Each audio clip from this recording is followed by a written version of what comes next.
Real shit. Keep like sweat. Look, man, I swear to God, my nigga.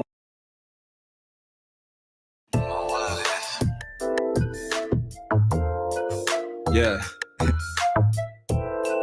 Real shit. Keep like sweat.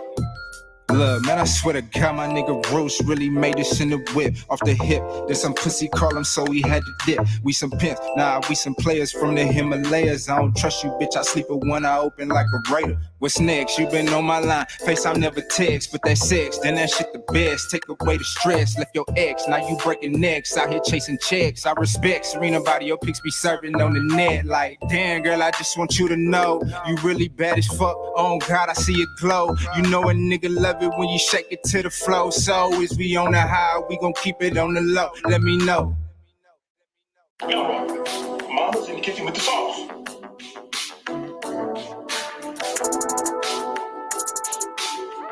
Yeah. Shout out my nigga Roos, man. Yeah, man. Keep like sweat. TK. Look. What the fuck you mean, bitch? I be going in. I'm going off this hen. Rest in peace, my brother hen. I yell his name to the end. That was my blood, was not a friend. He'll probably tell me, bruh, talk your shit again. So here I go, nigga. Oh, Ray Charles Shades can't see you, yeah. Give your bitch the chills when I breeze through, yeah.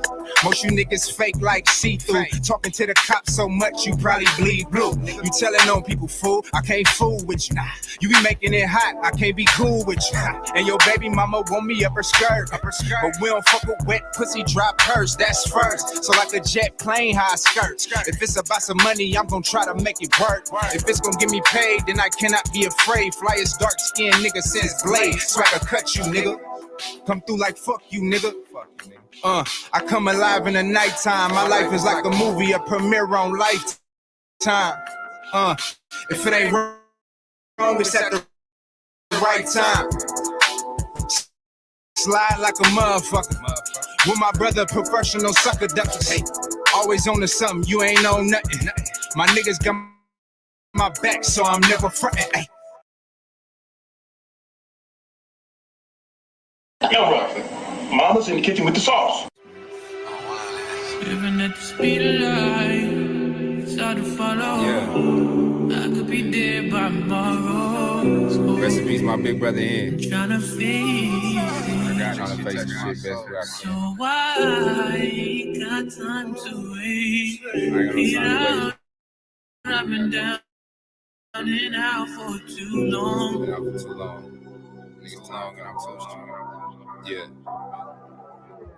Living at the speed of light, it's hard to follow. I could be dead by tomorrow. Terrence P. Shout out my nigga Roos. Keep like sweat. That Mark was heading.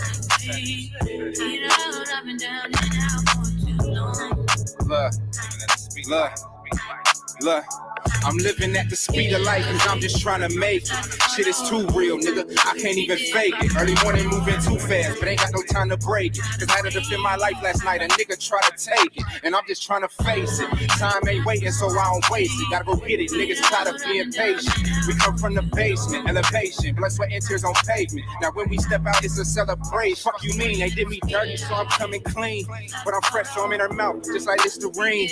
My brother got 2 Ks, just like Krispy Kreme. Masked up at your door, but it ain't Halloween. But we still make them scream, do anything for the cream. Because we know that it rules. Niggas with the class with guns every day, but never shot up no schools. We just trying to bang blood, but I gotta swimming in pools. I guess this is what happens when no one follows the rules.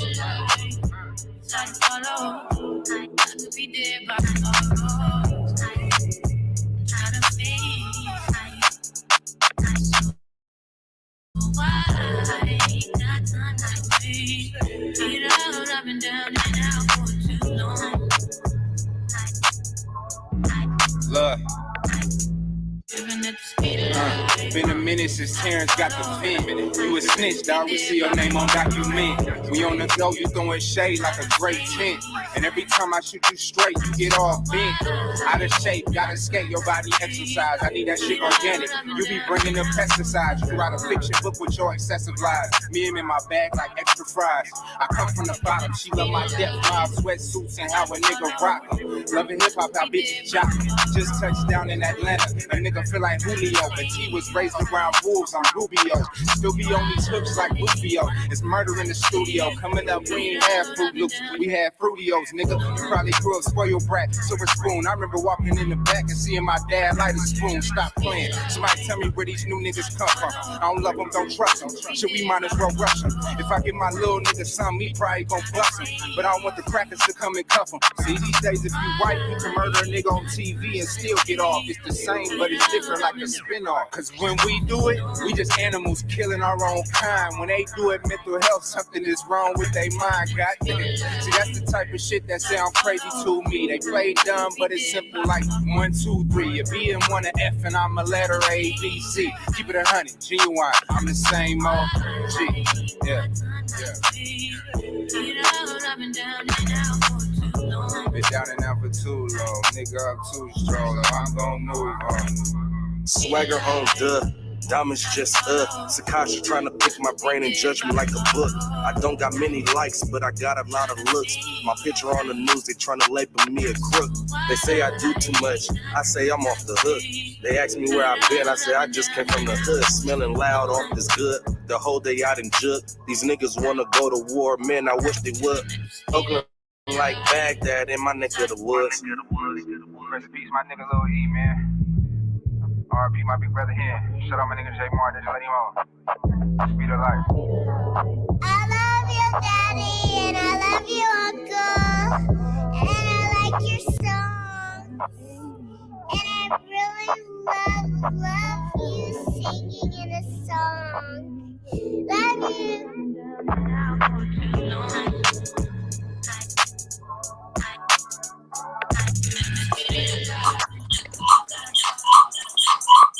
What's going on? What's going on? We live from the boxing section, man. What's going on? What's going on? Yeah. So, man, you know, waiting on DJ to bring his ass on. You know what I mean? And go from there and shit. Of course, we got the OG Centos coming on in here. You know what I'm saying? The ultimate coxman. Oh, look at my wife. My wife is in here. Yeah. All right, let me start from the top, and then we're going to get Centos in here, and we're going to, do what we always do. G Brown, salute to you, my brother. Rob G, Taylor Bell, Mark West, appreciate you, big dog. Picasso, the league is in the chat. If y'all want to join the panel, the league is in the chat. We got Mark Wonder. What's up with it, big dog? Taylor Bell. Burt, man. Fucking God, appreciate you, man. Salute to you. Yes, sir. It's going down. That song is definitely on iTunes, Birdman. Indeed. Brandon Washington, what's going on, big dog? There we go. Casso. Y'all ain't gonna let me get through these, huh?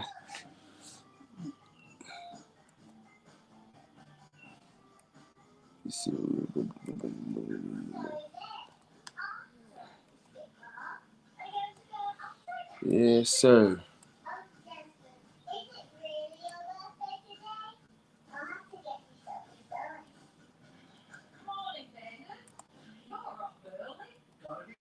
All right. Now listen, the man coming on in here, you know what I mean? Y'all know him. He's not only a Coxman, but the Coxman president. You know what I'm saying? What's going on, my dog? Centos, what's going on, Centos? What's up, Kyle? What it do? What's up to the chat family? Everybody here is family, and I love you. And shout out to the Queen, Miss Davis, showing up in the chat, putting it down. Guess what, Queen? I'm going to be straight up PG right now. You understand me? It's all good. I don't know if you ever heard, but I think a lot of you and your husband and those kids, that's a great family y'all have.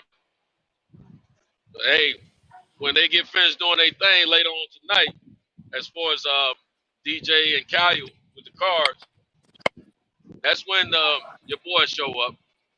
But while they talking, I'll be quiet. When they leave, I'll be talking. It be on and popping. Most definitely. What's up, Troy? What's up, man?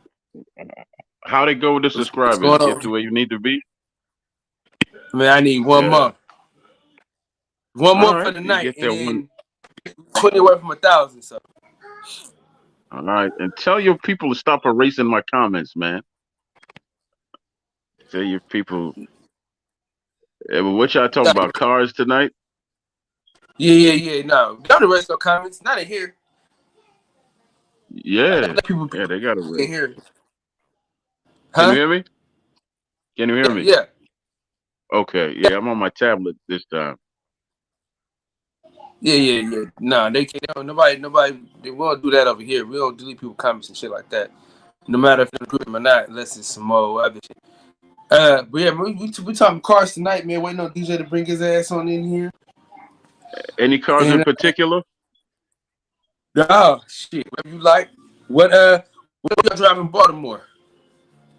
Me, you know what? I had my hand on a 80s. This was years ago.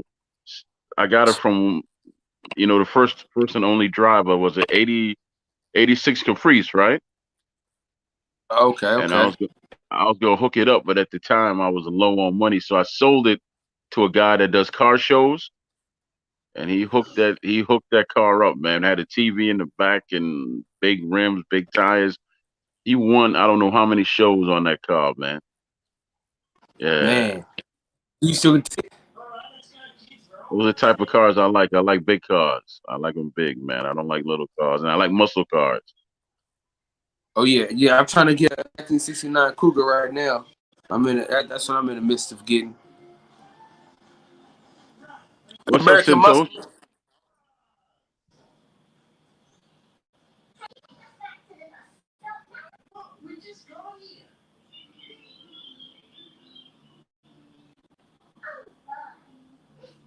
Santos.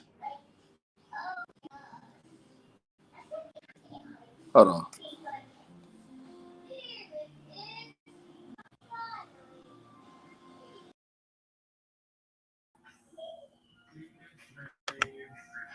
You hear me?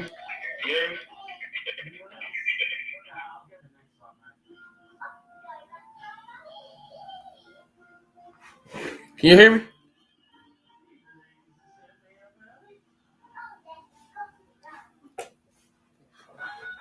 I can hear you just fine. All right.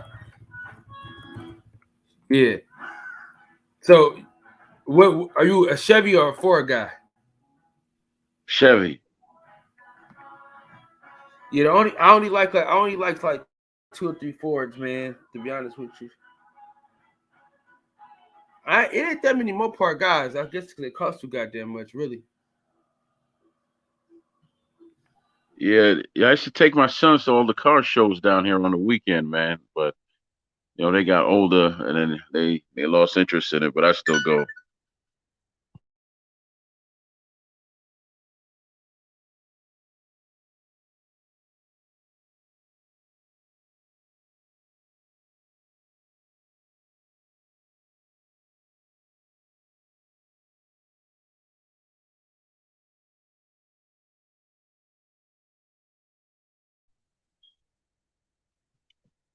Can you hear me, Kyle?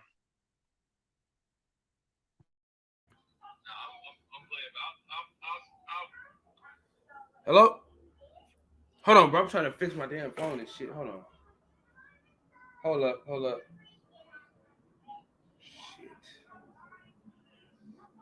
Cause I'm trying to, cause my camera on my computer is fucking up. But so that's why I'm using two devices and shit.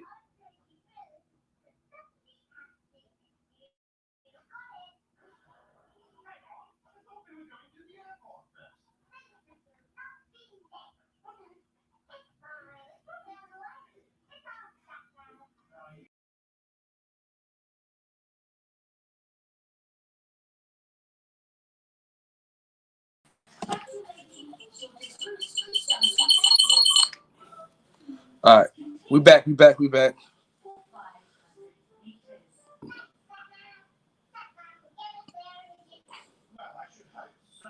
Hey, Troy, can you hear me? Yeah, yeah. Uh, I can yeah, hear you. I just switched my shit back over. That's why I asked you that. Yeah, dude. So if you had to choose, if you, five muscle cars to take home, what you got? That's just it. I'm bad with names, man. If I see them, then I'll know them. I'm real bad with names. For sure. I'm kind of like one of them fans who just like them off looks and stuff like that. I don't really know cars that well. Oh, okay. Yeah. Shout out to my guy Mark Nash, man. Shout out to my dog Mark Nash, man, my guy. And I appreciate you for sharing the video too, Mark. That should be helping a lot. You know what I'm saying? As it pertains to more people coming. It's crazy, man. The show been growing, man. The show been growing like a mug. Like we getting consistent numbers, so we're growing. Hey, matter of fact, Mark, if you ain't editing no videos and no shit like that, man, join the panel. You should do like a water gun type fight, for charity like you were doing with your kids, man. That joint was hilarious. Oh, you talking about the when you shooting the yeah, when your kids were tearing your ass up live on air. Yes, yeah, that one. Yeah. That shit was me and my wife all the time. That was beautiful, man. That was beautiful. Yeah, most definitely, man. You gotta spice it up, man, as it pertains to the wife life, man. You gotta spice it up. Man. You gotta make sure shit keep it interesting. You know what I mean? Because marriage, you in for the long haul. You know what I'm saying? If you're doing it right, you gotta figure out different ways to keep it fresh. You know what I'm saying? I was married for 16 years, man. I was married for 16 years, so I understand. Yeah. Listen, you don't gotta be a car guy until DJ come on. Until DJ come on, you could be whatever guy you want to be. We just gonna chop it up, man. You know what I mean? So yeah. If I'm not getting too personal, what ended it? She ended it. Man, she ended it. Yeah. Now, how have you grown from the situation? You just don't get bitter. You just have to get better and move on. Period.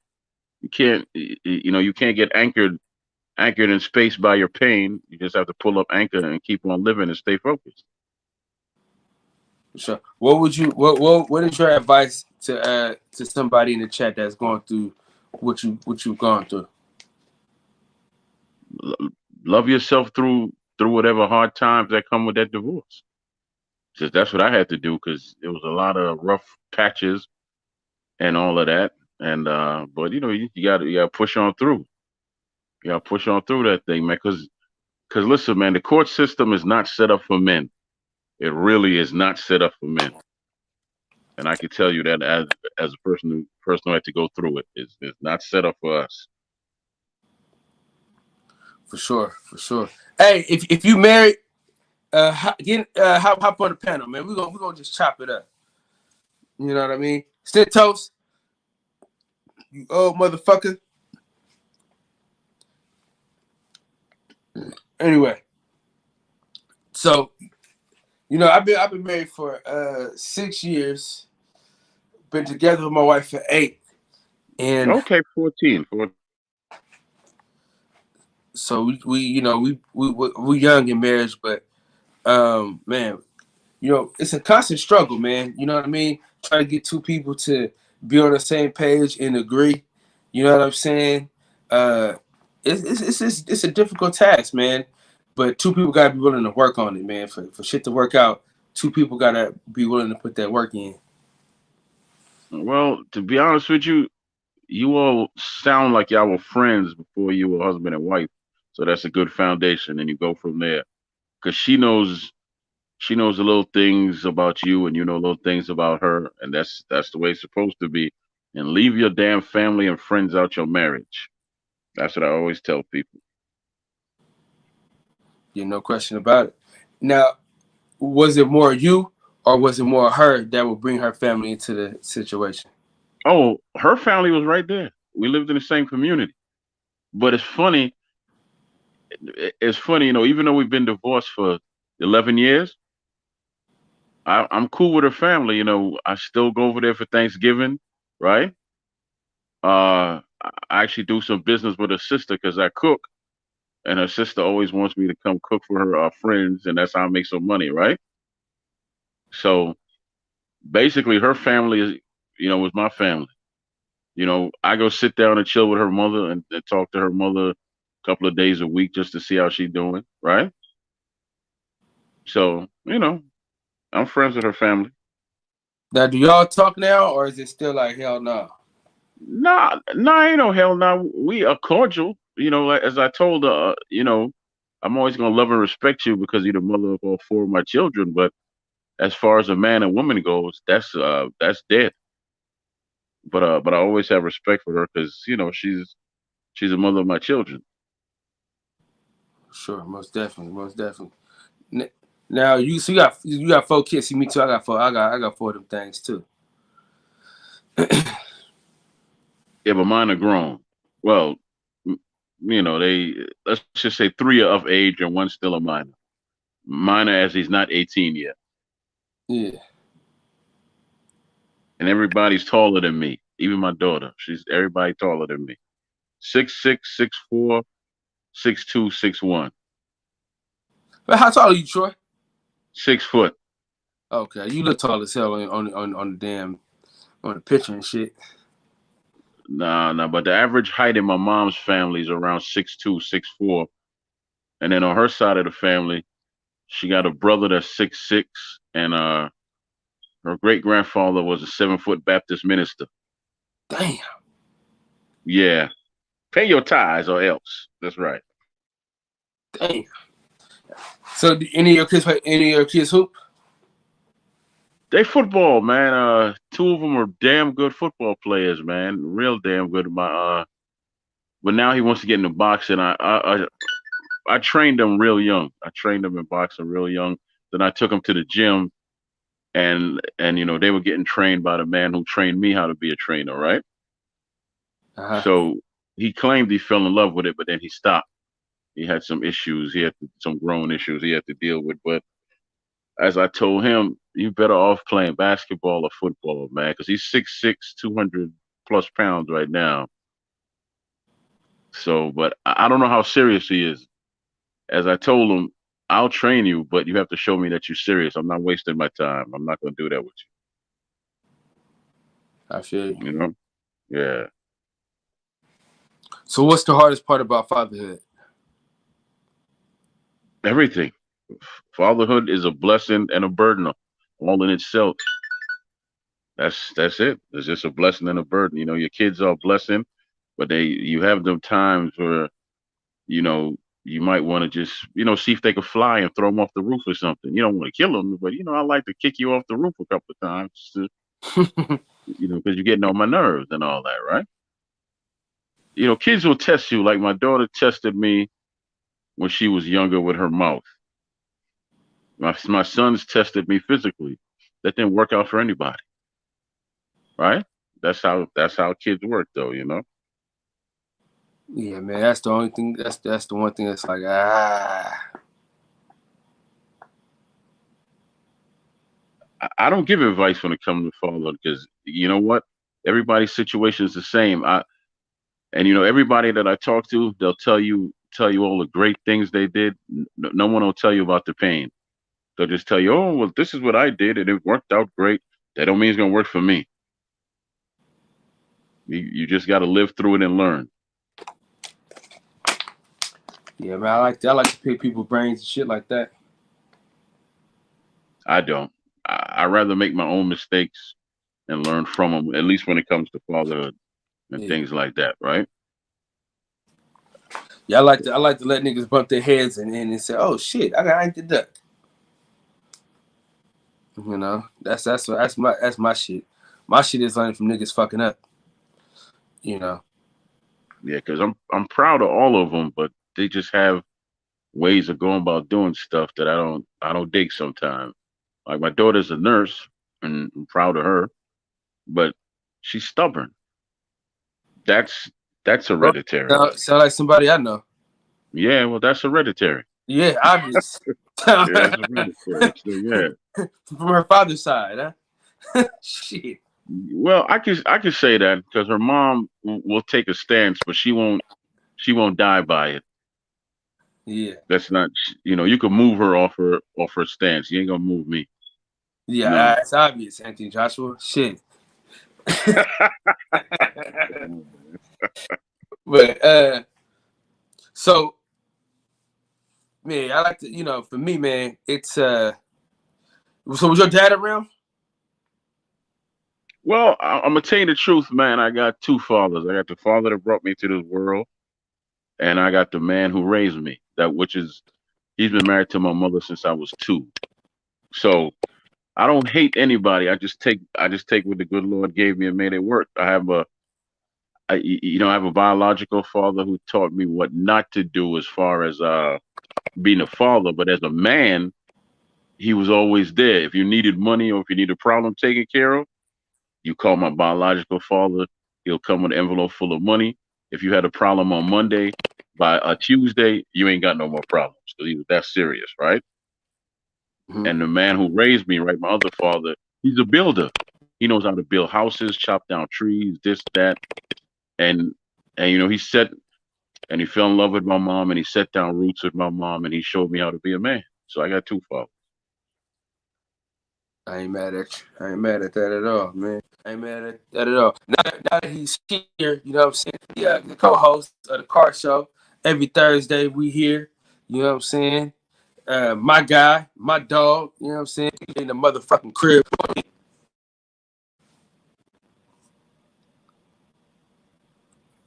What's going on, man? DJ. What's going on? Sorry, man. I was down in the laundry room. I had no service, man. Hold on, man. I think my phone. Let me hold on. Let me do this. You said you was trying to finish your lunch? My laundry. I was down in my laundry room and I ain't had no okay. Yeah. I figured he might have tried to call me or something. What's going on, everybody? No, I didn't just try to call you just yet, but yeah, man, me and my boy Troy been having a deep ass conversation and shit. So, Yeah, man, everything cool tonight. We ain't talking boxing, so yeah. Hey, listen, I'm gonna be honest with you. I'm glad. I'm so glad. You know what I mean? Because the thing is, hold on real quick, because this guy got this next dude I got to introduce. You know what I'm saying? This motherfucker here, man. He got one of the best shows on YouTube. I don't give a fuck what nobody say. In my opinion, top 5 YouTube show as it pertains to boxing, or you say sports, entertainment, fucking politics, rap, whatever. You know what I'm saying? When his show is going on, I try my best to get on. Shout out to my dog, man, Mark Nash. What's happening, big dog? What's happening?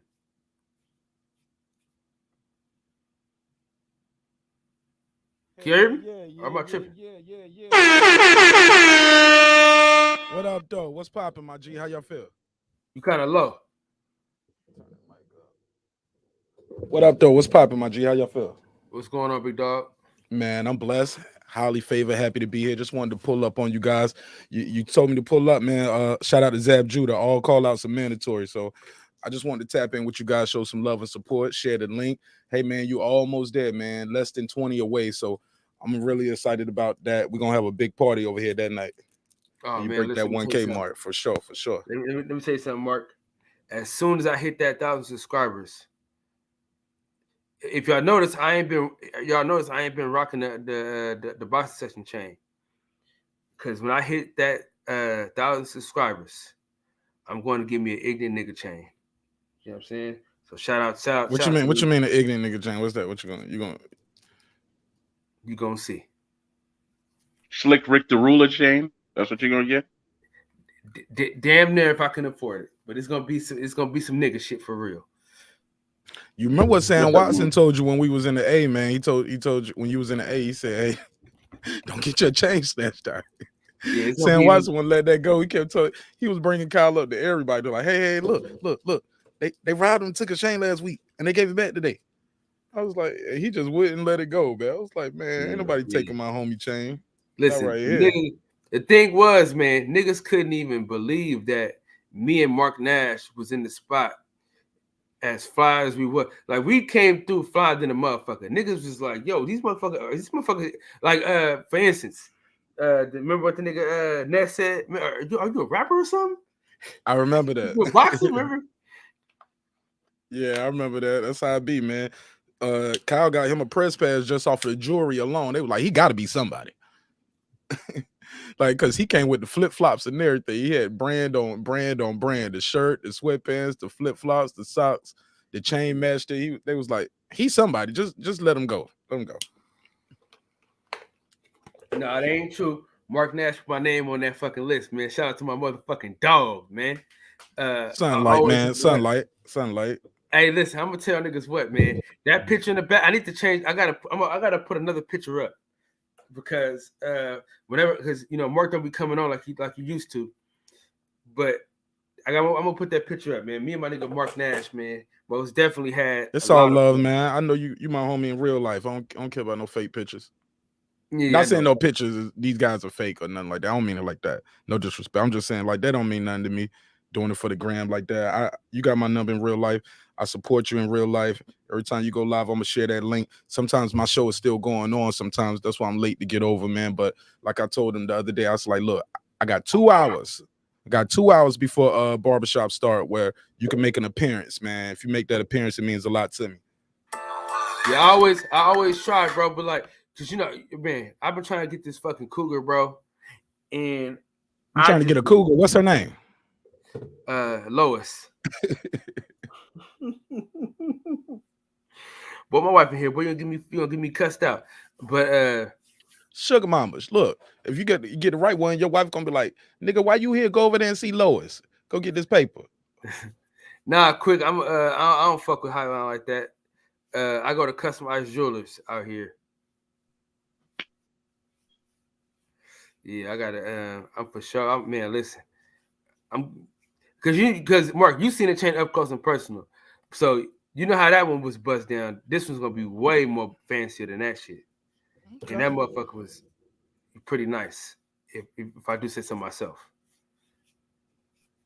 Gold. I'll second that. I'll second that. Yeah, man. Hey, listen, Mark Nash. When I tell y'all, man, the bucket hat saved the day, nigga. Cause me and OG Shelter could not find this nigga, and I said, you know what? Let me look for this fucking bucket hat. And there it was. I said, that nigga go right there. I said, look, he's right there. Nigga, you can see the hat. That's how I knew it was. That's it, man. He got to keep that shit on at all time. I wear it when I'm out at these events so people will know it's me. Other than that, man, I don't wear it so I can blend in. You won't know me if you don't see me without that. If you see me without the hat. So yeah, sometimes you just got to stay on brand. You know, some people got to wear the shirt and the hat with the golden arches. I got to wear the red bucket. Fuck it. No, for sure. Hey, listen. I used to want to wear a bucket hat so bad, but now I can't because you got that shit down packed to a science that I look dumb wearing that fucking hat. Although I be wanting to wear one, I'd be like, man, I wish that motherfucker didn't. I wish I knew that nigga Mark Nash. So I can wear me a fucking bucket hat. Hey, nah, I'm about to get my look. I cut my little curly fro thing off. You know, I was doing a little sponge look. You cut your hair low, so I cut mine off too. I need to see that part one more time so I can go back to the barber tomorrow and tell him, hey, I need this part just like this. What you got over there? Like, what is that part? Is that ASICs? What does that look like? The ASIC sign off the sneakers? Man, straight line. You know, I get the same. That look like the E from the Everlast gloves. Like, what you got right there? But you know, I got the same line every time, man. I get the same haircut every time I get a haircut, man. Nah, you used to have like the little curly fro thing one time, like the sponge look almost. No, that'd be like me not being able to go to the barbershop because I'm working 16-hour shifts with no days off and shit like that. So that'd be them times where if you see my hair hella nappy and shit, that mean I'm working hella much. That mean I'm working too fucking much. You know what I'm saying? God gonna bless you, man. When it ain't gonna always be like this, my brother. I promise you that. I believe in my heart of hearts, like it ain't gonna always be like this for you, bro. Well, you ain't gonna have to do that. People gonna pay you thousands a month just to talk. They just gonna want to pull up and hear you talk. I believe it. Most definitely. And y'all be on the lookout. The documentary is gonna drop on Thanksgiving. So we're gonna drop the documentary on Thanksgiving because ain't nobody got shit to do on Thanksgiving but watch TV with their fucking family. So for the people who don't know, what's the title called? The Real War Story. It's a story about Joshua Jones. Josh the Boxer is what we call him. And then the name of the documentary is The Real War Story because his name is The Real War Jones. So there's a play on that. So The Real War Story is the name of the documentary.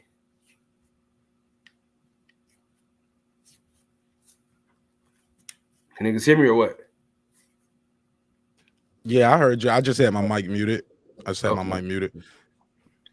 I can hear you, but Kyle, man, you need to tell the truth about them hats. Why you can't wear them? What you mean? Because you got a peanut head, man. You know that hat will just fall all the way down, cover your eyes and everything. You know you can't wear that big ass hat. Oh man. Yeah, we're gonna have to step these jokes up over here, Troy. You sound like Picasso, my nigga. Like, we got to step that up. That ain't gonna get it over here. Wah, wah, wah. I don't give a damn. It's 3 a.m, and that's what the hell you're gonna get. He said that's what at we least get for in the next 5 minutes before I go to sleep. Shit, well, let me get out of here before you do, so we don't look like we all following suit. Because I definitely got some business I got to attend to first thing in the morning. But I just had to come tap in with the brothers. I'll be in the chat until I fade to black, man. Got love and respect for y'all over here. All right. You already know, man. Listen, we almost there, man. You know what I'm saying? Hey, listen, I'm proud of you, man, and what you've done over there on your channel, bro. It's exciting to see, and it's more exciting to be a part of it, brother. Keep doing what you're doing, man. Keep your foot on these niggas' necks at all times, man. Salute to you, my brother. Absolutely. Peace. Oh, the giveaway is tomorrow. We're giving away the laptop tomorrow live on air. When we go live tomorrow, we'll be giving away the laptop tomorrow night. Shit, I might tonight. Hey, 10:30. I might join the raffle and shit. It just ended. It's over. Motherfucker. It ended at midnight. Yep. Motherfucker. Ended at midnight. We're giving it away at 10:30 tomorrow night. So pull up. Man, congratulations on that again, brother. What? Spending my money? Hell yeah. Giving away some shit. Nah, nigga, being able to. Yeah, man, God has blessed me, man. And the subscribers and the fans and the family. I don't like to call them fans, but you know, it is what it is, man. The support is like, it's just amazing. And I just wanted to give back to the people who's been giving to me for this last year. This month we hit our 1-year anniversary, and to be able to say, man, we hit 2,300. Actually, we had over 2,500 now. So just this month alone, we got almost another 250 subscribers just this month alone. So it's super blessing, man. It's a super blessing to be able to do this. And I just took all the money that they gave me this month, and I'm gonna give it back to them in the form of a free laptop. So hopefully somebody who actually watches the show wins it versus somebody who just signed up for the laptop. I don't want to send it to Russia or India, but I will if they're the ones who won. So most definitely. Yeah, but thank you again for your time. Thank you for your energy. Dreams require sleep. Goals require effort. Go out there and get your goals. I'm about to get some rest. I love y'all. Peace. My man. Yes, sir. All right, Mark. Hey, Trey's backstage. Now, nigga, let me navigate this, brother. I know who backstage. I can see, nigga, but I gotta give out a proper shout out. Now, listen. Now, this person right here, you already done fucking blew it. I might just let her get on because you just fucked it up. Thanks a lot, big guy. What's up, Trey? What up, brother? What's going on? You know, he done fucked up the intro. How y'all doing? Do y'all see me? Yeah. Y'all see me? It's still daytime over here. What time is it over here? Shit, 12. I'm 12 where I'm at. Oh shit! It's like 4 o'clock in the afternoon over here. I'm about to get some homework in, but I'm a listen. I'm a join in while I'm doing this homework. I got some easy shit tonight, so you know. What up, Trey? It's all good. I just man, these dudes with these lawnmower mufflers on the back of their cars, man. Where are you at, Trey? That it's 4 in the afternoon. I'm in Japan. Okay. 4 in the afternoon on Friday afternoon, y'all. I'm just hopping on. I don't even know what's going on. I'm just hopping in. What's up? Well, I'm gonna hop off now. Y'all have a good night, man. And hey, Troy, man, this was a pleasure. You know what I mean? Right. Tonight was a pleasure. So listen, hey y'all, the new rule: anytime Troy is comes on a boxing session, we don't talk about boxing. We talk about anything but boxing, guys. You know what I mean? Because that's when we get the best Troy. We get the best Troy when boxing is not involved. I'm be honest with y'all, man.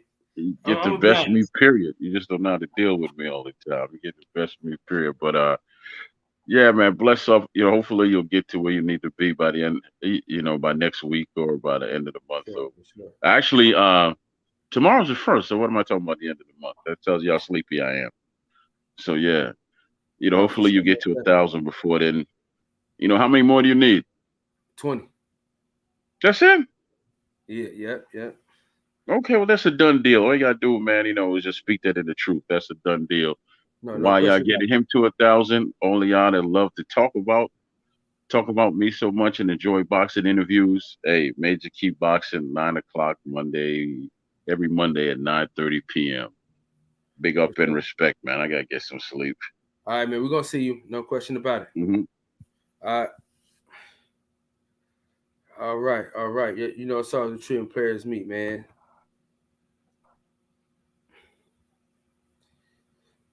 Sit toast, raggedy motherfucker.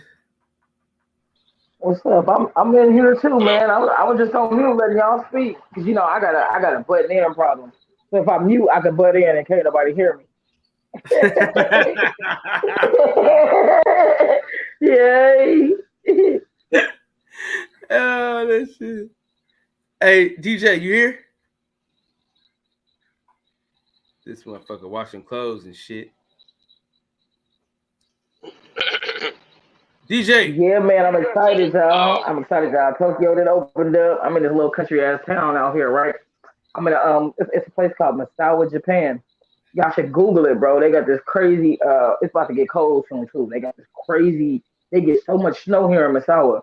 They got this crazy wall that's just built from them plowing snow, bro. It's like three stories high. But it's like a rural town. It's kind of country. It's not too country. Think of it like Salt Lake City or, you know what I mean? Like but I ain't really been doing it here, but just doing homework, stacking my money. You feel me? It's almost time to come home. Tokyo just opened up. Tokyo has been open for other people, but because I work for who I work for, they had it closed. They had it closed for us. My company said I couldn't go to Tokyo. It wasn't that Tokyo is not open. It's that my company said I can't go. So they just released the restrictions. It's Friday afternoon. I just went and got my train ticket. Y'all know they got the bullet train, right? So tomorrow morning, I'm gonna hop on the train. About 3.5 hours, I'll be in Tokyo. So that means I can do homework on the train. You feel me? Bring my little laptop with me and keep it pushing, man. I'm excited. I'm going to Tokyo tomorrow. That's all I've been waiting on. Everybody I work with was like, "You ain't been going nowhere. You only been staying around here." I'm like, "Well, fuck it. I'm gonna just stack my money." And when Tokyo opens, I'm gonna go down there and have fun. Or if it don't open up, then I'm gonna just, I was really just waiting to the end of my trip. So I got like a month and a half left, 2 months. Because it's October 1st over here, so it's December. So I got 2 months left. I had to make sure a certain dollar amount. Not that I'm broke or nothing, but anytime I go anywhere and we get paid all this extra money to be outside the country, I don't do anything until I have saved this number. I set a number and then I just chill. Until then, once that number hit, then I'm gonna go have fun. You feel me? Business first. So I'm excited. I'm over my numbers because I ain't really been doing nothing. And I'm about to buy me some Kobe beef from the country that makes it, right? Them shit's expensive, y'all. It's like 100. The Kobe beef. What? Kobe. I'm about to buy me some Kobe beef. A steak. Oh, okay. Some Kobe beef steaks. You know what I'm talking about? Where they massage the cow and shit. They come from Japan. That Kobe beef, that shit like $150 for one steak. Bro. I've heard of it. Yeah, they massage the cow. They feed him good. Hey, the cow lives like a rich white woman. Yeah, that's it. The cow lives like Donald Trump's wife, and they feed it real good, treat it real good. They massage him and all kind of shit. So yeah, I'm gonna go get me a Kobe beef steak. Throw it on the grill tonight. I'm hopping on the train to Tokyo tomorrow. A little freedom. I've been just chilling, man, and handling my business first. I knew it was gonna open, but I was like, even if it's not gonna open, then I'm gonna go. There's a city called Sendai. I'm like, well, I was just gonna go to Sendai, but that's not Tokyo. Like Tokyo is New York, Tokyo is San Francisco, Tokyo is London, right? Any big city like that, Paris. So I've been waiting on the big city to open. Like for me, right? It's been open, but for me, it's been off limits. So I can't wait, bro. I've been sitting around waiting on this. Hopefully, it's still open for Halloween, so I can get down there and look like any other big city, New York, any other big city. You know, the motherfucking clubs and shit don't close till 6. You know what I'm talking about? And then I'm old. I don't really want to be in a club till 6 a.m. I need to. I'm not. If the club closes at 6, bro, I can't show up till midnight, 1 a.m. And I still got to hit 3 because I can't be in one spot for hella long anyway. I'm glad my wife not here because she find a club. She like, bro, we got to sit there the whole 6 hours. I'm like, nigga, this is like a job at this point. At this point, it's like I'm at work. I don't want to be nowhere for 6 hours at one time, other than home. So I'm excited. I'm celebrating right now, y'all.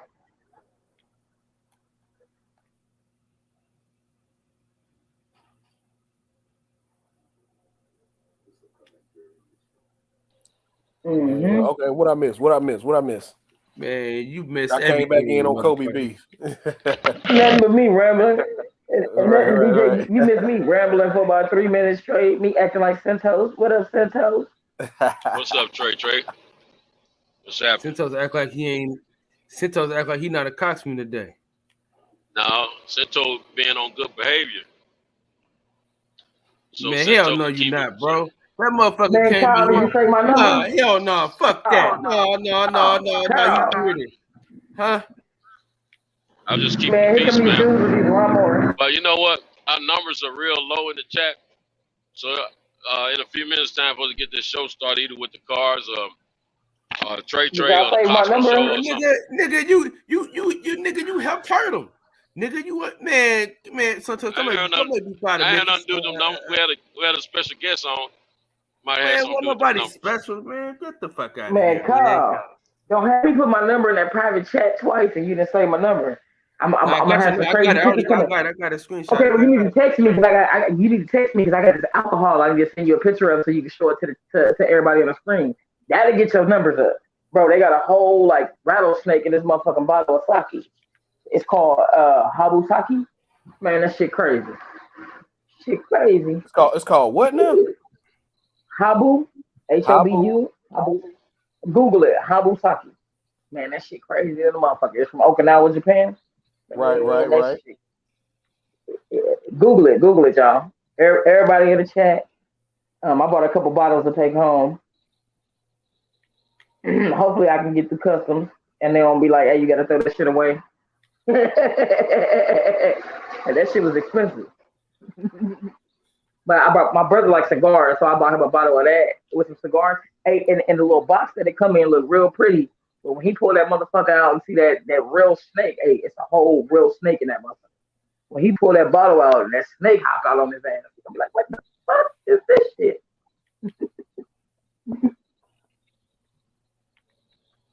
I bought him some Cuban cigars. Yeah. Santos, you sound like a dude that smokes. Are they worth the money? I've never had one. What do you say, Trey? I smoke Newport. So you get your ghetto ass. I smoke some cigars. With So one of my coworkers. Well, not even my coworkers. One of the young boys I be hanging out with out here. He likes cigars. This young boy from Alabama. He put me on to the cigars, and my brother loves cigars, right? So I was just like, well, tell me which ones to pick. I mean, they better be good. The motherfuckers was like $30, $40 a piece. One was $33, one was $40. They better be good, motherfucker. I mean, and because I was spending that kind of money, I'm like, well, shit, I'm gonna smoke one. I was high. Y'all know I don't smoke weed or nothing. I had a little buzz after smoking a cigar. You feel me? A little nicotine buzz. That shit, they strong. They all right. I mean, I'm saying I'm a cigarette smoker. It's a distinctive taste, between the two. But shit, I enjoyed the cigar with them. We barbecued and shit. Had a couple of drinks, They was all right.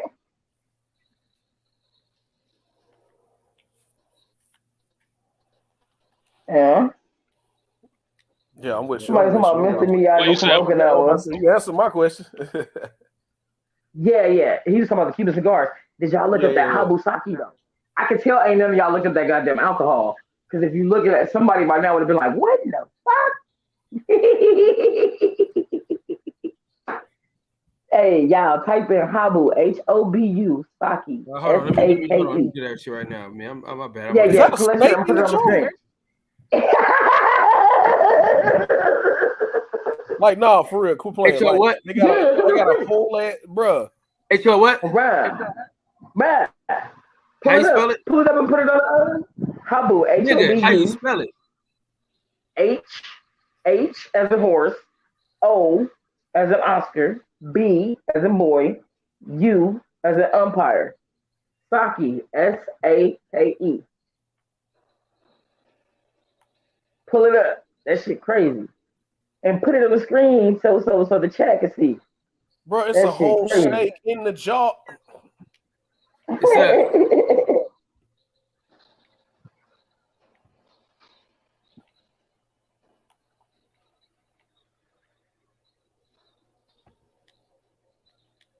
Y'all seen it? Somebody talking about this like a cow story. I'm trying to find it. Man. Just go to Google. Just go to Google and type in Habusaki. That's all you gotta do. What's it? It's S-O-K-I or some shit? What's the last part? L-K-E. S-O-K-E. S as in Sam, O as in Oscar, K as in killer, E as in Eric. I ain't seen it. I ain't seen alcohol yet. Habusaki? I don't know how to share my screen with y'all. Otherwise I'll just show you the bottles I got in the house. Like it's showing me a snake, but it ain't showing me the alcohol though. It's in a bottle, right? Hold on. I think this is it. Hold on. I think this might be it. I think Kyle, you'll know it when you see it, bro. Yeah, it's a whole snake in the jar. Like, who even thought to do that? Never mind.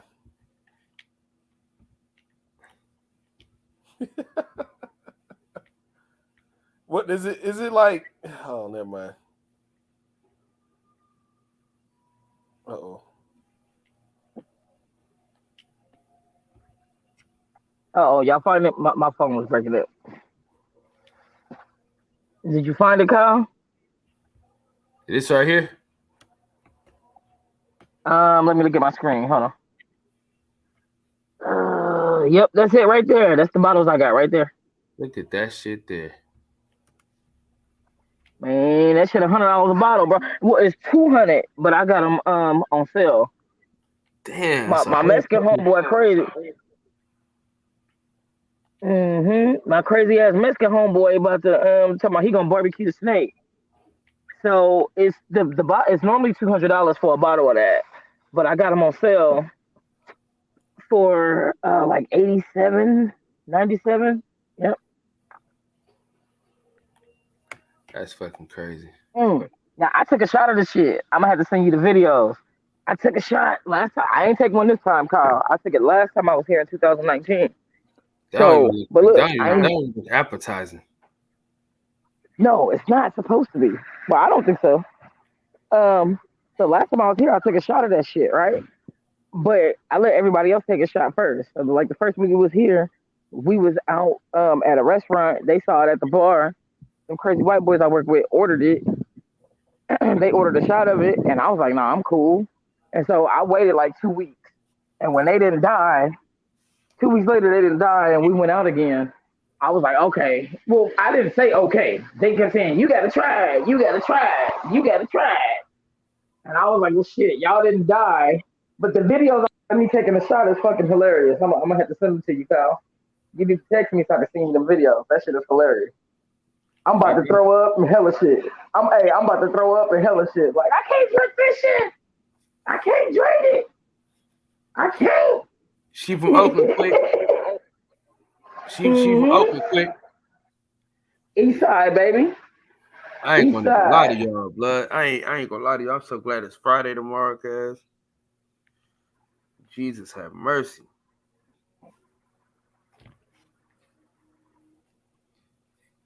Hold on, Tell them don't DJ. I sound like, hey Carl, tell them don't I sound like I'm from Oakland? That's probably why he asked you. East side, baby. Hey, so DJ, what's up, brother? Did you have any luck with that truck, or you said fuck it? Fuck it. I ain't finna go back over there and them folks y'all and get shot. Yeah. Who that is? Wesley? Yeah, I'm from the Bay Area West. I'm from Oakland. I'm from East Oakland West. I'm from the 60s. That was heartbreaking, man. I had my heart set on it. It was like, yeah, I done already started taking stuff off of it. I was like, yeah, get that 4-speed out of there. You know, put this in here. Yeah, went back over there. They done. They got some kind of family drama going on, man. Like I told you, so I just left it alone. You was black. That's why you should have brung a white person with you. Probably. Nah, hey, if they'd have went with you, they'd be like, oh, he's a nigger lover.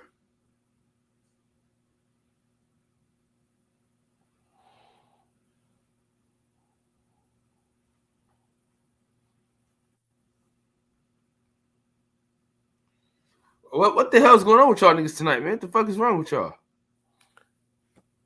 Oh no, man. What's up, man? You okay? Everything I'm all right? I'm about to end this shit. Y'all got all these awkward silences and pauses and shit, man. Right. This motherfucking Centos. Oh man, I was trying to be normal and let people talk. I got a butt. I just talk about my butt man problem, Kyle. Nah, man, it's shit kind of, it's sleepy as hell. We can get it positive. I'm gonna go for real now. Y'all gonna talk about some cars? I was trying to let y'all get that cranked up. Y'all don't want to talk about cars. So and then we had a special guest on the panel. I laid back on it. What the hell who was the special guest, man? Your I'm about special to guest. He's talking about Mark. No. I'm taking your car home, y'all. Nah, he's talking about Troy. He's talking about Troy. Him and Troy got beef. Yeah, don't nobody want to talk to Troy. Don't nobody want to talk to Troy. So listen up. But the nigga Centos get on my fucking nerves because he wasn't even talking about cars. He was talking about life shit that he could have been a part of. So I don't that shit irks me, man. Hey, but the problem with Troy is he act cool. No, Kyle. The problem with Troy is, of course, he's not gonna do it with you. You the host, right? But the problem with Troy is he act cool, but he really be trying to trap you and pretend like he witty and pretend like he cunning. But the whole time we know what he's doing, and he really just trying to stir up a whole bunch of bullshit, start a whole bunch of arguments, and don't nobody want to engage in that shit. So, truthfully, I would have stayed on silent as long. I would have stayed on mute as long as Troy was on too, because I'm not gonna play. I'm too grown for that shit. I'm not gonna play with Troy. I got nieces and nephews. I want to play. I'll play with some motherfucking kids. You know what I mean? Ain't nobody got no time for that bullshit. It's just the man that want to give him no energy, man. Yeah, ain't nobody gonna give him no energy. I'm not either. But that kind of like kills the show a little bit though, man. It kills the show when your energy get killed. I mean, you know what happened last time. Nigga, I'm not trying to kill my energy. I'm good right now. Hold on, I'll wake it back up. What up, dude?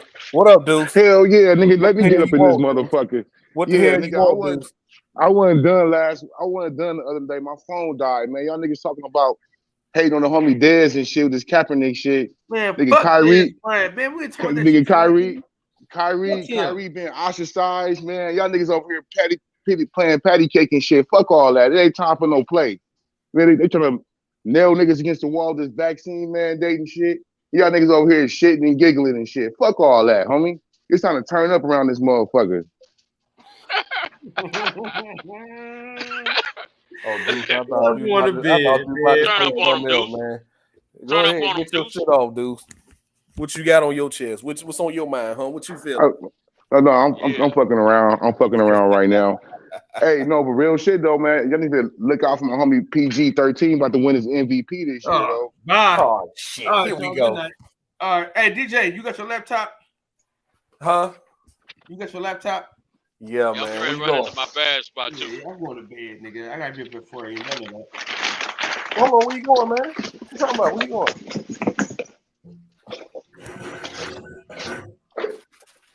Nigga playing around, man. Hey, Paul George know he owe us from last year. Nigga missed that free throw in the game 2. And ever since then, he been ready to play ball. For about 6 months of the season, we ain't gonna have Kawhi. You know what I mean? He gonna have to turn up all the way. Clippers gonna be the top three in the West this year. And PG gonna be in the top running for MVP. Well, I guess somebody got to believe that, huh? Who you think gonna win the MVP? Luka weak ass? No, Who you going man. for the MVP? What, NBA? Oh man, Yeah. I don't watch it till after the All-Star break, cause that's when the season really matters. Yeah, right. Season matter game 1. Okay, that's just my personal opinion. I mean, I know a lot of people who get excited for, like I get it. Like I'm one of them guys who get excited for certain matchups, like them Christmas Day games. I enjoy watching them, but other than that, man, some random Wednesday night game in November, nah. Oh, see, you ain't got the sickness, man. I got the sickness, baby. I definitely don't watch college basketball regular season because the regular season don't matter at all. Yeah, I don't watch college basketball either. But I got that sickness though. I'll watch any professional basketball game. I got you. Any of them. I love it all. That's kind of how I am with football, man. I watch pretty much all of them, man. I see Trevor Lawrence out there including getting a that little funky beatdown we took tonight. Monday. You see Trevor Lawrence getting a little funky tonight? Yeah, man, he gonna be all right once he figure it out. He ain't figured it out yet. He'll be all right. Well, they usually don't, but he was getting a little funky though. I seen him out there wiggling a little bit, shooting the rock. Couple of nice ball placement balls. He looked good. Yeah, man, I was mad Sunshine got out of college before we got our get back. What Birdman? Yeah. Yeah, Melo said Birdman said Melo gonna win MVP this year. So which Melo? Love Melo? You talking about he just said Carmelo? Melo. I ain't talking. No, you talking about Carmelo? Carmelo barely gonna play. Carmelo barely gonna play. And keep it real. Interesting.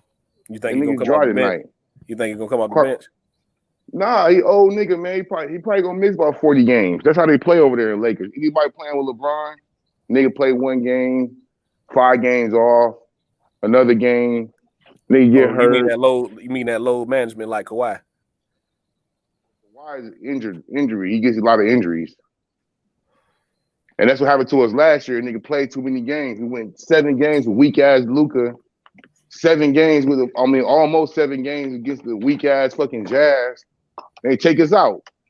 We played too many games last year. Keeping it real, man. I don't know, man. You know what I mean? I got a lot of things I like to talk about. Y'all niggas talking about some fantasy shit. But we live tonight though. What's happening? What you talking about, nigga? I'm talking about my real life over here. This little crazy shit I'm doing over here in Japan, nigga. Right. Oh yeah, talking right. You talking about fantasy? Hey, Trey. Let me ask you this. What's get up? back on topic of the show. Do they really do that like that drift racing shit over there for real? Is it like real heavy over there for real? Man, I don't know. I'm too grown for that. You know what I mean? I don't be out there like that. You gonna have to ask one of these little children that work with me about how that goes. I'm too grown. I'm in leadership positions. I can't be caught. You know what I'm saying? So, okay. Have you seen any old schools over there? Do they like old schools, or they all just like? yeah. Well, no. Somebody got my Camaro. You know, I got the 2012 Camaro. Okay. Somebody got the 2010 version. Somebody got the 2010 version of my Camaro. A Japanese person. At my job site. I was dying to see if it was Japanese driven, but it's not. It's on the. Oh, can you hear me? Can y'all hear me now? Damn. Hello? I hear you. I hear you fine. Oh. Okay. Well, hey, so you in Japan? Trey? But they do fuck with our cars. But if we talk about cars, like everybody on the show been knowing, I've been debating on if I'm gonna send me a car home or not. I can get a Skyline, the GTR for about $20,000. Can y'all hear But me? I've been What looking at the year? RX-7. Oh shit! In a year, I wish I could pull up all my shit and show it on the phone. What I've been looking at. I mean, on the screen, what I've been looking at. I personally don't Hey, like the so you in Skyline, Japan? but Trey? yeah. I'm in You Masawa. you in Japan? So you be seeing them Yeah, Asian Crips out there? Is the Asian yeah. Crips thick or ain't where you at? No, I haven't seen anything crazy. I am a business person. I am in a leadership position on a special Yeah, team. If I see some I heard Asian Crips, I heard if that I see some Asian Crips, cool, I'm going the other way. Hey, I heard they bruh, real you know I serious ain't out come all there the with way out that here to go to shit. jail. I can do that shit at home, bruh. If I see that shit, I'm going the other way. I ain't come out here to go to jail. You know what I'm saying? I can do that shit at home. I'm not I trying heard to that see shit no real African serious Crips, out nigga. there. Them niggas be Crips and niggas be You low hear me? riding and wearing khakis and all that shit. Yeah, I ain't seen none of that. I ain't not even when I'm in Tokyo. I haven't seen any of that. But Right. I don't live in a big city, so I wouldn't. I visit Tokyo, I visit Sendai and other big cities. So I personally wouldn't see any of that anyway. And again, I'm not going to associate. Again, I'm gonna treat them like some black Crips from LA if I go home. They got all want to do with y'all. So I'm not into none of that. I'm how do you call it? What do you call it? I guess at this point you can say I'm. Some people would say I'm bourgeoisie, but that's not really the case because you wouldn't know from talking to me, right? I tell you, I don't code switch. I talk like how I talk. I am who I am. I do throw a little business on it, when I need to. But I mean, I'm me. I don't switch up or nothing, but I don't fuck around. I mean, if I wanted to go to jail, I could have stayed in Oakland, and fuck with the niggas from my neighborhood if I wanted to do that. So no, I see some Asian Crips, I'm going inside. But no, I haven't seen any. I'm in like a rural town. And truthfully, man, Japan, the Japanese people, man, they're really private. So they're not out and open like us. So I would, even if I see some dudes with lowriders and shit, I would have to know that they're Crips or Bloods, or they're not gonna advertise it like that here. Their culture's not like that. I'm muting this shit because people driving by. But no, their culture's not like that, man. It's real respectful here. Ain't no motherfucking mass shootings. Truthfully here for a little while. Go over. You feel me? Yeah, I've been hearing that. I'm Ain't hearing no that. crazy. You can go grocery shopping. You can go grocery shopping without worrying about being shot in the back. You can go get a massage without worrying about being shot. At this point, we kind of respectful. Over here, it's like laid back, quiet. They mind their business. Ain't nobody gonna bother you. Ain't nobody gonna. It's really how you want to live. Like, ain't nobody you ain't gonna bother them. If you got a question people like, you can throw Southern hospitality on it, right? Everybody just kind of move on about their day, move on about their life. If you got a question or something, somebody will answer it. Ain't nobody gonna be rude. They real polite, Motherfuckers was raised right, got their manners. You know how we was raised. Don't go nowhere and embarrass me. Mind your manners, So really, it's uneventful if you want to know the truth, right? Yeah. Truthfully, it's like Well, real life and uneventful. Move around and do your thing. Salute, Red. Salute. Like, ain't nothing crazy happen. I ain't seen no Crips. I ain't seen no Bloods. I ain't seen nobody Tokyo drifting. None of that shit. I just go to work, come home, do my homework. I go, and then one of the little youngsters I work with can convince me to come out and have some drinks, right? That shit is uneventful. It's a regular good time. The clubs I be going to around here play our music, what we like to listen to, just normal shit, bro. Honestly, nothing crazy. speaking of our music, y'all see that Dre and Snoop and Kendrick finna do the Super Bowl, man. That shit finna be so hard. The whole world gonna show up for that shit. Super Bowl halftime show. Hell yeah, that shit gonna be hard in the motherfucker. I can't wait. That shit probably gonna be better than the Coachella performance when they brought the Tupac hologram out.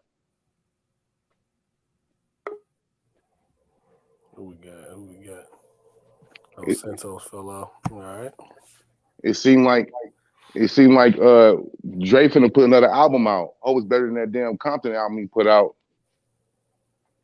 Maybe we get Detox. Man, we've been waiting on Detox. How long? For like 20 years, man. About 15 years, my boy. Hell yeah. What's it called? I was watching an interview last night with Bishop Lamont. He said about time Detox come out, Detox gonna need Botox. That shit had me rolling. I was like, this nigga capping hard. Yeah, man. I don't think Dre really motivated to do an album, man. I really don't. He don't need to make an album. Right. He don't need to make an album. Rapping one of those things you do because you want to, not because you do because you have to, not because you want to. Like Eminem still making albums. None of his albums even fucking selling. Even his fans ain't buying this shit. Just crazy. I mean, the music not good no more, man. Music for the kids, man. The kids don't listen to that shit. Kids listen to surf rap and, we don't get into all that. But you know how that shit. The kids don't listen to that Eminem hip hop shit, especially if it ain't hard. Right. Yeah, man. A lot of these kids, man, they sweating down. Man, I got demons. No, you out here want to be a fucking junkie. That's your problem. Man, like, tell me about it. When it becoming a junkie beat to you, man? So Lil Wayne popularized that shit. Lil Wayne. And I fuck with Weezy Tough, but he made that shit cool. Man, don't put that on Lil Wayne. That's 3 6 Mafia. That's 3 6 Mafia. Snowed it out, drunk it now, cold it out, and I'm blue. I'm snowed it out. Right. I'm about to say that go back to BGK and all that. But that was underground shit though. That wasn't mainstream shit. That was underground shit. That wasn't mainstream. Hey, listen, if you from the Bay Area, we got this dude named Marv playing with my nose, playing with my nose. Oh, Messy Marv. Now look at Messy Marv, what he look like. Messy Marv smoked the fuck out. Shit, man, I ain't seen him in a minute. Of course he is. That nigga was making songs about snorting coke. Playing with my nose, playing with my nose. That's the last song. It's a gang of motherfuckers that do all that coke. It's a gang of motherfuckers that do coke and don't get bad out like that. I'm from Oakland. Motherfuckers snort coke, they snort heroin. Everybody from Oakland here. How many heroin addicts get you a good day on your way to school in the morning, linked over at the motherfucking light post, nigga? Face up. What is it?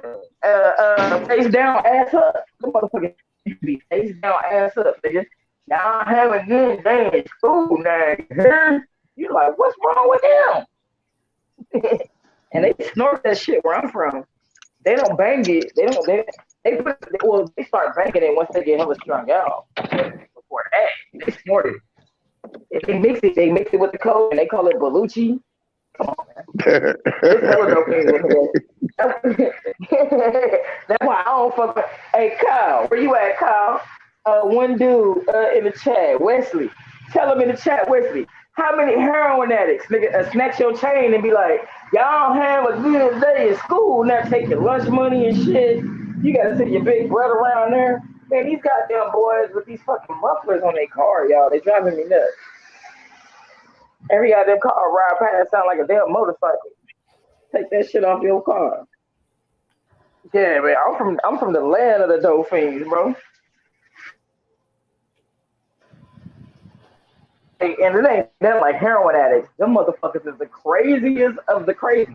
Like I said, man, when you little, like once you get older, you're not gonna let it happen. But when you little, bro, they be like, you have a good day. Run through your pockets, nigga, snatch your little chain, your little ring.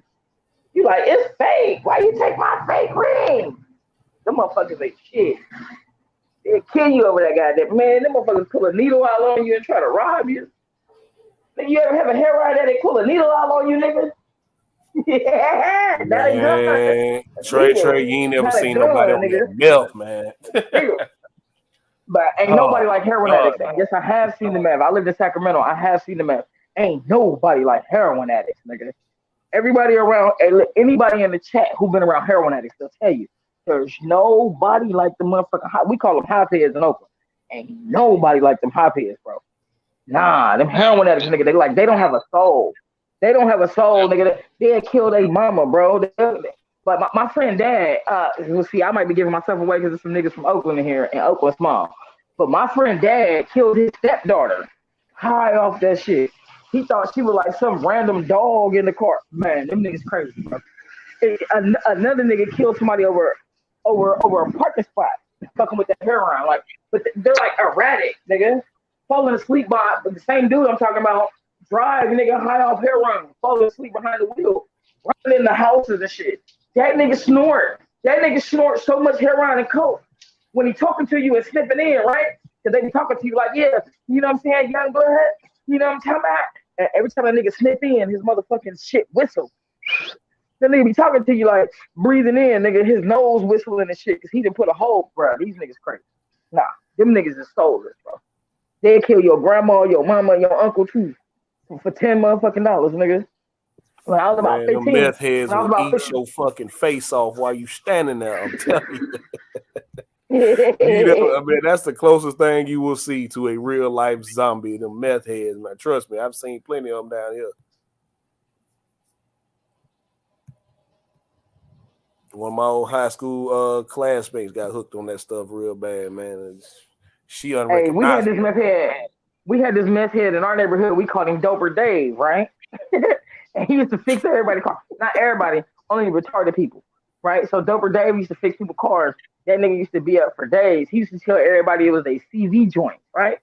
And he had like this car graveyard. And we used to tell, it was always be like some bitches, you know, these strong, independent, single mothers and shit. And we would try to tell them like, nah, don't let them work on your car. I bet he told you it was the CV joint. They be like, yeah, it was the CV. I'm like, bitch, you see the car? You see that car? You see that car? You see that car? He told all of them people that it was the CV joint. And then for about 3 days straight, like he keep telling you, oh, I need this part. I need this. I need that. And make you keep feeding the money. And for like 3 days straight, he smoked the meth and shit right there by the car and working on your shit so you can keep feeding the money. And then he just disappeared. Bruh. I'm telling you, I know doping.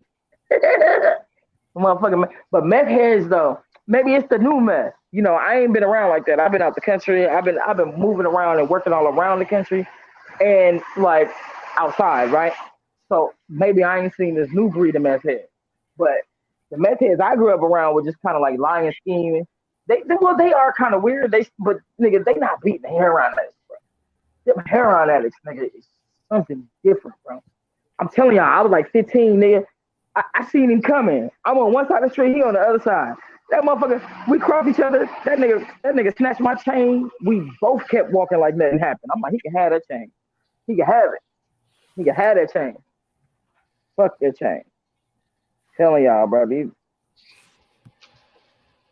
But I think, hey, Wesley, tell these niggas about them heroin addicts, though.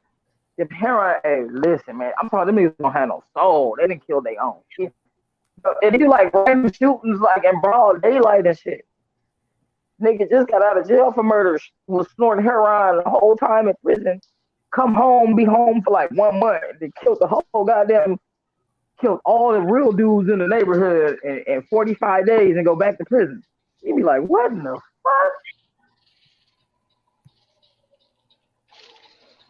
Them heroin addicts is something else. Me personally, I don't have the experience with meth heads like that, just Doper Dave. So.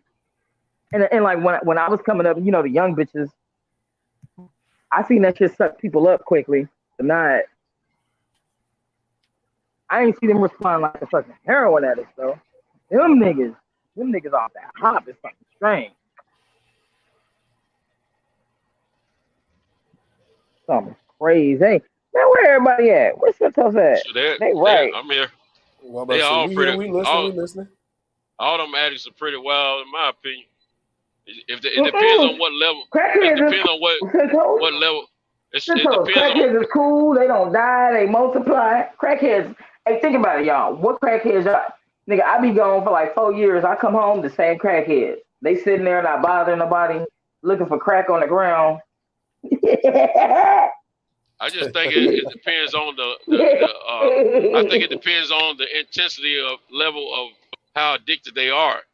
You know, they can be crackheads. Some crackheads are not as Nigga, they bad been off as other crackheads for 40 crackheads. years. Some heroin Hey, addicts are not as bad off as some heroin addicts. I mean, it just depends on the individual, how extreme they are with it. Some of them just off the chain. All of them off the chain. nah, They got different Reggie talking about they heroin got addicts be different stuck and sleep. they But got hey, different Reg, you ain't never characteristics. seen a heroin addict that is in need of the dope. No, they be sleeping stuck when they don't need the dope. When they need the dope, Reg, when them heroin addicts need the dope, nigga, you better not get in their way. You better not get in their way. Shoot, I They ain't kill the never met mama, the kids. Yeah. I ain't never Go met ahead, one of Cinco. them addicts. I ain't never met either one of them type of addicts that when they went extremely on that stuff. I ain't never met neither one of them that won't kill, steal, rob, and all kind. I mean, Cinco. every last one of them do whatever. Cinco. When I was 17 years old, a heroin addict rolled up on me with a needle, nigga, trying to rob me with a needle. Yeah, that's. Hey, Nigga, you ever been robbed with a needle? that's an old school move. That's an old school move with the needle, but at the same time, crackheads will do that too because see, they know we in fear of AIDS. They've been doing that. Nah, It started. crackheads didn't The fuck first with time I us. Crackheads bought crack. Oh, my bad, Cinco. My bad. I'm on mute. My bad. was see in my area, all of them, you know, heroin addicts, crackheads, meth use addicts. Now the heroin and the crack addict, both of them was threatening you with the needle because they know you don't want AIDS, and they look like dude on the Man, stick I ain't never met already. a crackhead that use a needle. Crackheads don't So use and needles. well, you got a point there, but I mean there are some that shoot though. There are some that shoot cocaine. Nah, they'll shoot the And coke. They'll shoot the coke, but they don't really yeah, like regular coke. They want crack. Nah, they yeah, shoot different. Crackheads crackheads get will crack smoke on what you like. credit. They come Crackheads will sell all smoke. their kids shit. Crackheads like they sell all their kids shit. You know what I'm saying? They want to show up with Walkmans and you're like, man, where you get it? Man, you took your and like we all grew up in the same neighborhood, so we know you took your kid Walkman. Like, come I'm on, just bro. talking about Ain't nobody anybody even that care shoot. about a Walkman from you.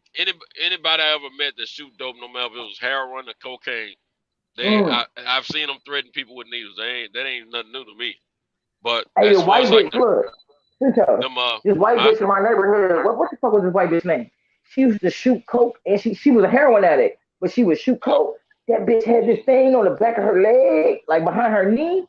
Nigga, it was infected. It was like this big ass boil. It popped and had like a hole. Oh man, that lady was nasty. I forget her name. Damn, I forget.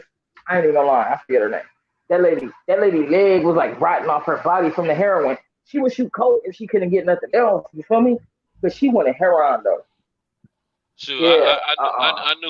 I knew homies that used to shoot cocaine in their eyelids. You know, a lot of people used to shoot 'em between their toes and stuff. Yeah, And my mama taught me about that when I was a kid. They shoot between their toes to hide the track marks in between their fingers and between their toes. Yeah. yeah, there was some homies that used to shoot their penis. You shoot coke in their penis. Damn. Yeah, Damn. that's what I'm saying. And hey, look here, let me tell you something. I got some of the best. I got some of the best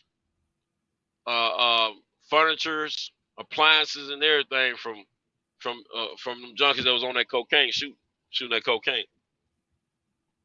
You know, I never did mess around hustling that heroin.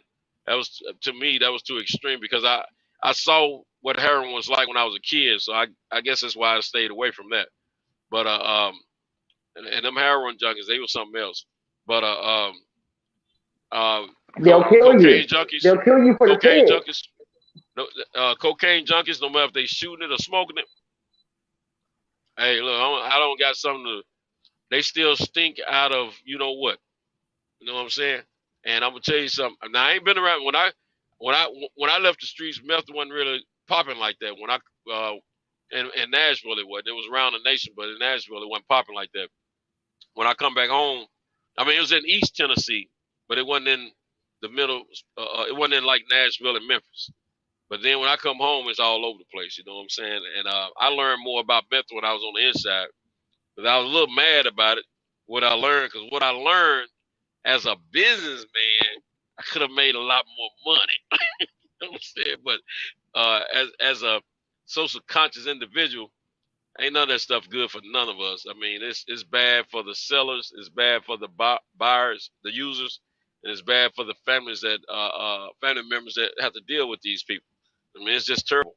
And that meth is just I don't know. It was that meth. They something else with that meth. I mean, you know, nowadays a lot of folks, they either using meth or they on them pills. You know what I'm saying? One or the other. And the pills always been around, but I mean, they went from one extreme to the next. I mean, they jumped back and forth. It seemed like to me the meth and the pill poppers. But I tell you, it's all of them. If they're extreme junkies, no matter what the drug of choice is, they'll do extreme things. That's what I've seen in my lifetime.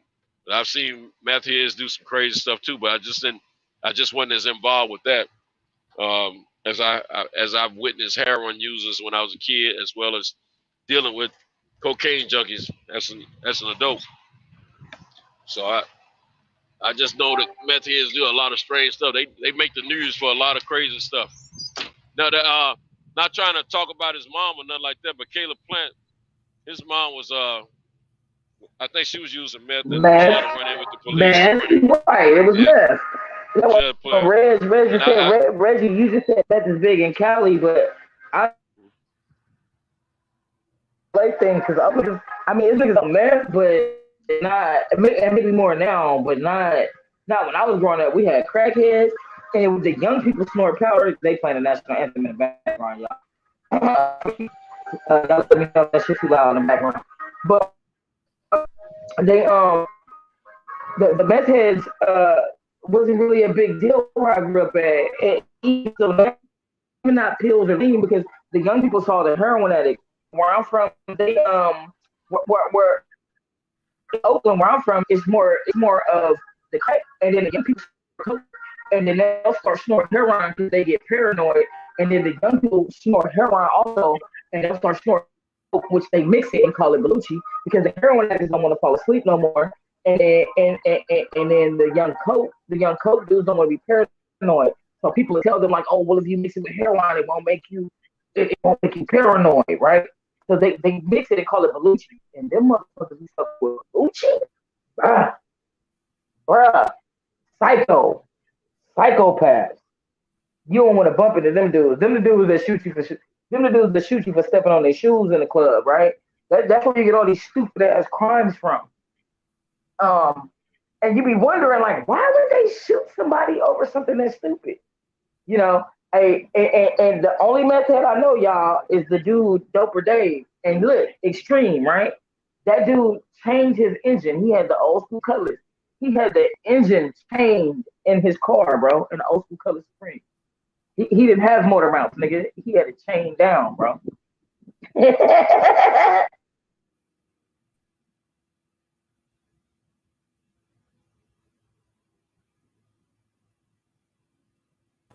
that's a fact, Birdman. That is a fact. You see a lot of cops that look like they on something down here, man. That's for damn sure. I think Santos fell off. Yeah. Shout out to Patricia Shelton sticking in with us tonight. Shout out to everybody who stuck with us tonight, man. Yeah. Yeah, man, I'm still in here. What up, Patricia? What up, y'all? Hey, Reg, man. Reg, you've been saving me on them current events, man. You've been keeping me up to date, man. I don't even got to go check the news channels, man. One, I appreciate the work you're doing. Two, I be having to write about current events every week, and I be like, shit, let me check out what Reg then dropped. Man, you be saving me from having to do all the damn research. Right. And this week in my ethics class, guess what we talking about? Racism. And he, like, about 30 minutes ago, maybe an hour ago, he just dropped some shit on racism. I'm like, bro, I was just about to start searching for this shit. And I got a notification of like, oh, got my current event. Which is sad though. What happened was sad. You know, it's bullshit. What happened is some actual bullshit. And I'm about to write about it in my little class real quick, you know. And y'all be surprised how many people are open-minded, because the class I'm in is diverse, man. You got people from all around the world in it, and for the most part, people feel the same way. You know, for the most part, people don't like racism. For the most, like people don't like racism. They don't like all that dumb shit, and you know, and they hoping and praying it ain't somebody from their culture that then pulled that dumb shit and embarrassed everybody. Mm-hmm. You know what I'm saying? Right. You hoping like, man, that person that did that stupid shit. You know what I mean? For the most part, everybody's embarrassed about it. Don't nobody want to see stupid shit and then see it be supported. Like for the most part, people don't support it. So the news or these other channels, like, and when we see some of this shit get backed up, I don't think that represents people as a whole. Honestly, I think that's like a small section with a. I think that's a small section with a big mouth. Honestly.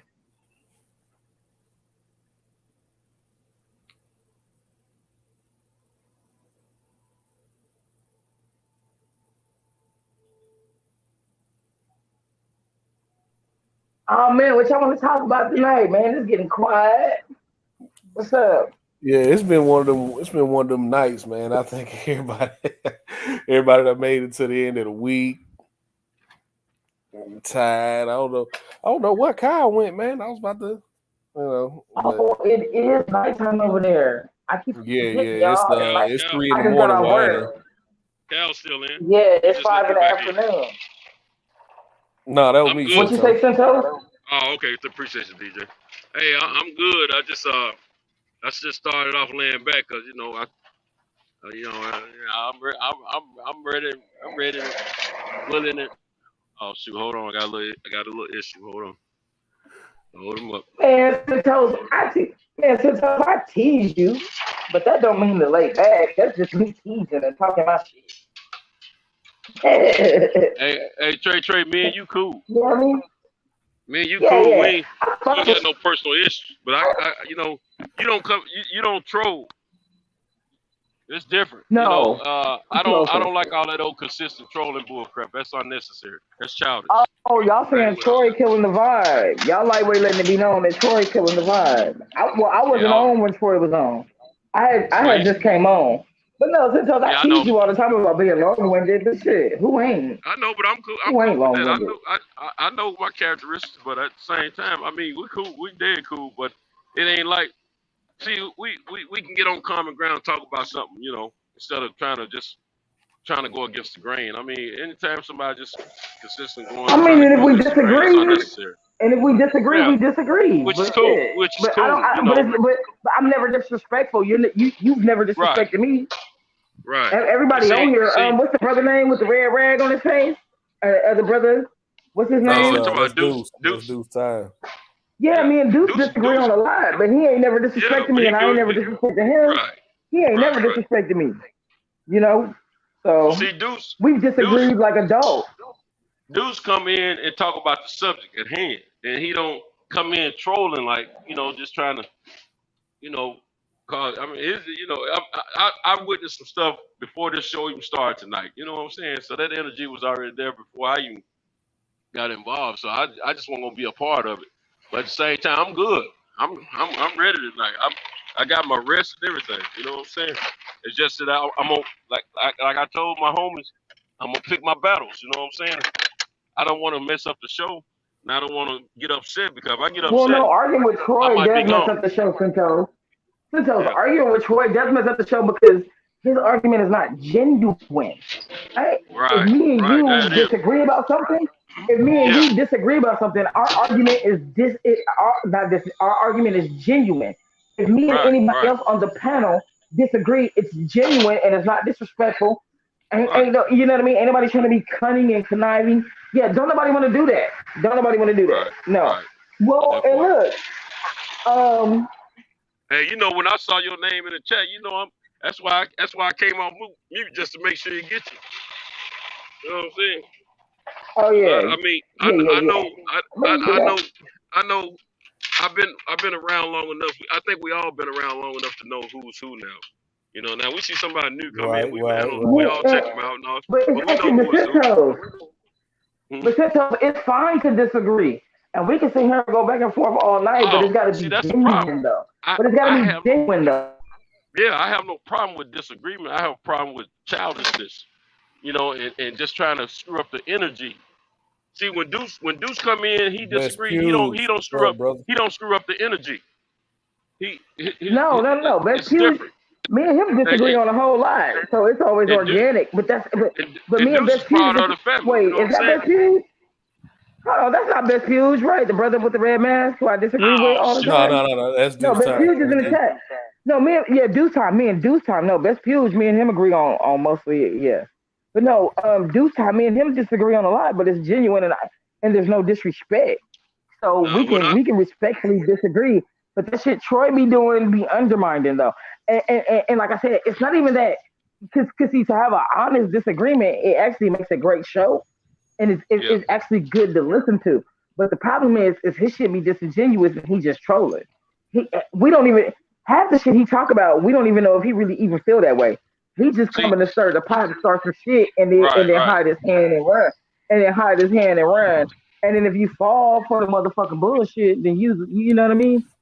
But I'm See, about let to me tell mute you. y'all. I Let me feel like tell I'm you. talking too much. Let me tell you.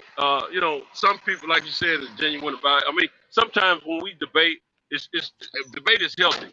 But sometimes when most of us debate, once we get our points out, we'll be like, okay, what happened? Okay, can y'all hear me? Um, once we get our little Yeah, we hear you. once we get our viewpoint out and we hear somebody else, we're like, oh, okay, I see what you're saying. I see what you're saying. You know, we might do something like that. But some individuals, they like to move the goalpost every time and just keep it becomes it turns the debate turns into an argument basically, and that's basically what Centos, they're because doing. it's not genuine, Centos. It's because it's Exactly. not genuine. And see, They that's came what here I'm just not. to I don't want to argue. be a It's not part. I genuine. don't want to be a part of that because No. it's gonna make me be somebody I don't want to be on this panel. You see what I'm saying? So out of respect for my brothers and all my family in the chat, I'm not gonna put that energy there. You know, it might not be the same energy because I'll be quiet, but I'm not gonna. I don't want my energy to change. So it's best for me to lay back and be quiet and just observe. Then when they walk away, I'll be talking. When they there, I ain't gonna say nothing. When they leave, I'll be talking. Just like smoking. You see what I'm saying? Then we can cut up. I'm ready to party harder now. Oh, I'm ready to Right? fuck with it, but shit, I'm about to have sleepy. I just got off work. You know, it's Friday evening over here. Hey, Yeah. Pugilist, Coffee Energy, you talking about me? Cause you know I'm all hyped up, y'all. I'm happy. I'm finna go to Tokyo tomorrow. I've been a caged bird. Now look, if I'd have been here in Tokyo, been open all this time, I still wouldn't have went. It was the fact that I couldn't go that was making me feel some kind of way. You know what I mean? You know how much like you can't go, even though you wasn't gonna go, but because Right. I couldn't go, I feel some kind of way. Yeah, Right. because of Coffee Energy, you talking about me? Because I'm all hopped up. Because my punk ass, I'm finna get on that bullet train tomorrow. Hey, y'all, that bullet train so smooth, it's so nice. Um, so think about your best Amtrak trip you ever been on the cleanest train, on the quietest train. Everybody respectful. It's quiet. Ain't nobody gonna bother you. Ain't nobody gonna walk up to you with no cup begging. It's real clean here. Um, I don't even know how to explain it to y'all. I'll just say, I'll just say the Japanese actually act in public, and it may not be genuine, right? But they actually act in public how we were raised. You know what I'm saying? You know, like with home training and shit. Ain't nobody gonna Yeah. bother you. Ain't gonna be no begging. The streets is clean. Ain't gonna be no dirty shit. You can go. You can go anywhere you want. Do what you want. You ain't gotta worry about no mass shooters. You know what I'm saying?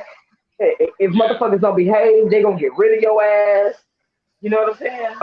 So, even though I'm not really fond, I don't know if I want to use that word. Because it's a real culture shock for me. I'll call it the Eastern culture. It's a real culture shock. But I do appreciate the quietness of it all. I do appreciate everybody having manners. I do appreciate the respect. Everybody respects everybody. Ain't That's nobody good. gonna step on your shoes. Ain't no. It's just how the world should be, though. Now, there's some things I Right. disagree with, and I'm a picky eater, so they love to try to get me to come out to eat because they love to watch me not eat nothing, Yeah. and then like my reaction, right? They really want my reaction, They but they they the they studied respect they it. studied they studying your culture at that point. You know that though. Trying to study the No, no, I'm talking characteristics about the of people. black No, people. no, no, no, no, no. Didn't tell us. I'm talking about the people I work with. We talking about the Americans because Oh I work well, with a bunch that's of. what what I they don't want doing to say too. That's culture. why that's why I learned it from. That's what they're doing too. So I'll say it like this. I'm gonna say it like this and word like this, but not in the race category. I work with a bunch of white dudes, but they're more open than I am to the diet. You know what I'm saying? Right. So Yeah, they that's cool. enjoy so they put this school of fish. When I find the name of it, y'all, I'm a damn, I can't think of the name of it because I would so y'all can look it up. But they put this school of fish, bro. They're like these little tiny fish, and they put them in a wine glass and they drink it. Like that's a part of the diet. Like you out to eat at a sushi restaurant, which I don't eat sushi. I like all my food well done. So there's no way I'm going. And I'm kind of like on the burnt side of well done. You feel me? There's no way I'm going for my shit being halfway burned to eat something raw. And I'm like, but they like my reactions. They think I'm funny because I be like, but ain't no seasoning on it or nothing. And you just dip it in that little sauce and eat it. So why would I eat it and get it? And you could possibly get a take one? No, no, no, no, no, no. I'm not eating none of that shit unless they cook it.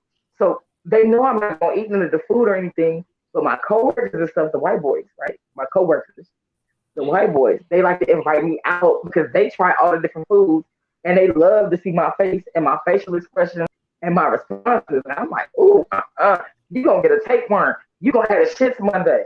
They like to hear all my black woman quotes, right? You gonna have the shits Monday. Oh, your motherfucker, you gonna have the BG, your stomach. Bruh, and then I'm trying to figure out why the school of fish is in the wine glass, right? Because I got like black questions. So they're enjoying my difference in culture. Right. Truthfully, is what it is. They're enjoying my difference in culture, and they enjoy the difference in culture. Period. That's why they want to go out and eat at these Japanese restaurants, and they'll eat shit that I would never even try, and they want me to Right. come because I'm American too. But the difference in between our cultures and theirs, and they're willing to try it, and I'm not, and they love my responses. I'm like, wait a minute, is that motherfucking fish in a wine glass? Ain't no way. Ain't no motherfucking way. And then they love to tease me and be like, well, try it. Just try it. Just try it. And they know I'm not gonna try it, but they won't. They try to get me to try it, so they have a reaction. You know what I mean? So it's really like a little game we play. So Yeah. I'll go to, bruh, they got some shit. So where I'm at, so if y'all do like sushi, anybody in the chat or on the panel who do like sushi, they get I do. on me I because eat a they say little I'm gonna sushi. regret it later. So they say I'm gonna regret it later because where I'm at in Masawa, they're known for their sushi. Like the whole country of Japan knows about the sushi in the city that I'm in. Like they are the sushi king. And they got some Let me ask, shit, and they let me got like the sushi. let me ask, So, hold on, I'm probably gonna answer it. The sushi comes like a conveyor belt, like a booger. I call it a snot rocket. It's like a whole big booger looking. And so I be sitting there with my camera, like, what? And then they eat it. And they like, the smell. And they'll plug their nose and eat it. And they be like, you try it. And I'll be like, motherfucker, I'm going to leave out this uh, restaurant. No, I ain't it's trying. cargo. No, I ain't It's trying that. it's cargo, No, it's bro. not escargot. No, It's not no, some no. other kind I of snail. seen. I lived in France. I lived in France for 2.5 years. That is Yeah. not escargot. I lived in France from 2017 to till October of 2018. 19. One of those. Anywho, 2.5 years. I lived in France. I lived in France. Like nigga, I got tax returns to say so. Yeah, Let me that ask is something not a little. escargot. And I didn't. Let me ask. Let me ask you something that's a little different than the topic that you're speaking on. Uh, is Japan sort of like Amsterdam? You know, legalized in certain things that's illegal here in the states. In most states. Oh no, I don't think so. To me, they're more strict, but it's Oh not yeah. even really strict. They're just more. They're like laid back and chill, and just as long as Yeah. you follow the rules, you'll be fine. And like I said, the respect to me, the respect level here, because like I said, I lived in France. I lived in southern France in the Mediterranean. Anybody who knows, I think Picasso. I lived in the French Riviera for 2 years, 2.5 years, um, which is one of the most beautiful places in Europe you could live. And I What went Christians all hang out through down there? Italy. I went all through Italy, France, Spain, Switzerland. I went everywhere. So, but their culture is more strict, but it's not really strict. It's more respect. Like tomorrow when I'm on the train, if my phone ring, I'm not gonna answer my phone. Like you just don't do that. That's Right. Well, you can't disrespectful. answer your phone Well, on the and I train. thought no, you can, and I did it. The first time I was here was in 2019, and my phone rang, and I answered the phone, and everybody on the train looked at me like, "What are you doing?" But think about it: when you on the train and people answer their phone, and they all on their phone, like, "Ah, girl," like, and you be looking like this shit off your phone on public transportation. It's really just more respect, like mutual respect. You can answer your phone, but don't nobody want to hear your conversation. For real. How many times you been on the train and didn't want to hear that conversation? Hmm. So, like, here, respect is a big thing. Um, I can answer, and everybody gonna look at me kind of funny. Ain't nobody gonna tell me to get off the phone. But it's awkward at that moment. It's like an awkward ass moment. You the only person on your phone. It's dead silence on the train. Everybody minding their business. Everybody with their wife or their kids, and they'll have a conversation within their family, and ain't nobody talking loud. It's like you, your wife, and your kid is on the train talking, and your baby, kids, your baby like, oh, daddy, look, ooh, ooh, ooh, ooh, but it's still like respectful though. Ain't nobody gonna interrupt your space. So that's what I'm saying. I'm probably not explaining it right. It may sound wrong. And your So 5 year the, old can still be five. Your 4 year old can still be six.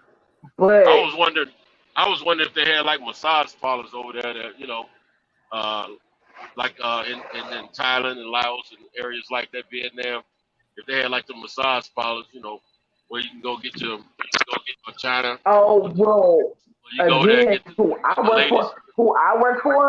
the company I work for, even when I'm in Europe and even when I was in Europe and went to Amsterdam and they have a red light district, we're not allowed to go Yeah, because of sex trafficking, because the people who work there may be forced, because I'm an American citizen and so I'm a government employee. I'm an American citizen, and because the United States government said I can't do that. So even though it's legal in Amsterdam, and you can go do it, but if your ass get caught up in there, you gonna get charged by the United. So it's legal in Amsterdam. You can go do it and not go to jail. But if something happened and you get caught, the United States government is gonna press charges on your ass. mm. So do you really want the problem? That's it. That's if you're an employee of the government, right? Like military No. or private citizen that's Right. working for the government. Right. Now you random on vacation, you can go do what you want to do.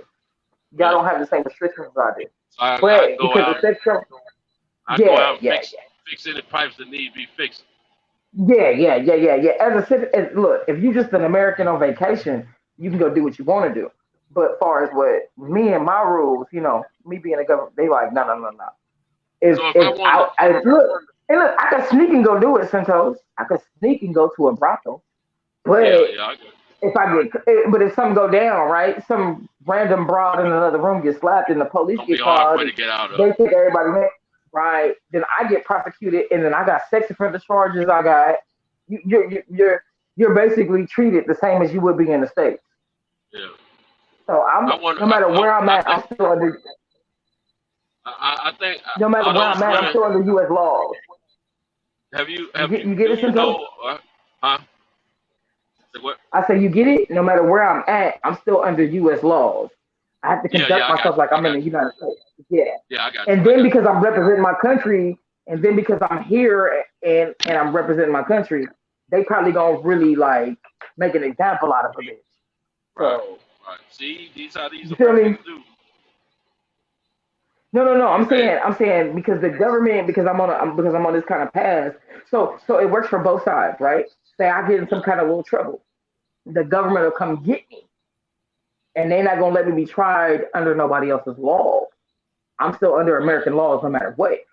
I got But if you go around there and embarrass us, we gonna sock it to your ass. you. Yeah, that part. We gonna make an example out your ass too, though. You feel me? So it's Mm-hmm. not like I got to pass. It's not like I got to pass to act up. I got to pass for like if what just happened in Afghanistan just happened, right? Yeah. They say, "Hey, we up out of here." I can show up with my passport. They like get on the plane. Mm-hmm. You know what I mean? They're not gonna leave me behind.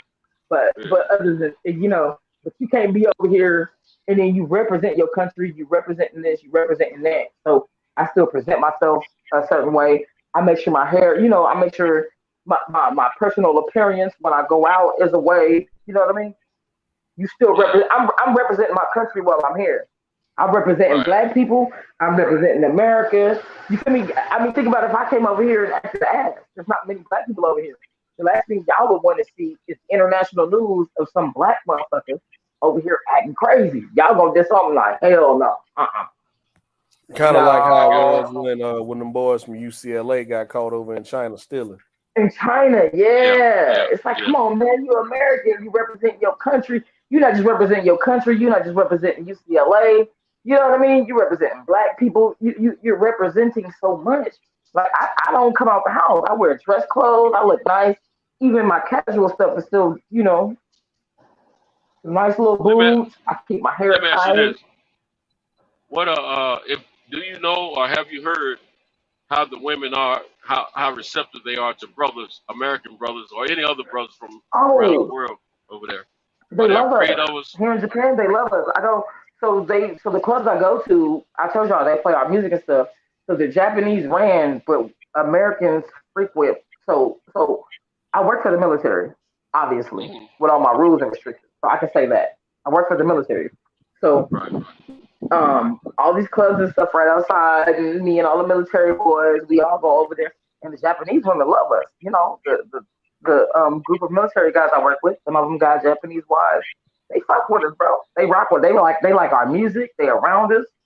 They fuck with it. Yeah. So where I'm at right now, it's a co-mingle area. It's Japan and America, and our two cultures have blended really well because they've been Yeah. sending people to the United States from the United States to this area for decades. So it's a real blend of the two cultures. Yeah. Yeah, it's I dope. It's just dope. want. Y'all I would just. actually like it. So they probably. I don't know. I mean, I wonder if they can handle us physically on the app. Oh, Will they it be love too me, much bro. for They them on the fuck app? with me. I guess it'll eventually fit. Centos. Over Yeah. here, they would love you. They would love you. It's the Japanese women. The Japanese women, the young. So I work for the military. There's a lot of young black women and a lot of young white, black, everything, and because they're in the military and they're outside their country and like that racism shit ain't really a big deal. I mean, Right. y'all gotta travel because when you leave the United States, you start. I figured that out. So France is the first country I went to and lived. Not the first country I went to, but lived outside of the United States. And immediately, like your first 2 weeks, you'll realize that racism is gonna. I ain't saying the French ain't Oh, racist because you can it's ask the probably Haitian. worse over You here. can ask the Yeah, probably. Haitian. No. I ain't saying the French ain't racist because you can ask the Haitians about that. They'll tell you how Yeah. racist the Yeah. French are. But it's a different.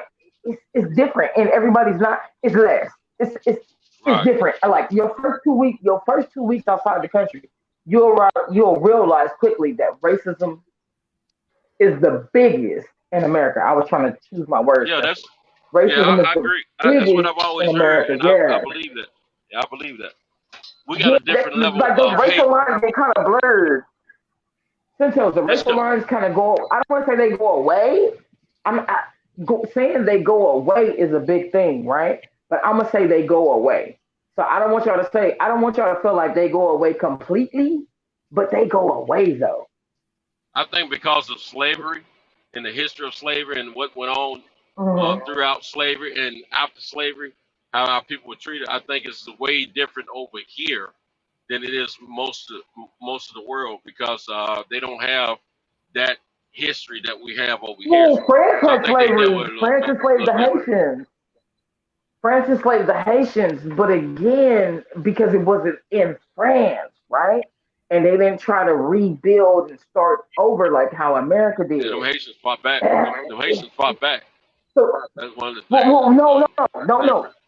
Leave all of that out. Leave all of that out because slavery didn't happen in France. Because France didn't bring a whole bunch of black people to France and enslave them and make them build their country, right? Right. Because France did all their slavery shit, and they got islands too. They more than Haiti. Saint Martin. I met a brother when I lived in France. When I lived in France, I met a brother from the island of Saint Martin, and he looked like me, but he spoke patois, he spoke English, and he spoke French, and he spoke a couple of African languages. And that dude was great. I think his name's Jason, and we still kind of talk on Facebook. We had a good time, but then you start to see when you're outside the country, you What's don't up, look at DJ Seven for Jamaicans. life? When you're outside the country, you don't look at Jamaicans and Haitians and Puerto Ricans. You look at them as Americans. You it takes you a second because your ass is American, and well, not American, you're from the United States, and they divide us. But the moment y'all in France together, you realize how close our cultures are. There's no difference between a Jamaican or a Haitian or a Dominican. Like when we're all in France together or we're all in England together, we're American at that point. Our cultures are so similar. um, I was in a club in Barcelona, Spain, right? I was in a club in Barcelona, Spain, and this black couple walked in. And there's a lot of Africans in Barcelona, Spain. And there's a difference, it's a slavery difference between us and Africans. That's the only way I can explain this. The slavery difference between us. And so the Africans kind of run shit in Barcelona, Spain on the black scene. And of course, that's what happened to me naturally. And I'm in a bar in Barcelona, Spain, and this couple walk in. And because I had been to England, when this couple walk in, I'm looking at them and I'm like, they're either from London or they from the United States, right? Not just London, but the UK. I'm like, they're either from the UK or the United States because there's a difference between us enslaved people and Africans. There's a difference between us Westerners Right. and the Easterners. And just by the way they was dressed and the way his girlfriend's hair was braided and shit. And so they was wondering the same thing about us, and he sent the drink over. The dude sent the drink over, and they ended up being from London, y'all. But I thought they looked like regular black motherfuckers from the United States. But if I'd have never been to England, I wouldn't have known. It's like a thing. I don't know. Y'all got to travel to fully understand it. And man, we had a great time with them. We went. There's all these bars and shit on the beach, and the party bus. You pay like $150. You pay like $150. The party bus take you to all these big parties. Man, shit went crazy. My cousin was there. It was me, my wife, my cousin, one of my crazy black coworkers. Nigga, that night was insane. I can't even talk about it on the internet. Can't even talk about it on the internet. That fucking night was. Whew. So we hate, we don't fuck with Anthony Joshua in the boxing world. But truthfully, in a club in Barcelona, Spain, and Anthony Joshua and them walk in with his homies, we looking at them like, well, where are they from? We still brothers and sisters, regardless of how they slice it. It still comes up peanuts. It's just a difference in culture because of different countries and what. See, that's a whole different subject. I don't really want to break open. Well, we think we're different, but we're not. That's where I was kind of going with that. Yeah, we think we're different, but we're not. There's a misunderstanding on both ends. Is what I've learned and found out. But the misunderstanding goes away, though. But the misunderstanding goes away when you in places like France and you in Spain, right? The misunderstanding went totally out the window in Spain, though. Yeah. The misunderstanding went out the window, right? Because Alabama may beef with Mississippi or Alabama. You know how the North and the South in the States, we kind of think we different. Yeah. But the moment I bump into some Southern brothers in Spain, nigga, I'm what's up? Where y'all going? What we finna do? You know what I mean? That's the moment we become closer. So let me tell you something. When you go to a country where the language is not the language that you predominantly speak, let's say you're an English-speaking person. When you go to an area that's a different language primarily, even the folks that visiting from around the world are speaking the same language of that particular land. Like when I went to the Dominican Republic, my wife and I, that's a Spanish-speaking country. A lot of the visitors were from Spanish-speaking countries, so they all could mingle and get along and understand one another. But us English-speaking people, we felt left out, and we come together no matter what color you are. That's what I noticed over there. No matter if you're from England or the U.S., if you speak English, you kind of huddle together because you can communicate and understand and help each other that way. So it's a trip. But just being you feel like the minority when most people are speaking another language other than what you speak. But I learned something that taught me how important it was that I do need to learn Spanish. When I went the few times I've been to Mexico, it didn't bother me as much that I didn't speak Spanish because there's still some English speaking people that were natives of that country. And then there was, you always find an English speaking person, but when you go to a place like the Dominican Republic, or if you go over to Europe somewhere like Spain or something like that, I don't know, I haven't been there, but I would think you probably feel a little bit out of Man, sorts. Spain is dope. And what's the dopest thing about Spain is there's going to be more Africans than African Americans or African Europeans, right? Because they're close on the Med, and that's when they cross, that's where they come into. So the Africans, so I was in southern France. So everywhere not everywhere, but mostly everywhere I went to in Spain was southern on the Med. So the Africans are like the Mexicans, right? They cross the border through there on boats and shit. But so you have mostly Africans. And so when I figured that out, hey man, listen, black motherfuckers, no matter what our culture is, no matter how different, African American, African European, we the hustlers everywhere. When I went to Italy, I went to a city named San Remo, Italy. When we pulled up and was parking on the beach, it was brothers hustling Louis Vuitton bags, hustling Rolex watches. Bro, they was hustling, selling weed. I don't even smoke weed, but I laughed like, damn, they got weed. I'm gonna say this, I didn't buy none, but I wanted to buy some just to help the brothers out. Well, shit. I mean, I respect your hustle. Yeah. Well, I didn't, but just, look, my coworker over here talking about the weed in Italy. Hey, Santos, my coworker over here talking about the weed in Italy trash. Santos, my coworker over here talking about the weed was trash in Spain and Italy. I don't smoke. My coworker heard me talking to y'all. He came outside. I'm outside. My coworker came out here talking about the weed is trash in Italy and Spain. I don't get down with none of it nowhere. But no, I don't smoke either. So. Hey, so I got a question. What's up, dude? I got a question. So what's up? I'm ready. I want to know what everybody's thoughts on the R. Kelly situation. On the who? R. Kelly. Oh, I mean, we saw the video of him pissing on bitches back in how long ago? I was a little kid. You can't call it child porn when I saw it because I was a child. And he was pissing. Listen, I feel like they got him wrong. I feel like they did whatever they could do to get him. I feel like that this trial, the first trial when they should have arrested his ass, they didn't. This trial, they really didn't have what they needed to have. Yeah, no, this trial he should have been able to walk. That trial he walked away from 2008 was the one they should have arrested him. So I really didn't pay any mind to this trial, man.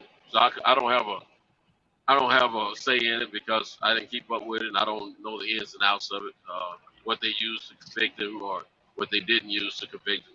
I really don't know. So man, they use anecdotal. My thing, this is the way I am. No matter who commits the crime, if there's a crime committed like that sexually, this is my thoughts. If he did it, I have no problem with them putting him away. If he didn't do it, I have a problem with them putting him away. That goes for anyone, no matter who they are or what the situation I know. is. That's the thing, man. They didn't okay. I'm a disclaimer this, caveat this. I got daughters, I got grandmas, I got mothers, I got sisters.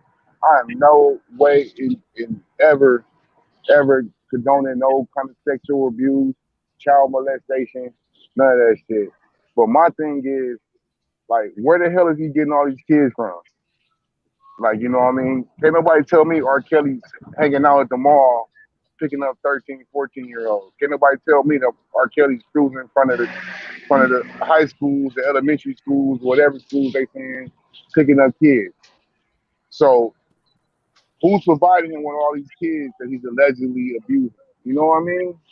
And if he is Deuce, abusing, my problem is this right here. When he was, because at this point, he's too old. So my point is when he was doing all that, that ain't when they locked him up because he was making too much money. My problem is y'all let him get away with it for hella long, and then y'all locked him up when it was convenient for y'all and made him the poster boy of the Me Too. But my other biggest problem, I think what you're really, I don't know if this is what you're trying to say because I ain't trying to put words in your mouth, but if the law is the law and justice is justice, what they just convicted him on is not worthy of a conviction, and that's why they had to use RICO, right? Because everybody knows you can't beat a RICO case. Everybody knows you cannot beat a RICO case. So no, they used RICO to get him this time so he couldn't go away. I agree. I agree with them using that. I agree with them using that so he can't abuse other children. But when y'all had him in 2008 with the video signed, sealed, and delivered, y'all let him go. And he had another 20 fucking years or 15 or whatever the number of years was of continuously. But at that time, he was making too much money for y'all. So my point is, I think what you're trying to say, I don't know, I ain't gonna say what you're trying to say. What I'm trying to say is, this time, y'all really didn't have what you should have had on him to convict him. You didn't, because those are anecdotal stories, and y'all can look up the word anecdotal, right? Because anecdotal just means that I was there and I saw it. Anecdotal means you ain't really got no facts. Anecdotal means is my word versus yours. So, and then I'm with you. It goes with the parents and all that shit. So, I mean, and after 2008 or 7 or whatever the fuck that was, that he got caught pissing on the girl. If your kid is around him, you should be arrested because we all saw him cheat on that little girl. We all saw that. Yeah, man. How effective you guys think the Aaliyah situation had to do with his case? Man, Aaliyah's situation didn't work at all because if that was the case, they could have arrested him in 2008. He married nigga. He married Aaliyah in 1990 something. Is it 4 or 8? I don't know. But it 94. Was before the case in 2008. He legally married Aaliyah, and they let this man walk the planet. So at this point, y'all conviction, the way y'all just got this conviction with anecdotal stories is not how the law works. And see, we on air. Damn, I wish we was behind the scenes. But here's the thing about the law. If we allow y'all to convict people with anecdotal stories, anecdotal means no facts. That means your word against mine. I mean, I said it, and Santos believes it, and he was there, and we had the same story. That's all that means. There's no facts. There's no rape kit. There ain't no semen. There ain't no DNA. Anecdotal means no facts. Y'all convicted this man on anecdotal stories when y'all couldn't convict him on facts. I don't like that, because if you can convict somebody off of what somebody said, then Santos, if you don't like me, you can say something and then they convict my ass because you said it. That's not good enough. I don't like that. Y'all should have got him in 2008, but y'all let him walk because the record industry needed him, bro. Nah, that's not cool. Y'all should have got him when y'all had the facts. We had hard facts. We had video. We had hard facts, nigga.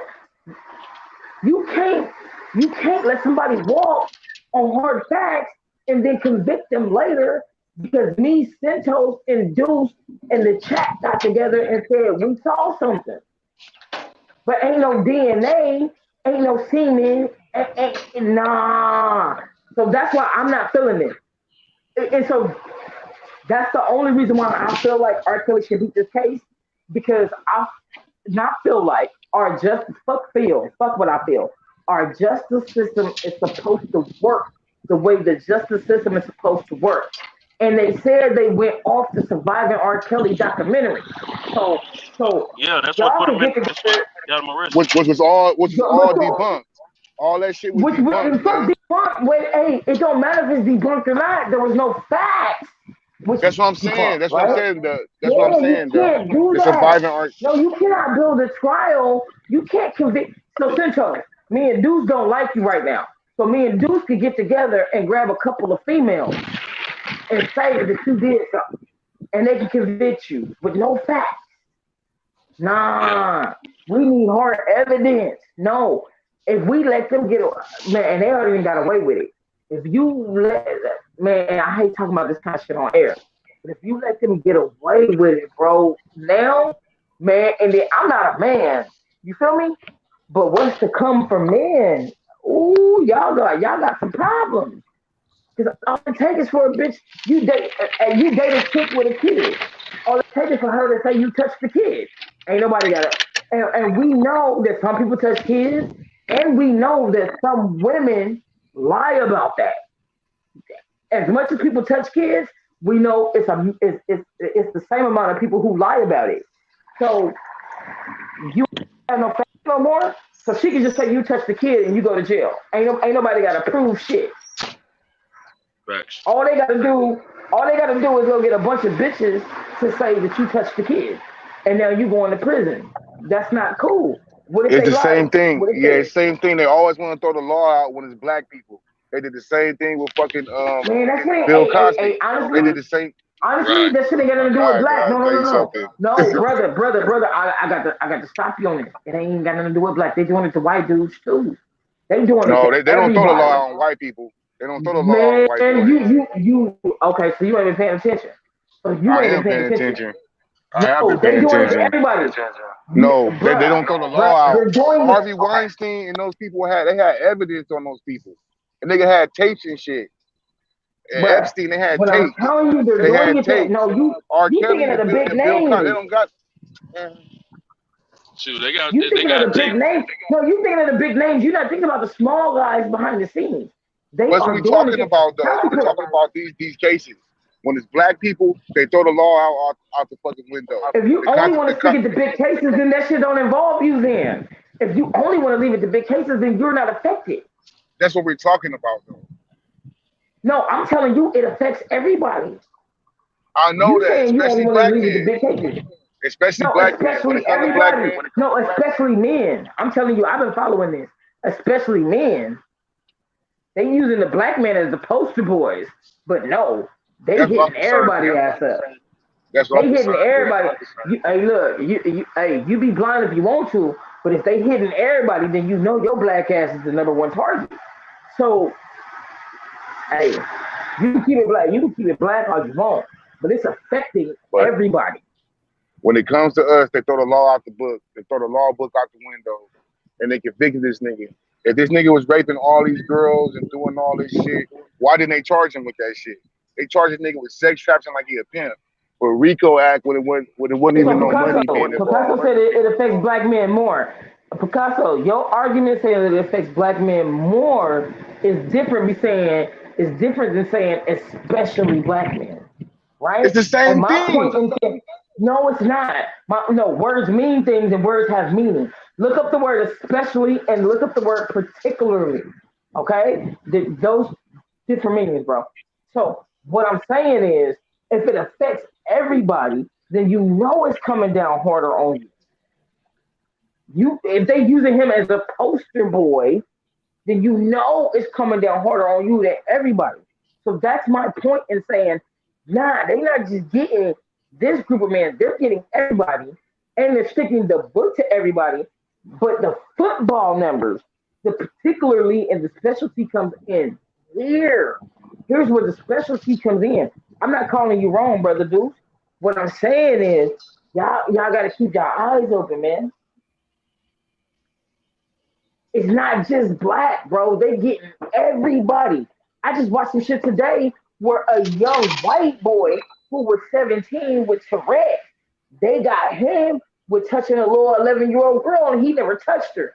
They lied and said if they lie and do that on a white boy, what the fuck you think they gonna do to you? They But he lied didn't and said that get he touched her. 34 years. Nigga, they gave him Jail 20 time. years. He was 17. They gave him 20 years. He was 17. He was 17. The case popped off when he was 16.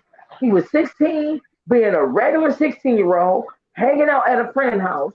They was smoking weed, smoking cigarettes, and one of the girls at the house was babysitting like a normal 16-year-old. These are white people. And the little girl who was being babysat came over and jumped on the boy who at that time would be considered mentally retarded. She came and sat on his lap. Hey, you He got a pushed her few questions off. in the chat, Trey. He pushed her off.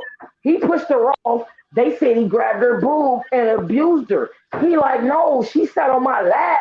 I pushed her off. See, y'all don't realize that it's not just black men. When it comes to the mentally ill, they treat them crazy too. So he pushed the little girl off his lap.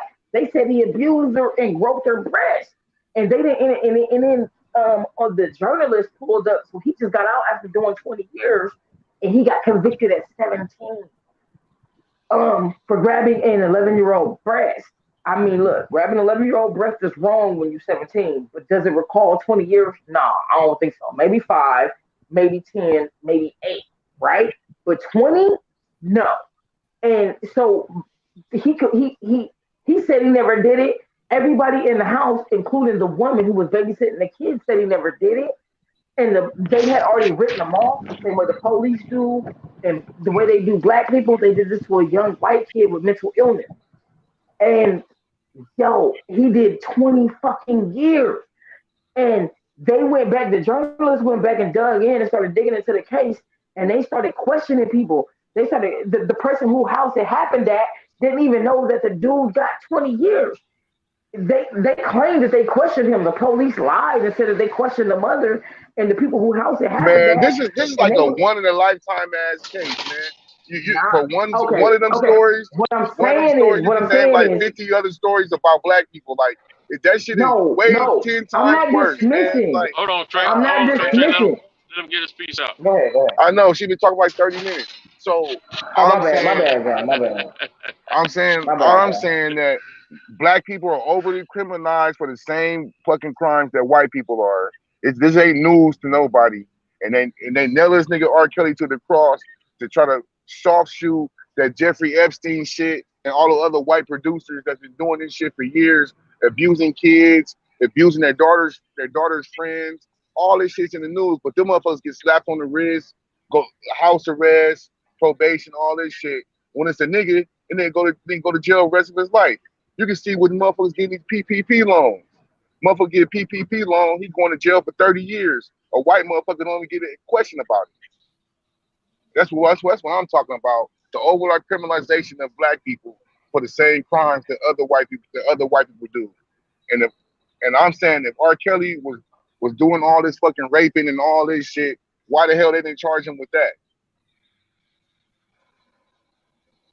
That's the point I had to get across. So they convicted him on sex trafficking, but not rape what do you call when you molestation, pedophile. Molestation. They didn't get him on none of that stuff. Just I ain't kept up with it at all on purpose because I was upset about it. Man, they got him on sex trafficking.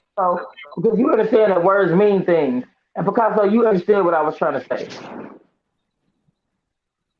I'm going back on mute. But Picasso, thank you. Because at least somebody understood what I was trying to say.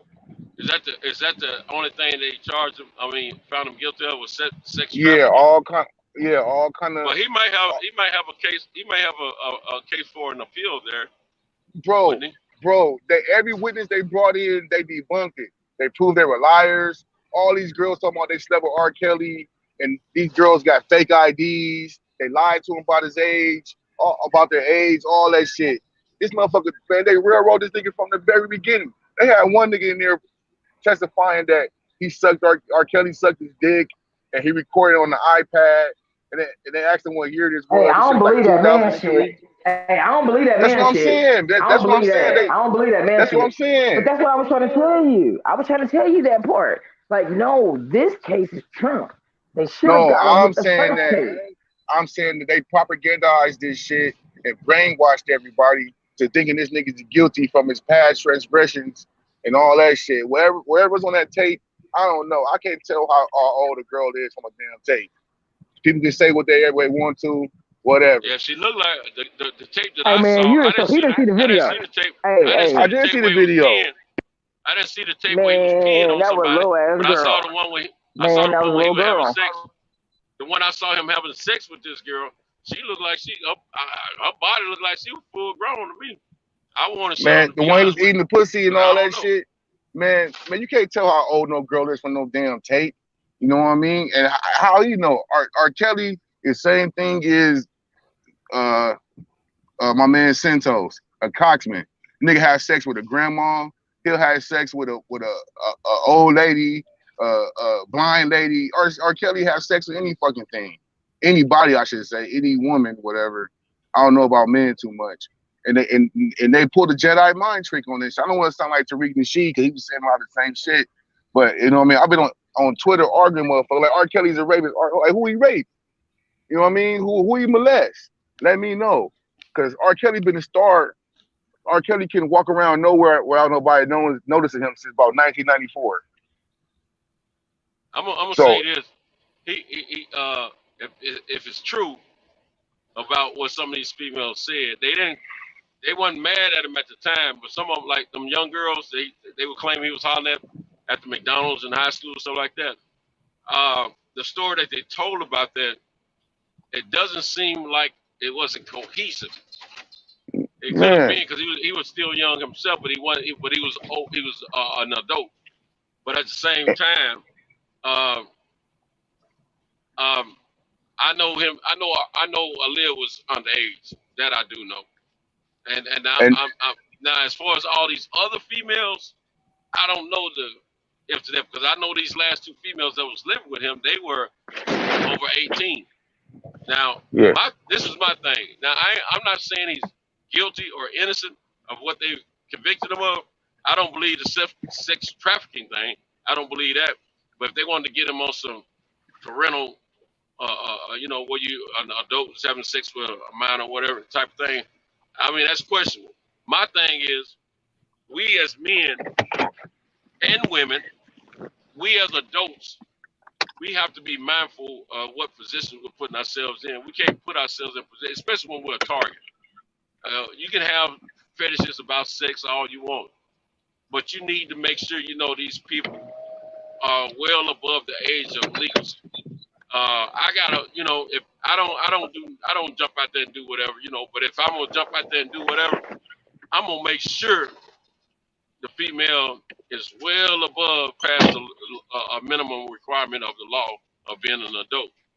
And at the same time, if somebody trap me up and try to come catch me with a female trying to, you know how sometimes they send a female to guys they trying to trap up.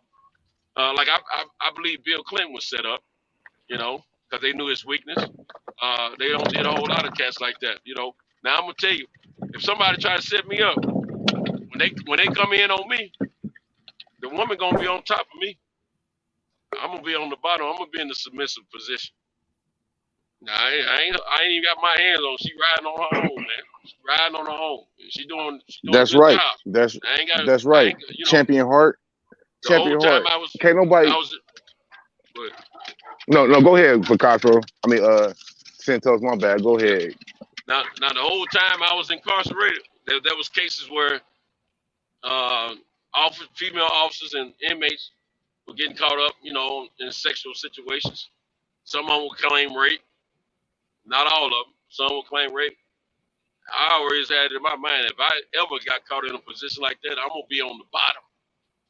You understand me? I'm not gonna be in a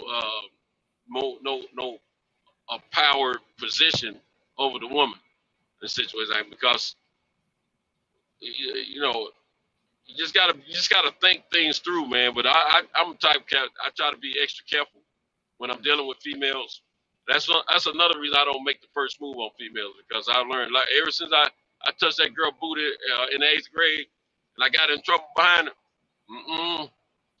I don't do that no more. You understand me? I got to be invited to the booty.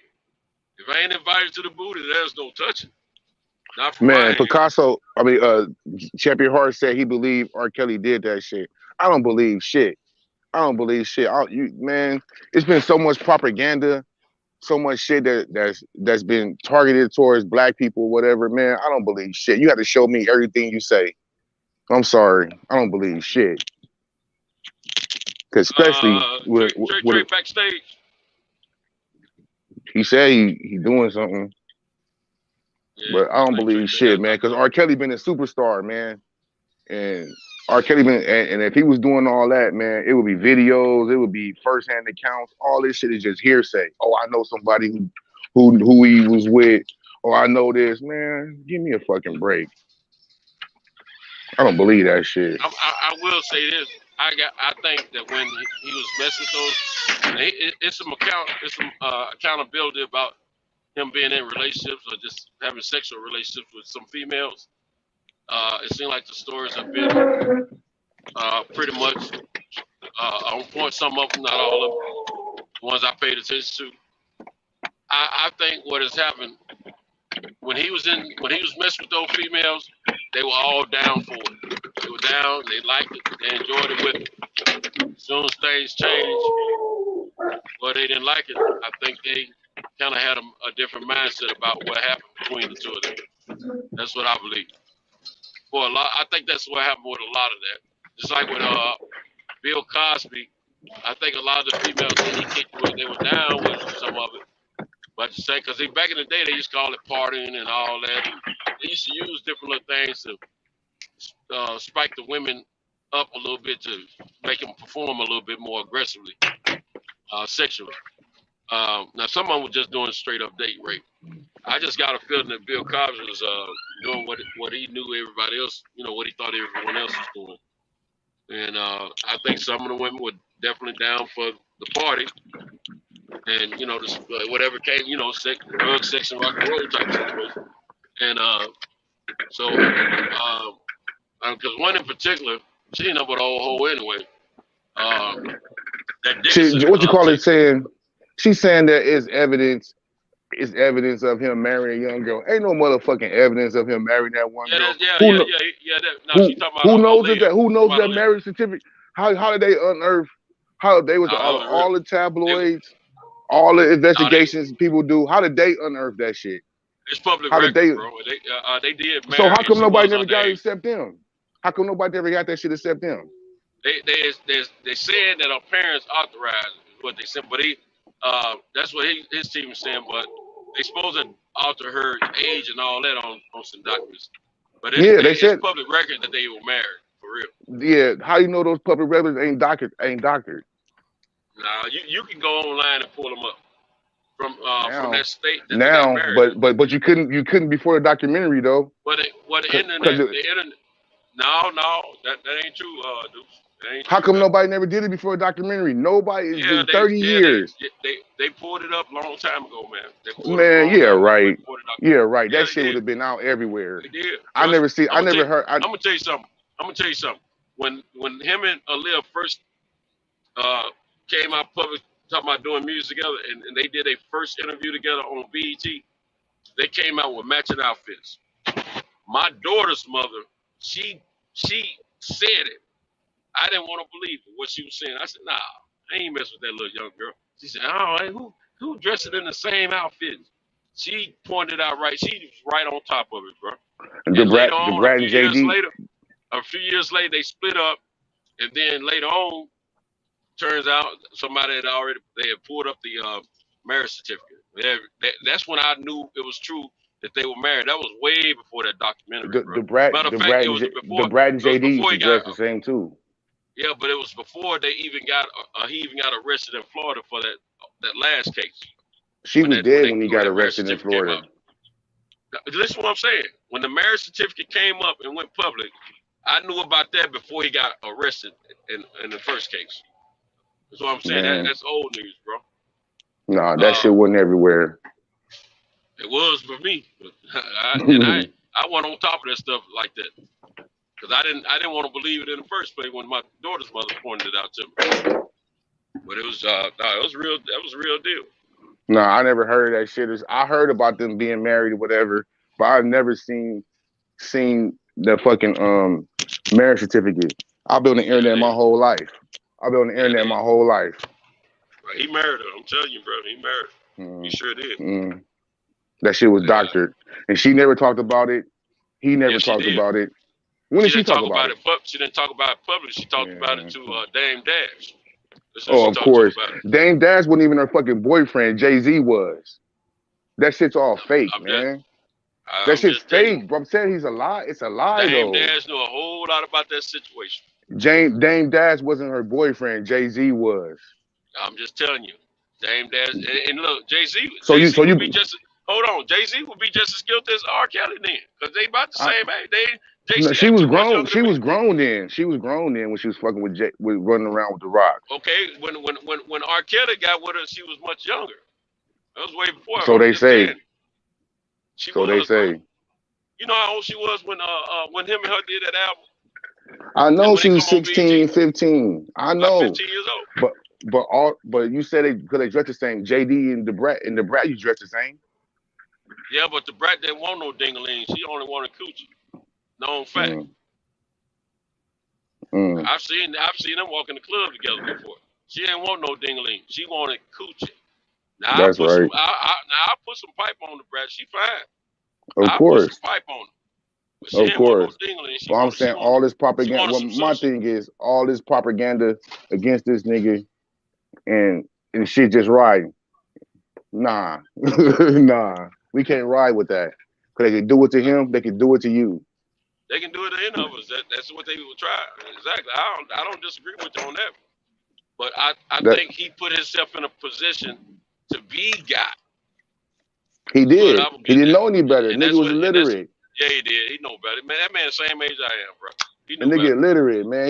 Nigga don't know niggas feeding these niggas shit. That ain't no learning to read and write type situation. That's a right and wrong situation.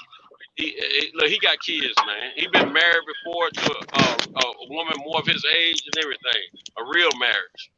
He know right. Nah, bro. I'm just saying you don't put your. Okay, it's just like me. I'm always talking stuff on this panel, right? About women.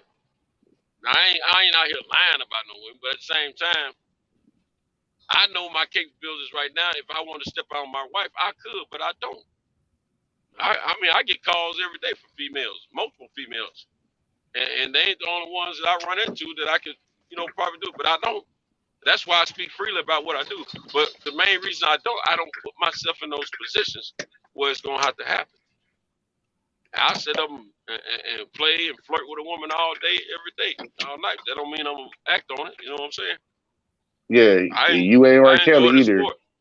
I didn't say he didn't know better. Yeah, you did, bro. You say he can read and write. He didn't know no better. I didn't say no. I didn't say that. I said no. You said no. You said that put yourself in those positions. I didn't say he didn't know better. I didn't say he didn't know better to put himself in the position. I'm saying that all the shit that was handed to him and shit, he didn't know what was right or wrong. He didn't know who he can trust. Somebody else heard you say that in the chat. I'm looking at it. They heard the same. That's why I said. That's why I said it, because what you call it, Champion Hunt said it. I was like, nah, he didn't. They ain't what I'm saying, that he don't know better, right or wrong, not to mess with little girls or not. That's not what I'm saying. I'm saying he didn't know better about the people who have around him. That's what I'm saying. But yeah, I mean, we just got to do better. If he's not guilty of these acts that they convicted him of, I pray that he files for an appeal and he gets to get his freedom. He don't got the money to fight for no appeal. He's done, man. R. Kelly's done. Bury his ass. He's done. 30 years, guaranteed. He's done. He ain't got the money to fight that shit. Bill Cosby got the money to fight that shit. He don't. Yeah, he had the money. He don't got the money to fight that shit. That nigga's done. So I feel sorry for him. I love R. Kelly's music. I feel sorry for him. I ain't gonna never stop listening to his music. I don't Me think either. it had nothing to do with what they had him in court for. And anybody talking about they want to stop listening to music, that's on them. I don't agree with it, but I'm a fan of good music is good music. Period. There've been a lot of pedophiles who made good music. So look at the white dude Jerry Lee Lewis. He one of the first pedophiles, and Elvis Presley too. They don't knock Yeah, down man, a that whole lot shit's of young all bros, man. man, that Jerry Lee shit's Lewis married all his down cousin history. who was underage, man. You know, That's so just I mean, all down the history a lot of of stuff. entertainment, bro. All Yeah. down the history of entertainment, bro. Yes, I mean, I'm not gonna stop listening to his music because what other people think, man. I love good music. Period. Point blank. Period. I don't care what color you are, what sex you are. None of that. You can be. Hey, some of the best music been made by some bankrupts. Yeah, man. Everything. Oh no, bro. My thing is, I just feel they railroad this nigga, man. They probably they don't railroad so many of us, man. Unfortunately, it's almost par for the course for them, man. For the course, I mean, and it's sad. You know, we have to. I hear what you were saying earlier. I mean, we as black people, black men in general, yeah, we have to be extra careful, man. We have to go beyond a shadow of a doubt and prove ourselves time and time again. Unfortunately, but that's just how it is in the country that we live in. I mean, we know we're in one of the most racist countries ever started in this world. You know, I'm not gonna say created because this country's been here. I'm gonna say started, and you know, they want to build a case for it, just like that Corntel Pearl, man. They, you know, when they want to build a case against you, they do what they do, man. I know, and it sucks to see so many people. Oh yeah, screw him. I used to like Aaliyah. Like fuck that. That's bullshit, man. That's bullshit to me. You find any reason to railroad a nigga. I'm cool on that shit. But I don't condone pedophilia and molestation. Fuck that. But if that's what he was doing, charge him with that. Yeah. You know what I mean? I'm gonna say this too. You know, sometimes we get hemmed up on stuff just because they know we are guilty of something that even if they can't convict us, they'll figure out a case. They'll figure out how to build a case. Now on the legal end. Now I've been accused of quite a few things that I wasn't guilty of, as far as in relationships, and the things that I was guilty of, I was never caught or convicted of. I'm gonna tell so. Yeah, that's right. I was caught or convicted. You know what I'm saying? So you know, I those things that I wasn't caught in, as far as in my relationships, and I didn't get accused of. I'm taking it to the grave with me. Seriously. You know? And it's the same thing. It's the same thing. It's the same thing with Suge Knight. You know what I mean? They are gonna bury Suge over some shit where he was defending himself. Yeah, he don't trying to running over somebody, killed him. Trying to escape from people trying to kill him. They only show the part when he ran over somebody, but they don't show the part 2 seconds before when them fools were trying to sock him out. When they socking him out, trying to pull him out the car. They never show that part. I saw him getting punched. Yeah, you see him trying to take the keys out the car, and niggas not knowing, that the nigga was like partially blind and shit. He had just got shot up 6 times like 2 weeks before that. So the nigga got diabetes and shit going on. He didn't see Terry Carter. Terry Carter fell in front of that car. He didn't see that nigga, and y'all charged him with murder. And he gone for 28 years for fleeing from the scene where they trying to kill him. You know what I mean? If they can do it to him, they can do it to anybody. No doubt. That's another situation. I hear what you're saying, and I know you know more about that situation than I do because you're out there in that area. But that's another situation where a person puts himself in a situation, not in different situations where people want to get a conviction of them. You know what I'm saying? Yeah, I'm like this here. If you don't got away with something, shut your tail down and get out of that limelight and just chill. they You they know what I'm set that saying? nigga up, man. They set that nigga up. They called him over there to try to execute that nigga because Dre was scared. It was fucked up, man. All that Oh, shit they on called tape. him over.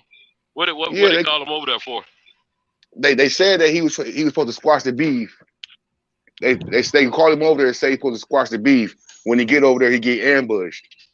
See, I don't know. I heard he probably speaking hella true, but I thought I heard that he was over there talking about some money that was owed to him or something. Yeah, that's what they. Of course they're gonna say that. Of course they're gonna say that about Suge. Of course, that wasn't it though, homie. They called that nigga over there, and when you get there, they ambush him. But nobody's gonna care. Big bad bully Suge Knight. Send his ass to jail. Same thing, R. Kelly. You can say whatever you want to say. You ain't prove shit, and you see what's going on. And send a nigga to jail.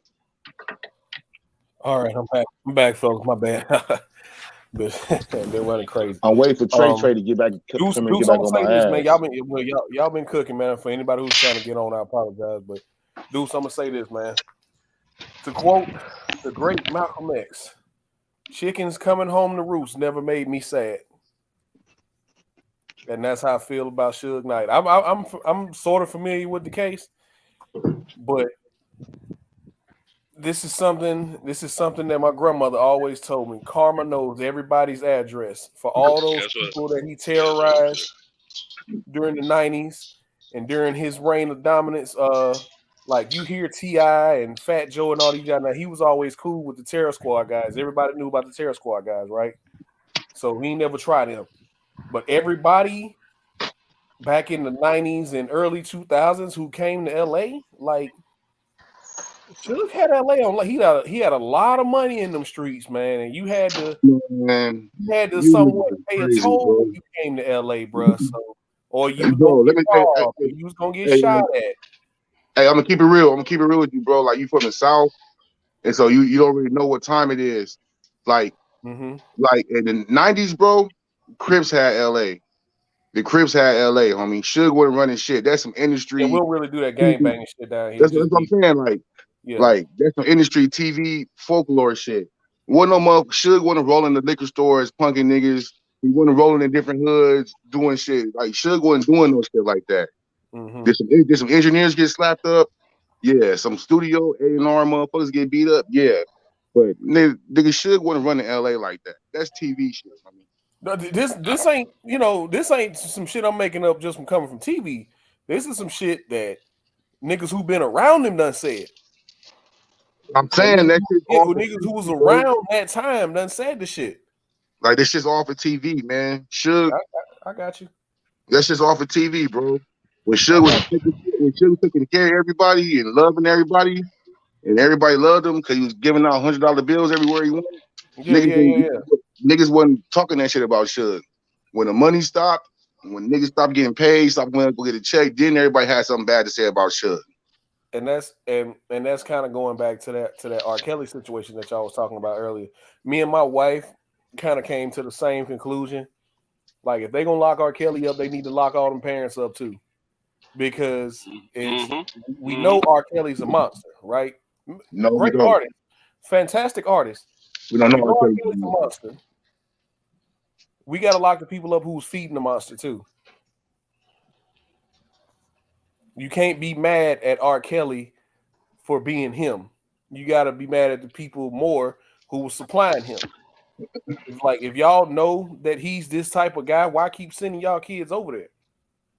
It's the same shit I said about Michael Jackson. If y'all really believe Michael Jackson touching them little boys like that, why y'all keep sending y'all kids over there? Lawsuit. You see what I'm saying? Like, and then when the and that goes to kind of what you be saying, Deuce. It's like, once the money start drying up and once the money start getting thin, then all of a sudden y'all got all these receipts. What was these receipts while he was terrorizing y'all kids? You couldn't pay me enough to sell my daughter. I don't give a fuck. I'll go to the next guy. You ain't the only one that make music around here, pimp. Right. You couldn't pay me enough. So we came to that conclusion. I want the fucking parents prosecuted too for child endangerment, all that shit, man. Even though most of these girls is grown now, and the statute of limitations done probably ran out on these cases. I don't know what it is in Illinois, wherever they trying this case. But to try to sit here and just bury the monster for being a monster is ridiculous to me. Like, there are other people who should be held accountable for this shit. That's just me, man. I don't know about the monster shit. You gotta show me. Man, I never cared to watch the video because personally I'm not into that type of stuff, and y'all know what video I'm talking about. I never cared to see it because that's not my spiel or whatever. But if there's a video out there and enough people who are close to him have said, like, bruh, he really liked that. Everybody thought it was all fun and games when Bill Bellamy said the shit back in like 97, 98. Or early 2000s. It was late 90s, early 2000s. Bill Bellamy had a whole he didn't have a whole stand-up special. He had a little bit about it before the tape even came out. And it was all fun and games until all this shit started coming out about the tape and about this other trial. Dude, eventually some people are gonna have to start asking some hard questions like, hey man, what's really going on, man? Hey, why everybody keep saying you like little girls, man? What's up with that? That's another thing about not having real friends around him. Because the next child somebody would have brought around, the first time somebody say some shit like that around about me, and they bring they little 15, 16-year-old girl around, last time I helped somebody your age, they tried to say I did all this and that. So from now on, just to protect myself, I'm not gonna work with anybody this age. I can refer you to somebody else. What if all them girls were lying to him? Everybody who was bringing them girls to him was lying to R. Kelly about this shit. You cutting out, Deuce. You cutting out. What? You cutting out, Deuce. Bro, I said, what if all those people who were bringing those girls to were lying to R. Kelly about how old they were? Because man, listen, dog. Like he gotta use his head as a person. That's what came. Listen, Deuce. I don't. Like this is just me, right? I can only speak for myself. When I look at the girls around here, I was like, I can look you dead in your face. You somebody fucking child. Yeah. Let me tell you something. Like I don't buy that. I don't buy that because I can look at a teenager and tell you're a fucking teenager. Mm-hmm. In the eyes. Look up in the eyes. It's all in the eyes and the face and how they act. I can tell you somebody's child. Mm-hmm. Mm-hmm. There's a glimmer in a kid's eyes before they get exposed to too much. You can see that innocence in their eyes. I can tell young girls every time they're in front of me, if they in front of me by looking in their eyes. Now, you can't always tell by the body because some little young girls look like they're drinking milk. You got to look in their eyes and you can see if they've been you can tell if they've been exposed to a vast amount of things or not, because their eyes still have a sense of innocence. The glimmer in them is it's hard to explain, but I can tell, I can almost tell by looking in a young lady's eyes if she's ever been intimate with had sexual intercourse, because once they lose their innocence, that little glimmer changes in their eyes, and everything changes about them. They swagger, everything. But I don't go by the swagger because some of them try to have swagger before that.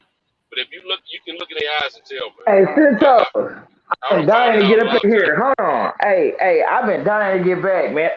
I accidentally kicked myself out pushing the back button.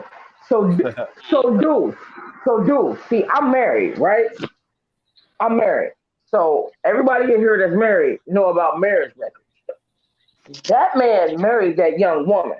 You said, well, where the evidence they fabricated, bro. Her parents annulled the marriage. They tried to do everything behind the scenes. They didn't want everybody to know what was popping, and they didn't want the whole world to know that their famous daughter was being raped and molested by R. Kelly. But how do you know that? How do you know that? How do you know that? Nigga, they said it. Nigga, they said it. Hold on, Cinto, let me go at him with this. Nigga, they said it. Two, nigga, he married her. You cannot fabricate a marriage certificate. Do you There know was a about whole public marriage records? license out there, Deuce. So y'all had. Do you know about public records? Dude, y'all held it in your hand. My nigga, Deuce, if you want to show your ignorance, Deuce, if you want to show your ignorance, show your ignorance. He married Aaliyah when she was 15. They talk about the dude. They talk about the dude who got her a fake ID. Look, they talk about the dude. He the one going to jail with R. Kelly. That's my point about not reading, nigga. That's my point about not paying attention. I think you're using the wrong terms when you say rape and molest. You can't. You using the wrong terms. You using the wrong terms. Bro, you could say she was on the road with him. No, see, if y'all have paid attention to the background shit, when they talk about him having a sex call. Wait, Detroit, wait. I'm gonna ask you a question. So they let her marry her rapist? They let her marry the person who raped her? Is that what her parents didn't let her do a motherfucking thing? They let her go off to be a star with her uncle. What her makes uncle you was think on some R. Kelly bullshit. raped her though? What makes you think R. Kelly raped bro, her? listen to me. You want to? Do you want to hear the words that's coming out my mouth or no? You said rape. My nigga. You said he raped and molested her. Bro, what else is a grown man 25 doing with a 13? If you 25 fucking a 13, 14-year-old. What is rape? What is rape? What is rape? What is rape? Well, we know not to bring you to the barbecue. We know not to bring you to the barbecue, my nigga. Okay, let's say he talked down the coochie. He talked down the coochie. Let's put it like that. It's still he molested her. We can say he when you take an underage, but when you hold on, rape is forcibly holding somebody down and taking it. Let's put stuff in it. Hold on, let me finish. We gotta put stuff in taken against their will. Right. It's taking it against their will. Hold on, we don't know. Hold on. None of us know exactly what happened because we don't know because she was 13, 14. Hold on. Hey, y'all be talking at the same time, man. Y'all go one at a time. All right, okay. Go ahead. I'm saying rape and molested. Hold on. I'm saying rape and molested because it was 13 and 14 when it first started popping and he was 25. Nigga, what is rape? What's 13? Oh what my God. What he's saying, Trey, just like you were saying earlier, words have meaning. What he's saying, rape is I know words got meaning. Hold on, I know words got meaning. That's what I'm saying, Cinto. You got it. I know words have meaning, but she was left alone. Hold on. She was left in the care of her uncle, who was supposed to be watching her. If I leave my man, we all uncles and aunties on here. I do not believe. So you said a 13-year-old. Hold on. So I got a question for you. And everybody on here, listen real carefully. When he answered, a 13-year-old having sex with a 25-year-old, you telling me she wanted that? She wasn't having sex with another 13, 14-year-old. Here's the thing. Let me get on real quick. Okay, go ahead. Wasn't having sex with another child now. Look, this wasn't another child. So you saying a 13-year-old wanted to have sex with a grown man? No, let me get in. Yeah, let me respond to this because y'all talking about this rape, what is rape, and this and that, and so on and so forth. Hold on. Let me go. Let's take it up 3 years. Take it to 16. Even if you're 16, in this country, it's a thing called statutory rape. It don't mean that you beat nobody fucking down. You don't have to beat nobody up and forcefully take them. It's the law. It's called statutory rape. Well, let's call it that. Hold on. A 16-year-old cannot sleep with a 13-year-old. Even if they're agreeing to do this shit, the law calls it statutory rape. Rape don't always have to. Hold on. Yeah. We're not talking about rape. Don't have to be you forcefully believe we taking shit. defining this. No, I no, can't believe no, we going hold on, down this hold on, road. hold on. I can't No, believe we no, going down this road. no, Hey, y'all no, let him finish. no, Y'all hold let him on, finish. Let him hold finish. on, Let him Let him finish. finish. hold Let him on. finish. No, what I'm saying is, what I'm saying is, when Trey saying rape, she's going by, look, because under the law, it's going to be considered, the general, they're going to say rape, but the proper terminology would be statutory rape. That's all I That would was be the asking. proper. That's That it. would be Bro, the proper. hold on. Hold on. I'm still not finished. I meant what I said. No. I'm I still meant what I not said. I meant finished. what I said. I I'm said what still I not meant. finished. Let him Hold finish. on. Hold No, on. bro. Hold on. I know what Hold you're on. Let me saying. finish. Let me finish. I'm not Bro, finished. is that best I'm not PG? finished. Is that best? I'm not finished. Yeah, I'm not finished. My bad. I got a fucking I teenage know what daughter. you're saying. I got a I know teenage what you're fucking saying, daughter. Biz. So what I'm saying is, it's still no. It's going to be, generally, you're going to consider it rape because that's the terminology. I mean, it's going to be generally considered rape, but I'm talking about the legal terminology. Now, she's right in the sense that she's saying rape, but the legal terminology that they 25-year-old holding and a him on, 13-year-old. My man, but 25 and 13? yes, It's not a of 16 and a course. 13. No, a 16 No, and a 13 is different. A Hold on. Let him 19 finish. and a Trey, 13 is different. let him finish. 25. You gonna get the floor back. Let him finish though. I know where he's now, going. I'm sorry. I'm finna when mute. it's still I'm saying, sorry, y'all. it's still rape. Now, I'm saying, don't get me wrong. What I'm saying is, it's still going to be considered rape, but I'm saying legally, the definition will be by the law of the United States of America, and most of the states in this country is going to be statutory rape. That's You a understand fact. what I'm saying? So that's what I'm Not saying. 25 and 13. Now I understand 25 and what 13? you said. Now I understand. No, that still applies.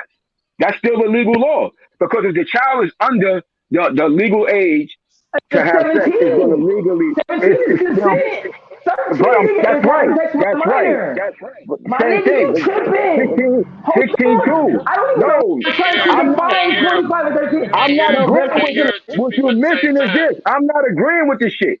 I was coming in trying to just to put the Just proper actually helping definition your because case, that's Trey. what I'm trying to tell you. Yeah, no, I I'm agree putting the with you, legal. I'm best not PG. saying I'm that. just saying why we having this dumbass argument. I'm not saying that. I'm not saying that. I'm not saying that it was. I'm just saying because y'all kept saying rape, but I'm like, no, y'all Nigga, missing I'm one saying fucking rape. word. Y'all missing I'm saying a what very I important said. word with it. But yeah, legally, the proper terminology that. But yeah, it would be considered rape if you're having sex with anybody under that age. Anybody, whether it's 16 Yeah. to I'm 11. intentional. That's what I'm I saying. know what I'm I saying. agree, I'm Bill. I intentional. agree. I know what you're saying, What you said was Beasley. factually So that's correct. all I was saying. And one other 25 and thing, 13, bro. That shit don't even match. and one other thing I wanted to clear up too, because I heard Juice kept saying that she did not date, she did date for a split second, but she was engaged to Dame Dash. That's who she was engaged with before she died. So that was her man. She was engaged to him. Listen, Jay-Z fucking. tried to holler at her. Okay, Jay-Z hold tried to holler at her. on. But she was engaged to Dame Don't mix Dash. that. No, Fuseless, don't mix She that was because my engaged to man him. wanna say that a Now that shit need to be 25-year-old cleared up marrying a though. 15-year-old is not That shit need to suspect. be cleared Hold up. on. My Everybody man, know that the shit up here in New Fuseless. York. Everybody know that shit. But you've been on the You internet your sound like whole life. you sound like Come out of a here. coup Fuck out of of here. chickens and roosters right now. Nah. Everybody But can't I'm saying, talk at the same time. he been on the internet his whole life. I have been on the internet my whole life. I know he So how was the fuck fucking come with. you don't know He was shit fucking then? with Becky Hold with the on, blue bro. hair. Hold on, bro. He was My fucking man with married Becky with Aaliyah the at blue hair. 15 and He was peed on fucking the with Becky with the blue 14-year-old hair. girl. And he talking about, listen, I'm saying I do not agree with this case. I do agree that the way they just did this shit was trumped up charges. That's not but I'm not saying, nigga, I ain't saying he don't deserve it though. Bro, you married Aaliyah when she was 15. Bro, 25 and 15.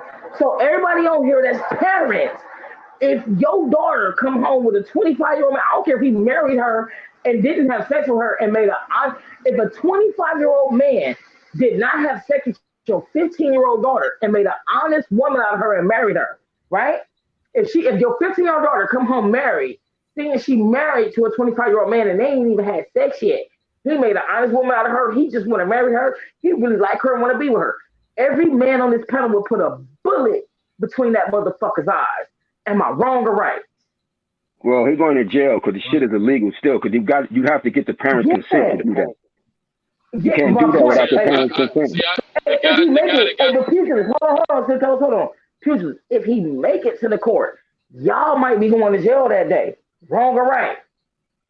Oh no, you just contest that shit. Be like, I didn't agree. You like, I didn't agree to this shit. And if they try to, but they would have to have your signature. They would have to have your signature on that shit. Pugilist, he trying to define rape between a 15-year-old and a 25-year-old. What the fuck are we talking about? What the fuck you mean define it? 25 and 15, they ain't got no business in the same bed. 15-year-olds do have sex, and they need to be in the bed with 15, 16, 17-year-olds. They ain't got no business in the bed with a 25-year-old. What the fuck are you talking? And don't nobody with 15, 16, 17-year-olds agree with their daughter having sex. Nobody's agreed with it, but we can't do shit about it. He was 15 too. He was 16 too. He was 17 too. Okay, ain't shit I can do about it. But you come home with a 25-year-old man, somebody might catch a case. You may be able to restrain yourself. Maybe, just maybe, you can restrain yourself and be like, I'm calling the police. But you might overreact and shoot this motherfucker between the eyes. You just might do that as well. All I'm saying is, why in the fuck are we trying to define rape between a 15-year-old and a 25-year-old? Nigga, I'm not that sick. I ain't that sick. My brain don't work that bad, bro. My brain work well. I mean, we just want to make sure we're using the right terms at the right time. That's all. We just want to get clarification to make sure we're using the right terms at the right time. That's all.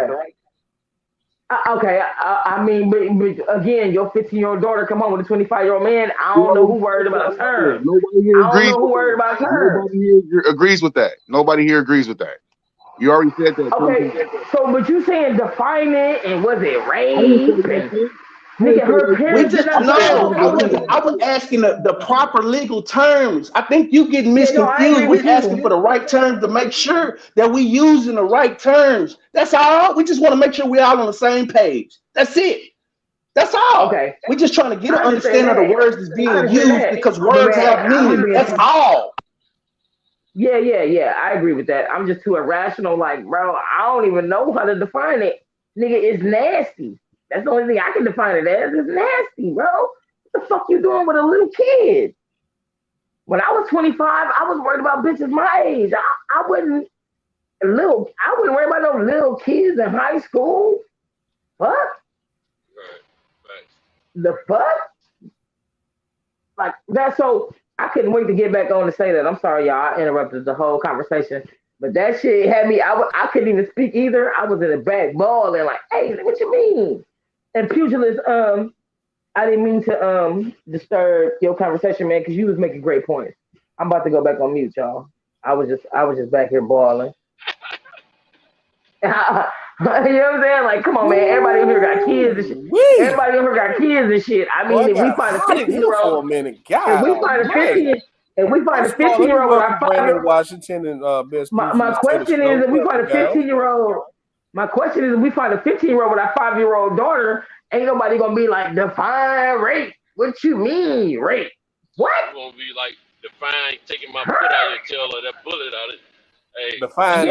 We're talking about a court case. See, Trey. We're talking about a court case and the proper legal terms, and you taking it somewhere else to our personal. We're talking about our credit and the proper legal terms. That's what I was talking about. I was just talking about the proper terms that you use. But Brandon, she already That's all. What she's talking about right now is how many of us fathers is gonna tolerate that. He may not make it, of course, what she's saying. I have a 20-year-old daughter. If my daughter came home, we would all have a problem with that. But we know that though. All of us are sensible men. Yeah. I was just trying to get an understanding of what was being said. That's all. I was just trying to get clarity. Okay, so I get what you were saying. For clarity. I get what you were saying, but Deuce was saying, no. See, I don't think he was on here when Deuce was saying, it wasn't rape. They wasn't really married. He didn't marry no little girl. I think it's propaganda. I'm like, bro, it's a marriage certificate. You obviously have never been married. I'm married, nigga. If I tell you my first and last name, y'all can pull up my marriage certificate right now. So what are you talking about? It was a marriage license and a marriage certificate. Yeah. If you really dig into the case, you held it in your hand. You held it in your hand. I never believed the guy that got her. Hold on, the You guy that niggas got her believe You age. don't have to Hold believe on, it, bro. The facts are the listen, facts. hold on. The guy that got her age altered so that R. Kelly could marry her has already admitted his guilt on national television, bro, and in the court. That's So my it's point. right. Yeah, But he the thing did. And about they it, said they that did it because He she did. got all that pregnant and they didn't want him to go to jail. They Yes, said she yes, did it because yes, she got pregnant yes. and they didn't want him to go to jail. Exactly. They purposely Exactly. did it. Yep. And he and knew all how the she was. documentation, And her all the uncle, and documentation also as her far as the uncle was marriage supposed to be certificate looking and after marriage license her. came up way before R. Kelly was arrested the first time. That shit is That's why crazy. I was saying. That's why I That was shit is saying. crazy. See, what y'all don't know, You Ever what since y'all they don't came, know is there's another everything y'all hear on girl. TV. That shit is crazy as fuck to me. Y'all niggas believe everything y'all hear on TV. That's crazy Wow. as fuck We to talk me. about public records and he talk about TV. public records, We bro. talk about public records. See, we got years. It's public No, records. no. See, we got Hey, actual. Dude, See, there's this thing called a. You pulled Hold it on, up? Sintos. I got You him. pulled it up? pull up Sintos, my hold marriage. on. You pull up Hold my on, marriage Sintos, information. I got Did him. you pull up R. Kelly's I got it. There's this thing called a birth certificate. Deuce time. There's this thing called a birth certificate, right? So you Which pulled it up. proves your age. You pulled it Hold up. on. There's this thing called a birth certificate, and there's this thing called a marriage certificate. You don't have So to we can explain tell that to me. you married. Did you pull up R. Man, Kelly this and is thing Aaliyah's called marriage this certificate? is other thing called a. All right. Hey man, you want to die on that hill? You want to die on that hill? Die on that hill, bro. If you want to die on that hill, die on that hill. I'm living. I don't believe Okay. shit I see on TV. I'm sorry. Okay, but did you look in the man? Look, I ain't even got to. I ain't even got to say no more. You I ain't even don't. got to say no more. You motherfucker. We know the year. Everybody on here got a birth certificate. Everybody on here got a birth certificate. You'll have a marriage certificate if you got married, and you'll have a death certificate. And we all know that kind of shit is final. Everybody on here know. Everybody here got kids. Everybody on here been born. And some people been married and some people ain't. You can't fucking tell me what I already know. I got kids and I'm married. I can pull mine up. Can you go pull up R. Kelly and Aaliyah's marriage certificate right now? Since it's so easy to do. No, you can pull up anybody's. Hold on, Sintos. You can pull up anybody's. Not just theirs. Not just theirs. Anybody's. Do it. Anybody. Do it. Anybody. All Do you it have to know then. is the county. Do it then. No, dudes, that's gonna be on you, bro. You got to pull it No, up for it's not. yourself, man. No, it's not. You don't want Say dudes, will you? Got you. That's cool. I don't believe it. Okay. See, when a lot of that stuff was happening, dudes, you was a pretty young guy, man. Sintos, he already said what he said. Sintos, he already said what he said. Sintos, he already said what he said. He don't believe it. Even if he see the document, he not gonna believe it. Because then he gonna say, well, somebody could have doctored it. Somebody could have doctored it. Even though he's married with children, and know how birth certificates, death certificates, and marriage certificates work. Even though he got children, even though he's been Trey, you're right. All of that is public. Trey is right. All of that's public information. You could go look up a marriage certificate. You could go look up a birth certificate. Man, they're correct. Man, It's public information. Anybody, not just theirs, anybody. All you need to know is right now, if I say my first and last name, y'all can pull up my record of birth. Y'all can pull up, I'm married. I don't have children. That's a fact. So I'm married, right? So y'all can pull up my birth certificate, my marriage certificate. It'll tell you who I'm related to. My dad is dead, so you can pull up my father's death certificate. You can pull up my brother's death certificate. You can pull up my mama's birth certificate. You said it like 20 times. You said it a gang of times. Did you pull up? I ain't got nothing else to say. No, you proved. I ain't got nothing else to say. You proved everything I got to say. Did you pull proved everything I got to say? You proved everything I got to say. Aaliyah. I know what you. They showed it. Look, they showed it. The brother said that he did this shit. The brother said, the brother who got in trouble for it, he said that he did it. And why is he putting himself? Why would he put himself in trouble for another man? Get the fuck out of here. Fuck out of here. He said, he admitted that he did this shit. He did this shit. The dude said that he did it because he wanted to get in fucking trouble. So he came fucking clean. So he's guilty of this shit. Exactly. Man, you know what it says. That's the thing he don't know about. There's 3 people you don't fuck with: the S, the B, and the I. The I, the R, the S. Come on now. Come on now, everybody. Look, man, you keep making my point. Keep making my point. Go ahead, brother. Speak. Go ahead, dude. Keep making my point. Go ahead, dude. Speak your piece. I don't believe. So you guys believe everything y'all heard? Everything y'all heard in that No, fucking we do documentary? not. We do not, but we believe the facts. When you can But produce a you marriage can pick and certificate, choose what's if you can facts and produce what's a not. marriage certificate, I'm gonna shut the fuck up right So now because I'm so talking. so Dudes, you're talking okay. to people. You're talking to people that lived through this situation as adults who didn't want to believe none of that because we loved R. Kelly's music. But when the evidence came out beyond a shadow of a doubt, what you gonna do? What So he's fucking saying, easy? hey y'all, so the You gotta marriage make the If, certificate is truth. fake, if it was y'all. so easy, So the if it was marriage so certificate easy, is fake. R. So the Kelly, marriage R. certificate is Kelly fake.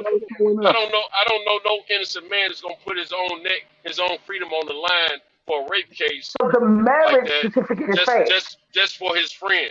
My best friend, The I love marriage him like a certificate is brother. fake, guys. But They if made that he up. That shit is for TV. The marriage Hold on, certificate Trey is for Trey. Hold on, TV. They Trey made Trey. it Hold up. on, Trey Trey. Hold on. yeah, let me finish. My best friend, I love him like a brother. I love him close to any brother I have. But if he go out and do some foul stuff like that, there's no, and he come to me, hey man, I need you to say this girl was of age. Nigga, no.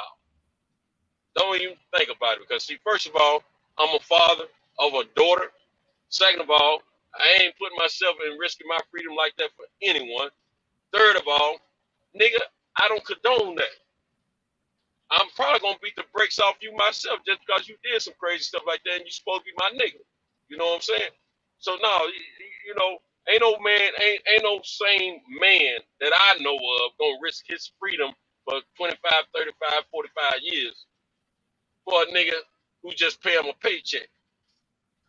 Bump that. That man ain't come clean like that just because he wanted to. He came clean like that because he felt guilty and he wanted to clean the slate. And yeah, now in my opinion, her parents should have stepped up a long time ago on that, and they never did. And found each other. But the thing about it, No, Cintos, they did. They annulled the marriage a year later. Cintos, they just didn't want to no, be public. but They could, I'm no, saying no, they no. should have It's got one on thing to be top of it public. in No, the beginning. Cintos. Listen, Trey, Cintos, no, you no, cut no. down. They kept everything Hold on, behind scenes. No, Trey. no, no. Let me Cintos.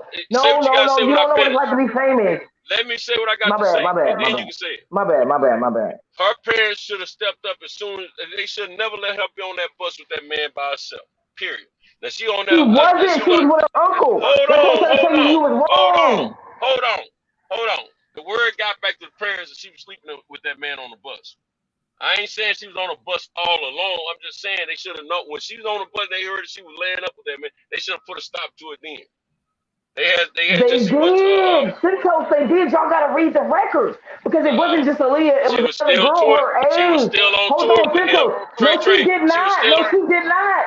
She did not. She did not. You're wrong. You're wrong. You're wrong. You're wrong. And there's another young Trey, woman you who gotta let spoke out somebody else talk first. though. Trey, you Yeah, gotta let all of us I'm get trying to it tell out. you. you This got is to a do better than forum that, for Trey. everybody. You doing? Trey, you Yeah, gotta let everybody My talk. bad, Hey, my bad.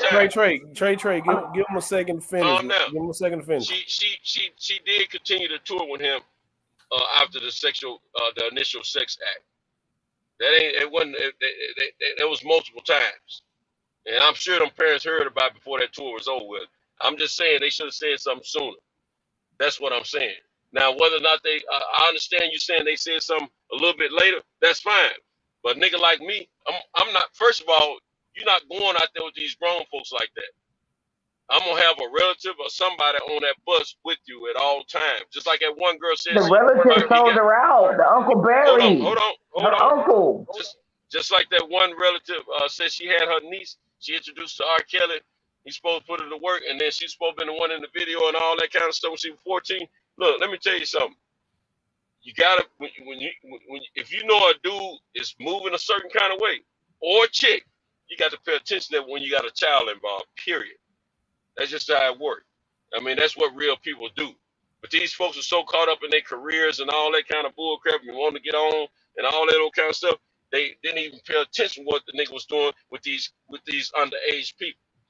Now, I don't know what the conviction's all about, but I felt that when they showed all the evidence that they showed, when that now it wasn't that because I knew about that evidence later. I mean before, but when that man who's supposed to be connected with R. Kelly said he's the one.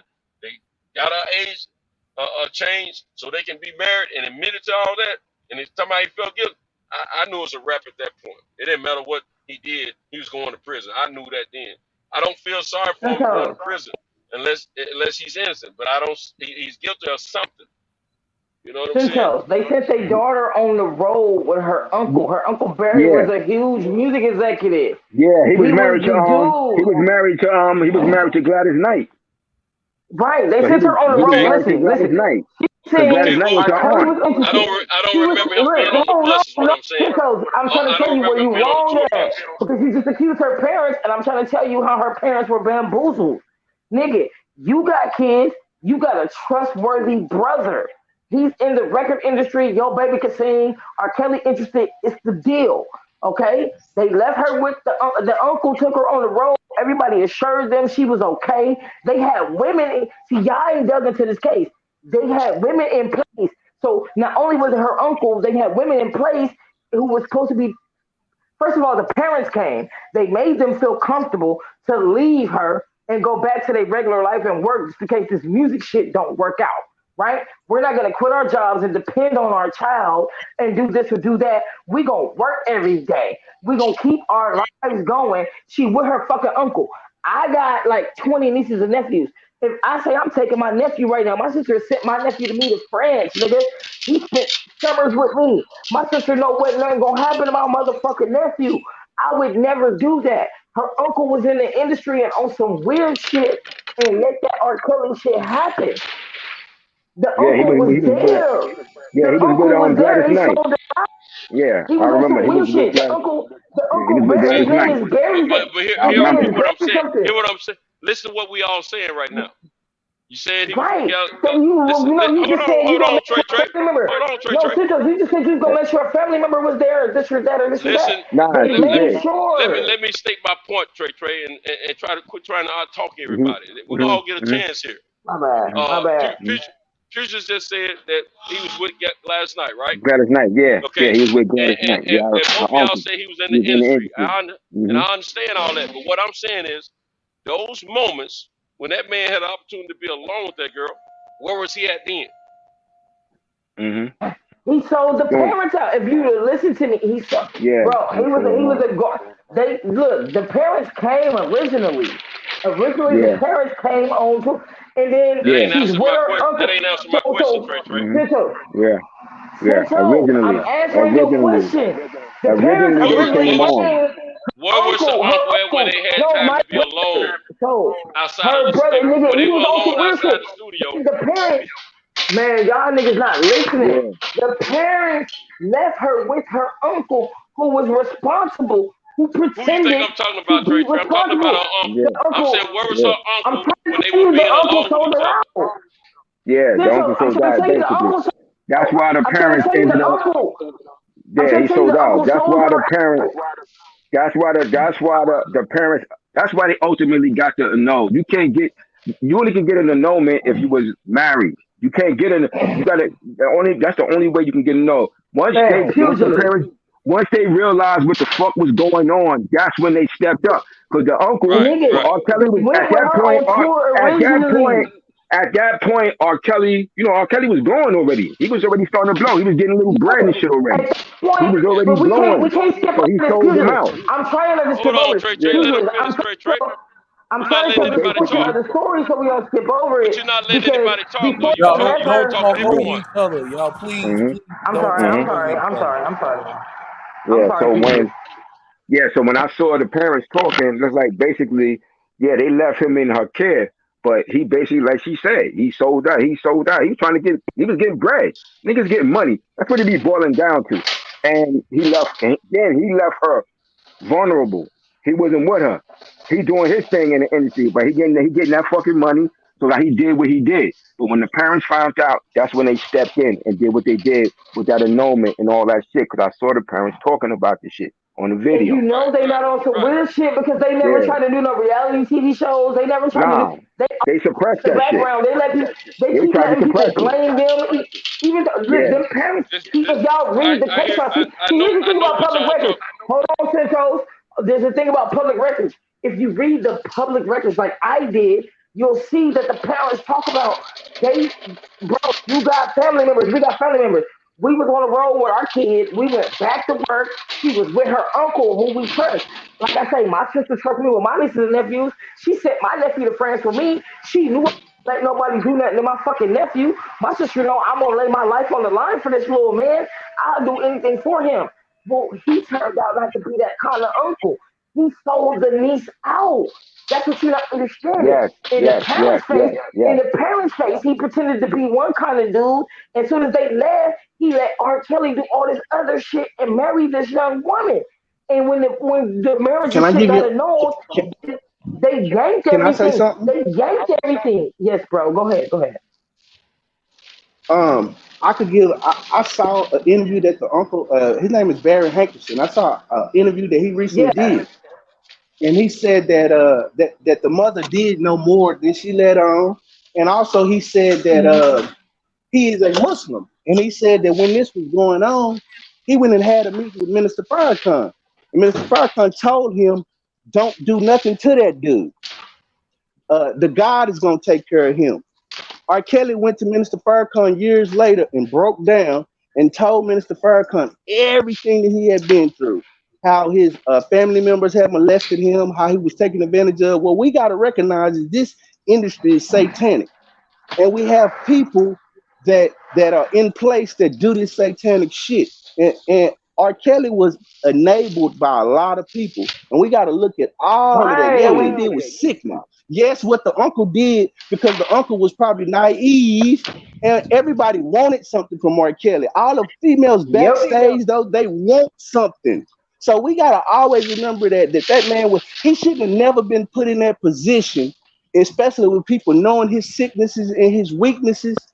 We watched Hey, that shit happen. We should be but at fault. I We agree with watched that, this shit brother. happen. I agree with that, brother. But honestly, do you have children? Everybody on who got Yes, sir. children? Because Yes, I do. I at have the end of the children. day, so brother, I'm gonna tell this to you right now. I'm an auntie, and in 26, I don't got no children, right? And I'm an auntie, and Mhm. I lived in, I said this earlier. I lived in Europe for 2.5 years.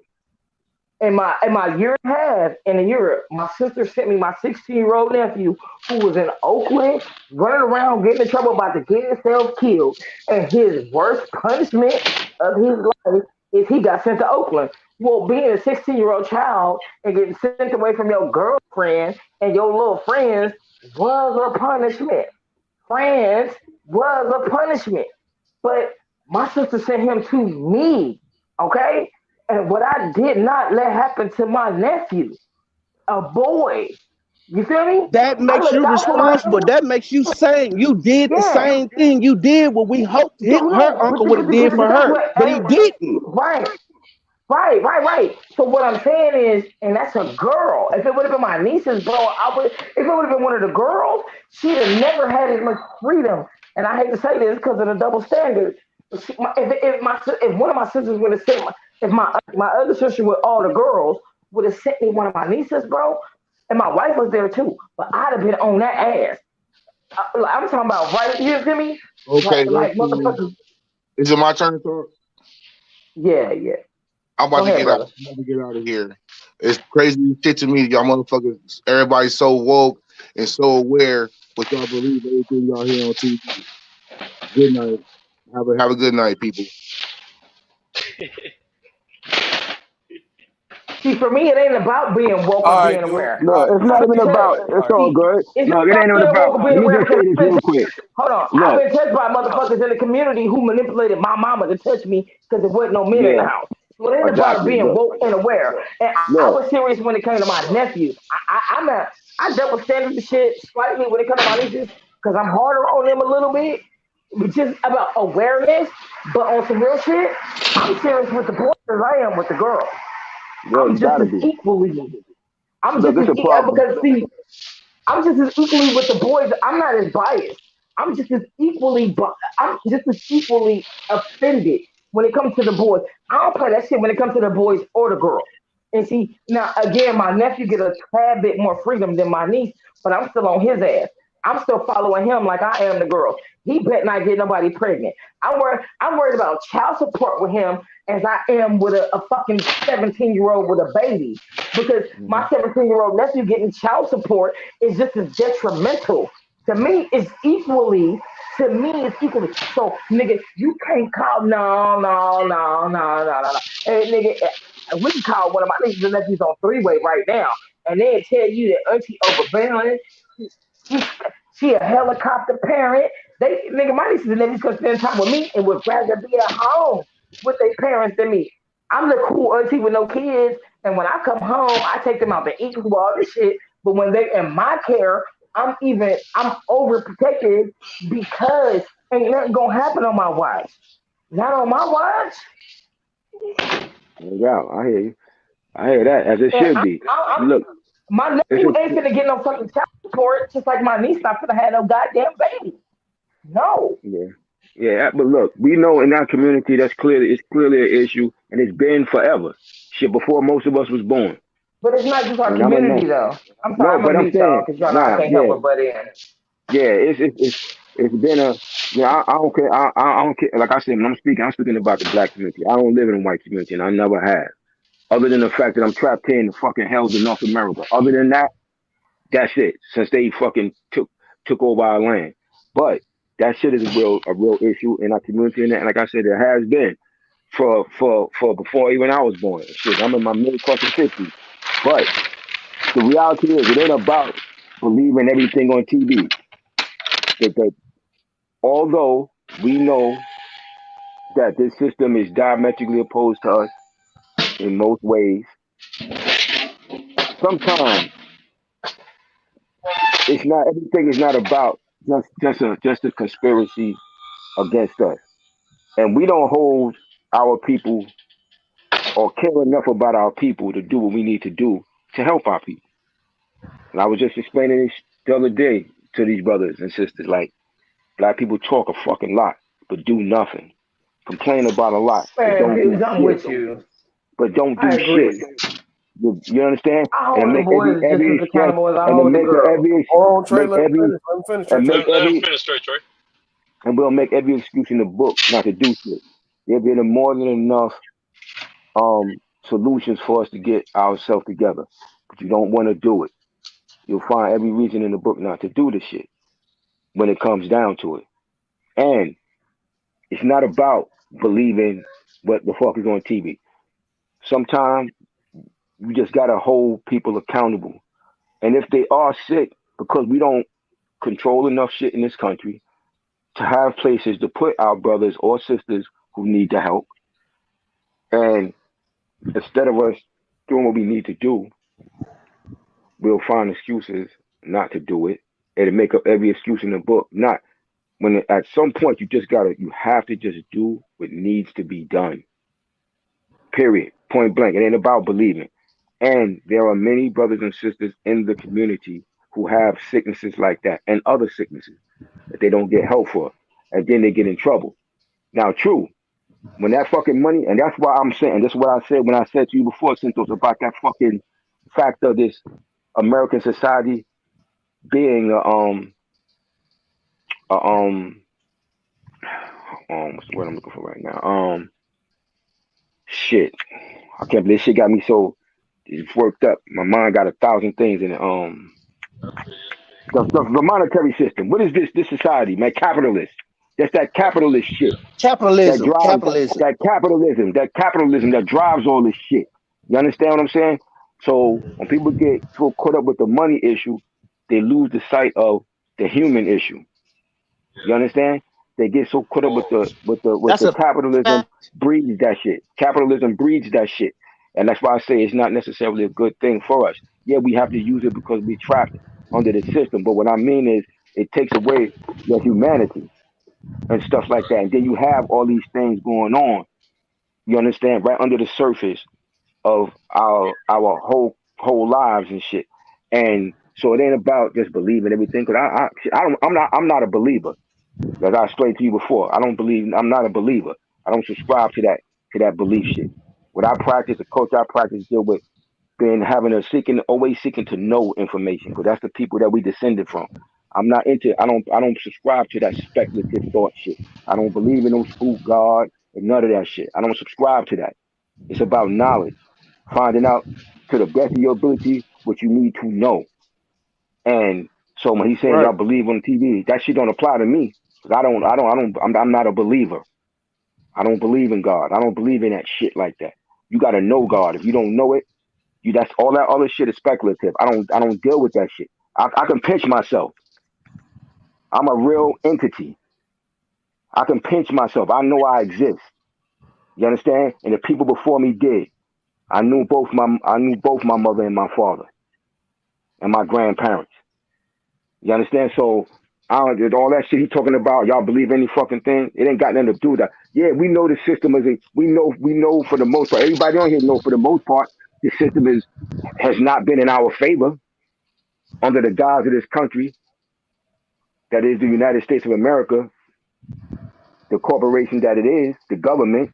Yeah, we know that. But that don't mean that you believe in every damn thing. But sometimes people do fucked up shit. Right. And they do fucked up shit.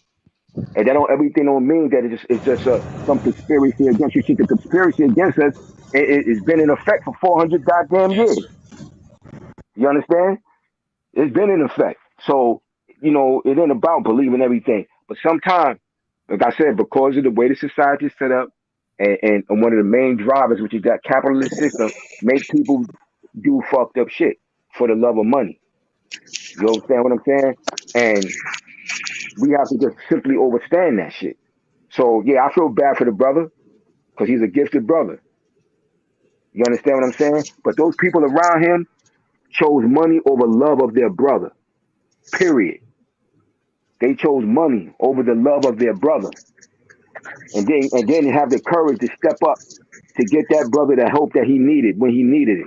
Because when he beat that case the first time, this shit should have never been revisited. It should have never been revisited, but they didn't care because they making fucking bread off of him. They all were making money off of him, and that's their concern. And they're just covering that shit up. And now he's taking the ultimate fall. Because whenever you the head of some shit, you're going to take the blame over everything else that's going on around you. And that's the sad part about this shit. A very gifted brother, life was ruined because the people around him just did not care enough about him to get him the help he needs. And on that, I yield. Yeah,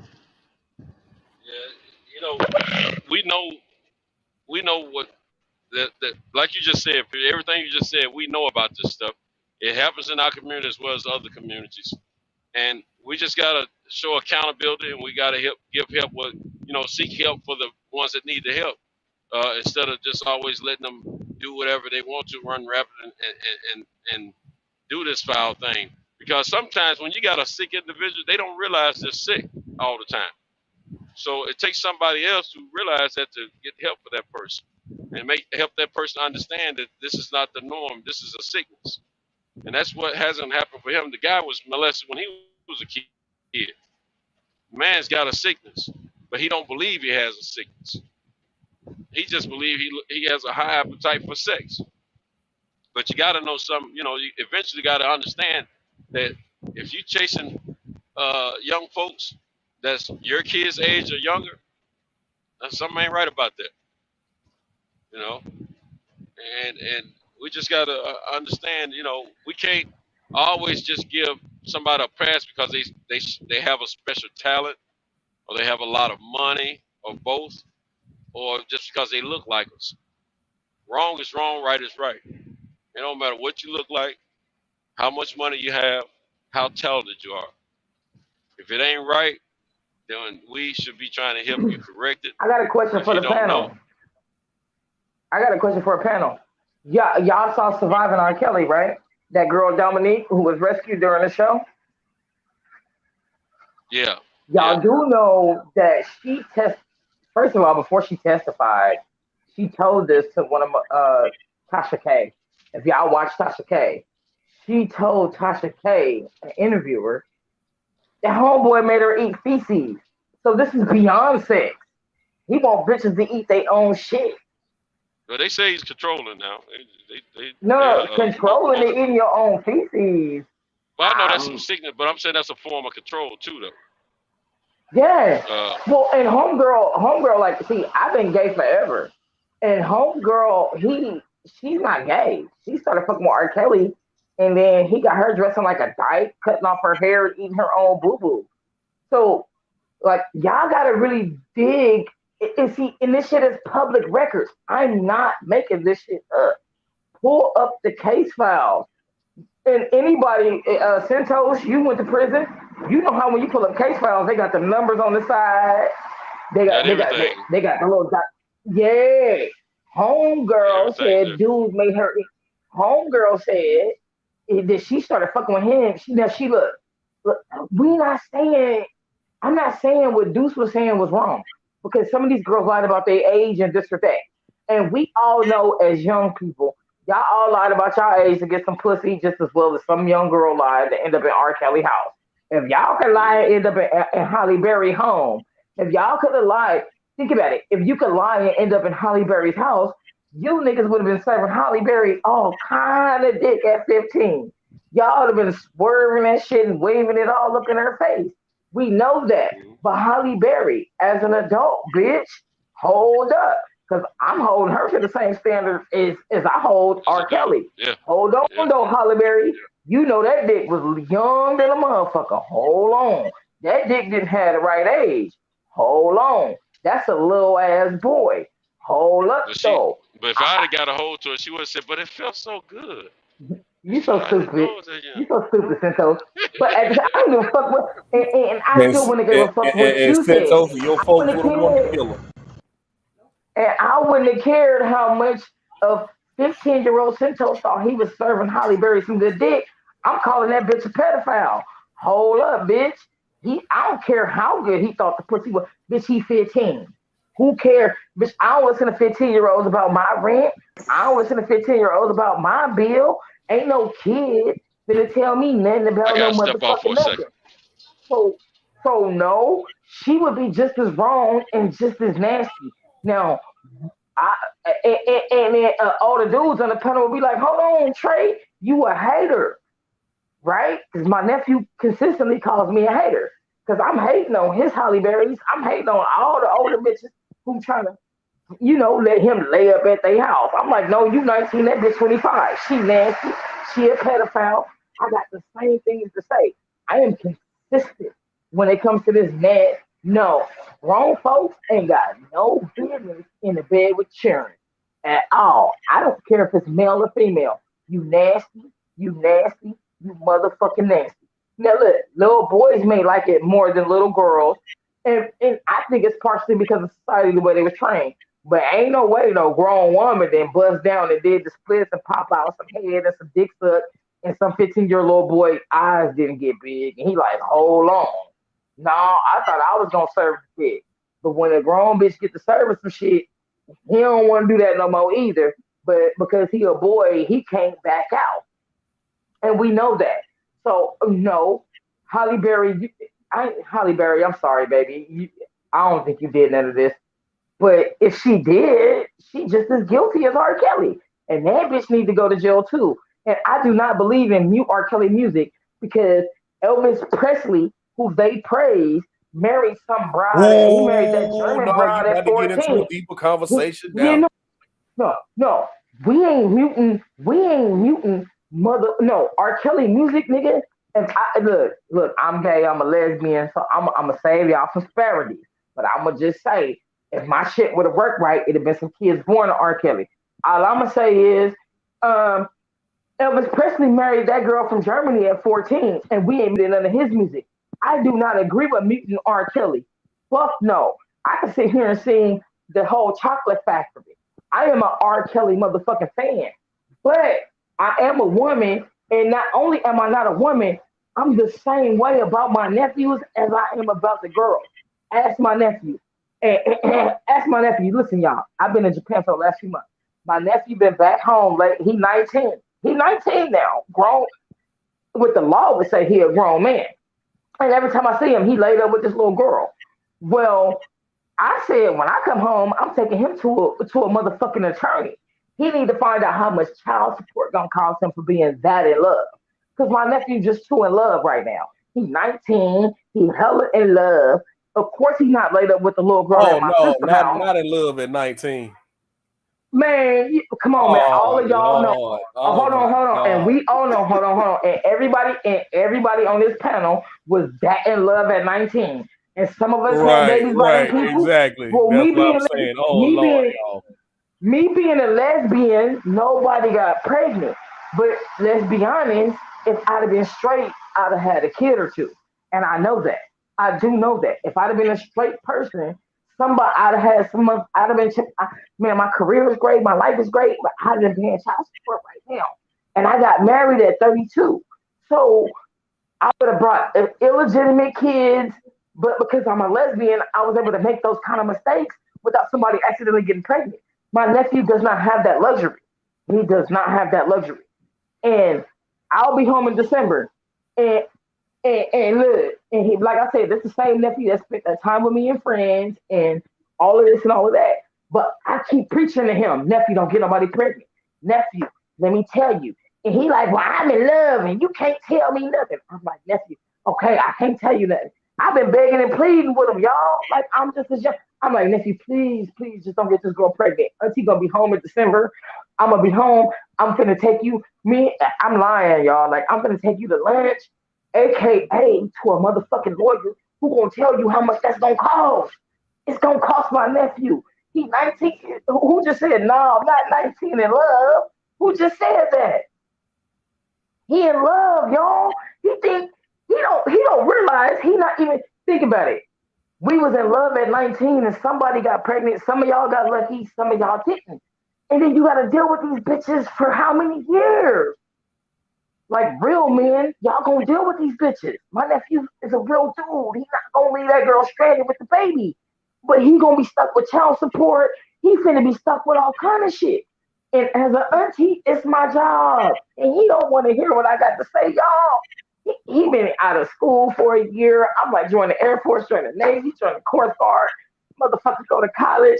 I don't give a fuck what he do, nigga. Rochambeau, nigga. Pick something. All of that is better than getting this girl pregnant right now.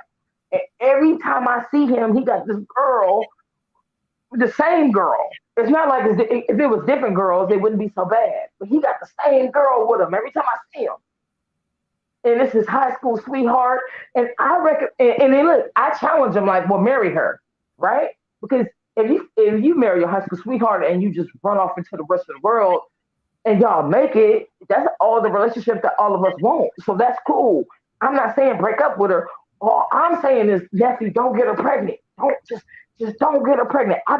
Man, nigga, we can call my nephew right now on three-way and ask him. He'd be like, man, my auntie been begging me. I've been on one knee begging him, nephew, please just don't get her pregnant. Please, you can do whatever you want to do. Just don't get her pregnant. Please, just don't get her pregnant. And because I want him to make sure he's going to be a real father too, you know? Don't be 19 getting somebody pregnant. Don't be making permanent decisions at 19. You don't even know who you are. You know, even if y'all gonna get married and run off into the sunset, don't nobody get pregnant at 25, 23? I mean, 23, right? 23? Is that a good age? Maybe? You know, I don't really know. I'm not perfect. I'm not saying he shouldn't fuck with the girl no more. I'm not saying break up with her. Really, if you found the love of your life at that age, do it. But y'all don't have no babies though. At least 23. At least. I recommend 27, but like for babies. Not saying y'all shouldn't get married and run off with y'all life and do y'all thing. I'm saying even if y'all get married, y'all wait about 23, between 27 to have a baby? Please? Can you do that for me? And I'm trying to save you. How many people on this panel pay child support? I don't know more, but I did. Nope, I'm married, man. I don't know more, but I did. So you got married. Right. Yeah. So you understand what I'm saying, right, pugilist? Like, Yep. Sure do.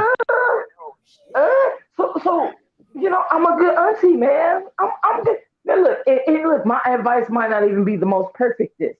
We can create words here. My advice might not even be the most perfectest. I ain't saying don't marry her. Somebody on here said they married their high school sweetheart. Sweetheart, who is that? Who married their high school sweetheart on here? Or young? Who got married young? They had the American dream, huh? That's luck. That's blessed, though. It got happen. Yeah, the other brother on here just said he got married young and he married his wife early. But even still, if you wait at least till 23 to have a baby, right? 23-year-olds are not mature, but you're a little more mature than 19, no. I ain't saying, and look, I'm telling him, like, look, if you really love her, marry her. And that's my challenge, y'all. That's my challenge. Because he swear he's so in love, right? So you 19 and you in love, well, then marry her then. Well, you know, then he got a lot of back talking, like, well, I don't know. No, I thought you was in love. Hold on now. Marry her then. Right? See, that's the importance of having those type of people around you. You're around him. He ain't gonna recognize it. He probably don't recognize it now, but that's the blessing of having somebody like you around. Having, like when I was talking about the situation with R. Kelly, having people that love you and care enough for you to step up. You clearly care enough. You care enough for your nephew to be that nagging aunt that cares, and that's good. I don't see that as a bad thing. Pugilist. I'm nagging him like a motherfucker. I'm nagging him. But you said you had a child early and paid child support. Don't you wish you had an auntie like me to be like, hey, look, marry her then before you had the baby, right? Well, marry her then. Yeah. And then when you say no, I'm going to challenge you. Well, why would you give her a baby if you're not going to marry her? Right? Nah, I think that's a good thing. Like I said, you care for people, you're there, you try to impact their life in a positive way to the best of your ability. There's nothing wrong with that. I don't see anything wrong with that. Because when you do it and you don't listen and you do the wrong thing, you look back on this shit, you're like, I should have fucking listened. So it is what it is. Well, and we don't even know if I'm right. I could be wrong. Yeah, you could be wrong. But I am right about, hey, 19-year-olds probably shouldn't get married. But if you finna fucking knock her up and get her pregnant, then you should at least marry her first. Because you want to, not because you got a baby, though. You know what I mean? Like, that's just, my nagging got a little thing to it. And if y'all talk to my nephew right now, he'd be happy to talk to y'all. Like, oh my God, my motherfucking, y'all gonna shut her up? Can somebody shut her up? Because at this point now, I'm being disingenuous. When I'm like, when my great niece and nephew coming, how long y'all gonna be married? Right? I'm still throwing out marriage, and when is the baby coming? And he don't like to hear it that way. He don't like to hear it when I put it in that perspective. He don't like to hear it. But then I'm keep saying, well, but why you gonna give her a baby then? Because somebody has made these kids think that it's okay to have babies before you get married. And if you're not willing to marry somebody, then why would you give them a forever thing like a baby? You know? Yeah, a forever thing. That's a good thing. They're like, nah. And they running around everybody, not just him, not just you, not just me. Everybody's running around acting like it's okay to give babies. But then when you bring up marriage, then they're like, right. And then when you bring up marriage, they're like, nah, I ain't willing to marry her, but I'll give her a baby though. And it's like, no, a baby is, nigga, do you know a divorce is easier than a baby? So then I can bring up them kind of topics. Right? Like, well, it's easier to marry her. It sure is, because I did it. It's easier to marry her. It's easier. Hey, Puge, it's easier to marry her and get divorced than it is to get rid of this baby that you think is so easy. Because, like, if she don't abort the baby and the baby come here, you can't just make a baby disappear. Like, I hope all y'all out here is understanding my logic. And my niece is following in my footsteps, and the boys are just being hard-headed. But they're finally starting to listen to me. And again, I don't think I'm wholly right. I don't think I'm just, but I'm trying to find a way to get through the Do you don't have any brothers? Brothers that's like trying to look out for you? You don't have no brothers? Well, my brother's the oldest, and he been in prison forever, and all of us girls always kind of treated him like an Oh, outsider. okay. Oh, okay. Well, my brother's the oldest. My brother's 14, 15 years older than me. So I was like 5, he was like 21, so my advice. Well, now he takes my advice. Remember that whole Habusaki and his cigars, and I'm starting to learn to treat my brother better because it was all girls, just my brother, and it was us against him in the toilet seat, right? You leave, all my brother had to do to make us happy was not fucking leave the toilet seat up, and bitches didn't have to fall in the toilet in the middle of the night. But we totally mistreated my brother because he was the only boy. And so, like, we're mending that relationship right now, and it's turning out really good. But my brother spent a lot of time in prison. We made him feel like the outcast. He only had his friends when he had a whole family. So, I'm working through that right now with my brother. And then I'm the youngest, so I got to watch all of their mistakes. And my sisters, I'm the only one of the girls who is on this thing with my brother. They are like, oh, well, he did this and he had that, and my brother was the man. He had all this money and he paid their rent, and it's because my dad went around and my brother became the man of the house. For some reason, they have the same expectations for him as they have for my dad, and I feel like we mistreated. So because I've gotten older and traveling the world has let me see that we mistreated my brother, and we had fatherly like expectations for my brother when that wasn't his job. He should have been able to just be a kid like we was able to be. But we put all these expectations on my brother, and we put all them fatherly expectations, right? Well, he should have been able to get a woman and take care of her without us being jealous, right? But Absolutely. he didn't. Very interesting. But he didn't get. But my sisters were jealous because my dad got on drugs early and went to prison, and then when he got out, he got murdered. And then we put it in my brother's. He did the right thing. He stepped up and he took that place. But we blurred the lines though of where we draw the line with my brother and his dad. And so my sisters got jealous when he took care of his baby mom and his wife, not even his baby mom, his wife. They got jealous when he did that and felt like he abandoned them when that wasn't even his job though. That was our daddy's job. And we should be congratulating him for stepping up in that role and protecting us, right? So I'm getting old, y'all. I think a lot.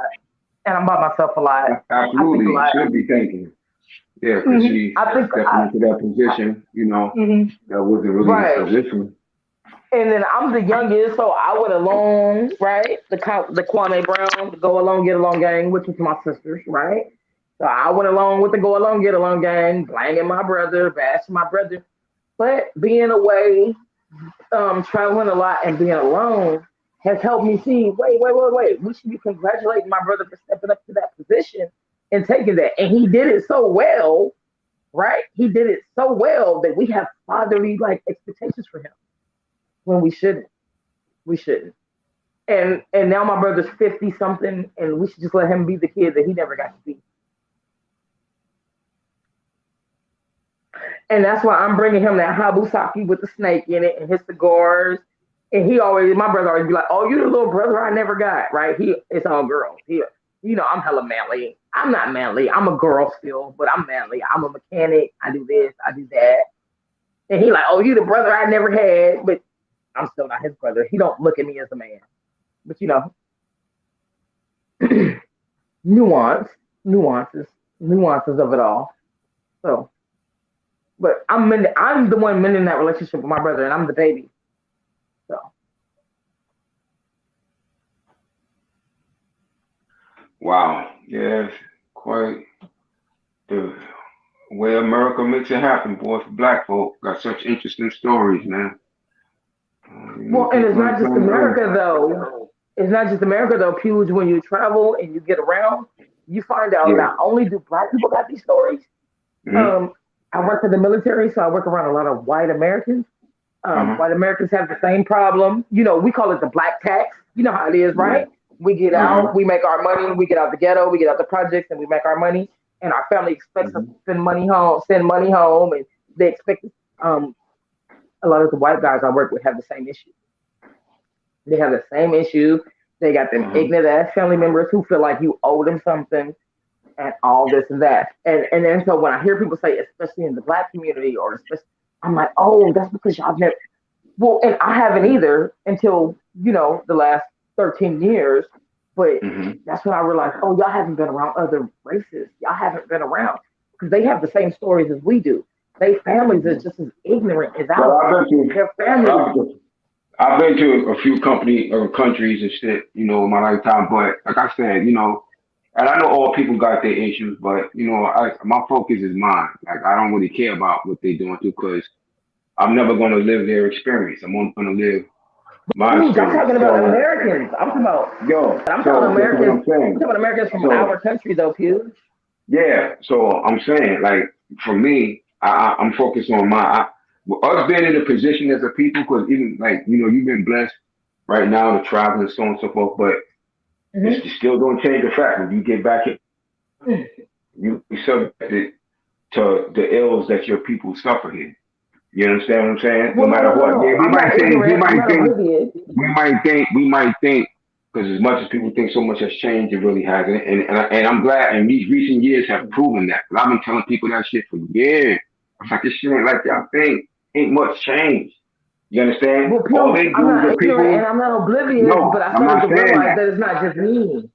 Yeah, but see, like I said, I've been overstood that. I don't understand. I overstand it. But like I said, for me, I look at my focus.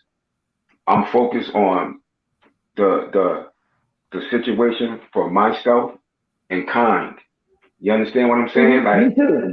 Me too. And more my family, because if I can focus more on my nieces and nephews and what I put out into the world for my family, right? Not just me. If I can focus on, I'm with you on this. I'm agreeing. I'm not disagreeing. Yeah. If I can focus more on my family and my nieces and nephews, then huge. I can put my nephew out into the world who can marry your daughter, right? Your black daughter. Exactly. So my sister can't do it all alone. She don't have these experiences. She had 5 kids and stayed home because I'm the baby, and because they went through all of that for me. So I was able to get out and do this and do that. So I bring home things, and then I send for my nieces and nephews, and I put in the little details, this or that, and I make my nephew a better man for your daughter, Pew, because he was just sitting around Oakland learning that dumb shit.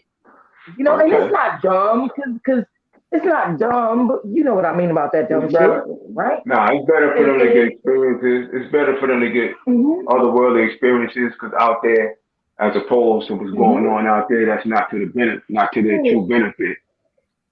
Well, and then your daughter, and then pugilist. That's why I like talking to y'all in my boxing chat, because see, our boxing chat shits, we're more open, and we're more diverse, and we're more exposed to more people.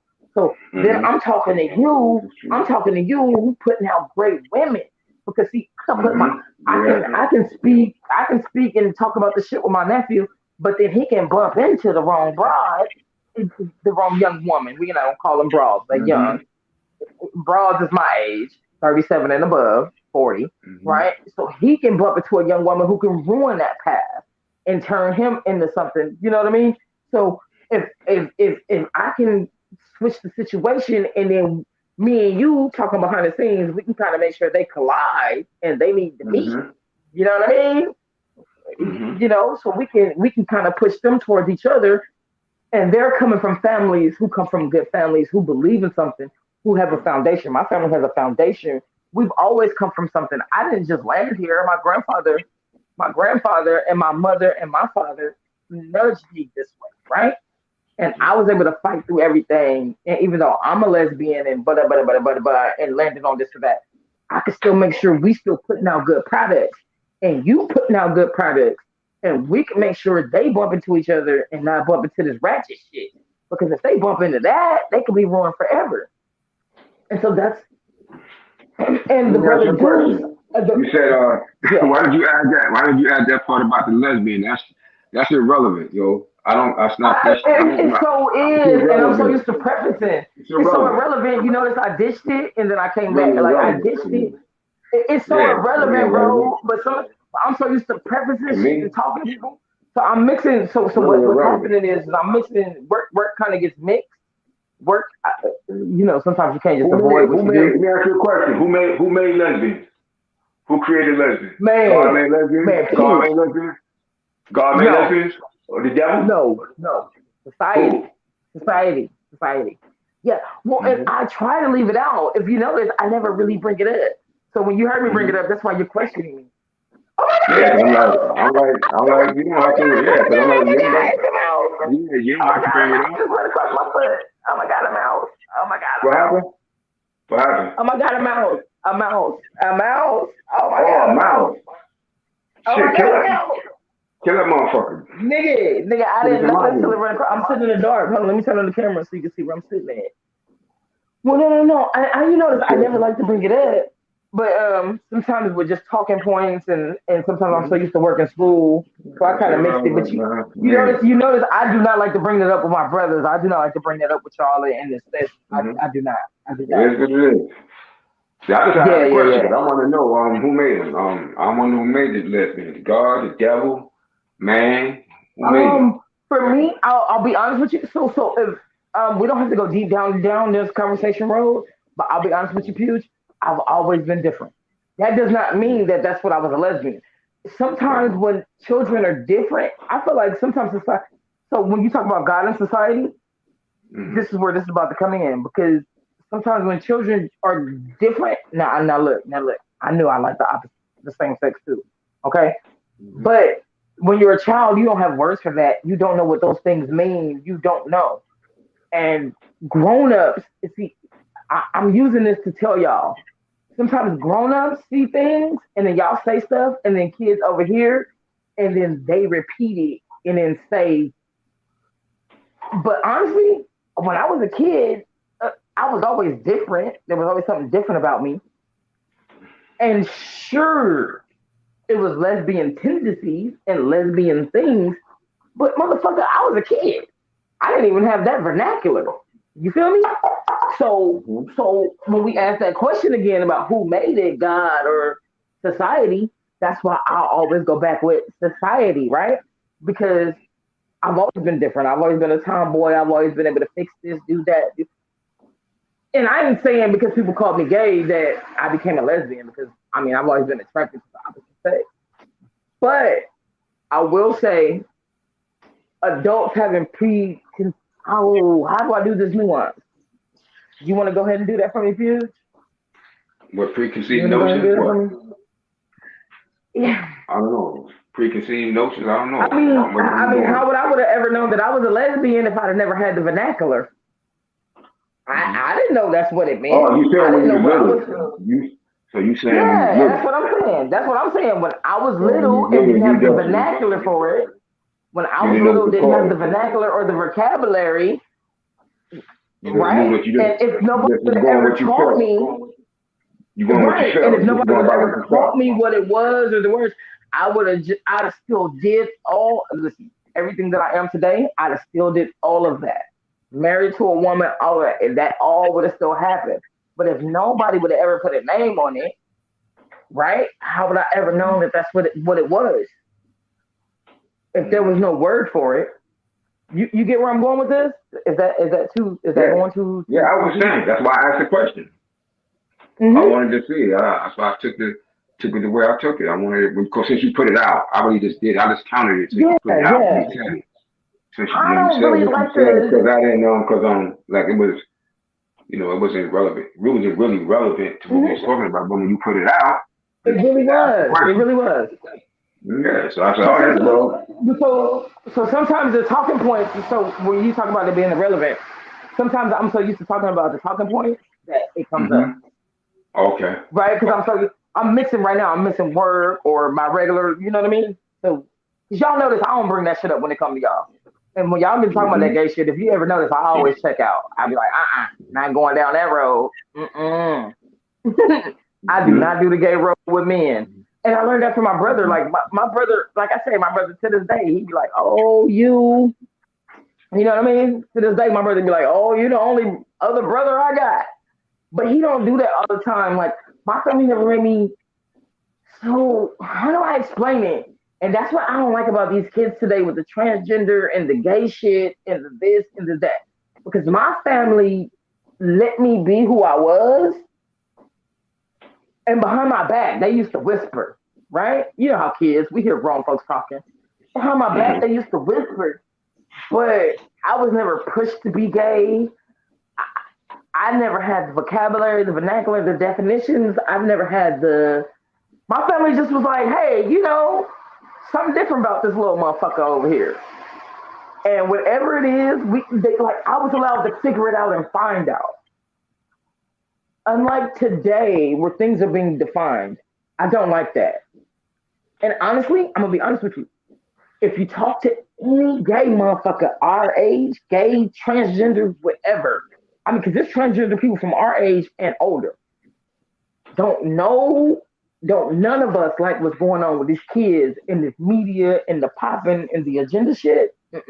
None of us like that. All of us was allowed to figure out who we are. Nobody pushed it. Nobody assigned it. When we went to school around there at the 5th grade, nobody was like, so are you trans? Are you gay? You know what I mean? Nobody bothered us about it. But we got bothered because, people were like, oh, you gay. So you think they put you more like getting teased. So you think you think the people that can pull the strings in this nation is pushing a specific agenda now, more now than ever before? I'll say this about it. I don't like it. I think we shouldn't be talking about sex with children, because if you're talking about somebody being gay, you're talking about sex. If you're talking about somebody being bisexual, you're talking about sex. If you're talking about somebody being transsexual, you're talking about sex. Even when I got, around the age where your parents talk to you about sex, my mom had the boy and girl, which was hilarious, right? I can tell y'all the story. I was like 16 and on my menstrual. Men don't like to hear about that. Men do not like to hear about the menstrual. But I was 16 on my menstrual and I was puking. I was just throwing up. And my mama was scared I was pregnant, right? Because I'm gay, right? So this is what makes it funny. My straight homegirls don't find it so funny, because I tell this to my straight homegirls. They don't find it so funny, and neither did my mama, because she's straight, right? So I'm 16 on my menstrual, and I'm just puking. I took some medicine on an empty stomach, nigga. Exorcist. I'm just puking. And my mama come in there and was like, if you pregnant, you need to say something. And if you pregnant, and she started having this speech with me about the boys and the girls and the birds and the bees. And I started laughing, and my mama was relieved. Like, oh, this bitch is gay. Like, that was the moment she noticed, right? And she was like, oh.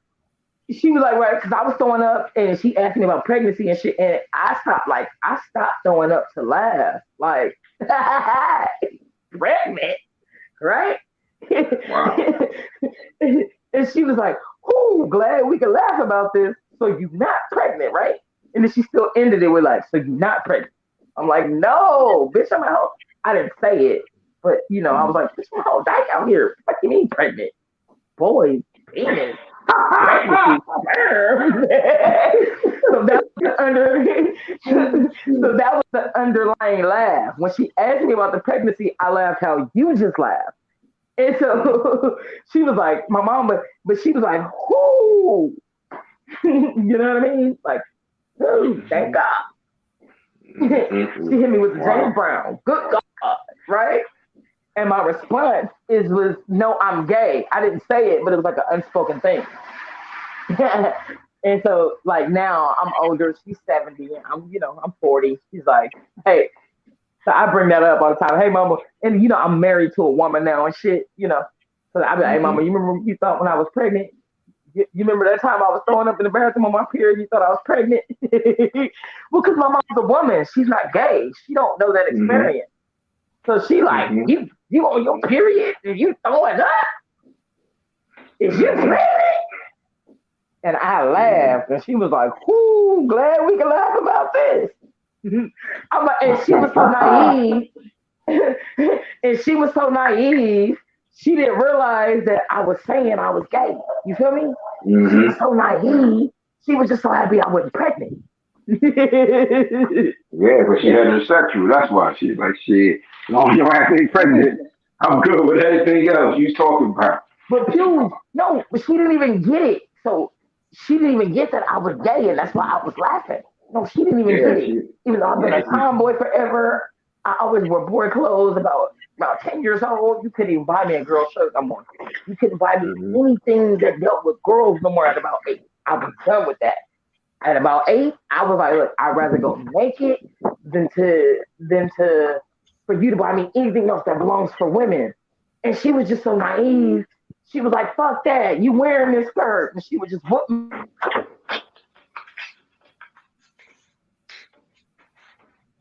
Hello? Let me see. Is she still there? Hello? I say, I'm still here. I'm still listening. She got cut off. Yeah. She got cut off. Shout out to everybody in the chat with us. What's up, Eli? Eli talks everything. Good brother. Yes, sir. Yes, sir. Yes, sir. What was y'all? I got on late, man, because I was fucking taking care of something. I got in the house late. What was y'all talking about earlier? How y'all started the show? Oh man, a whole bunch of nothing. Huh?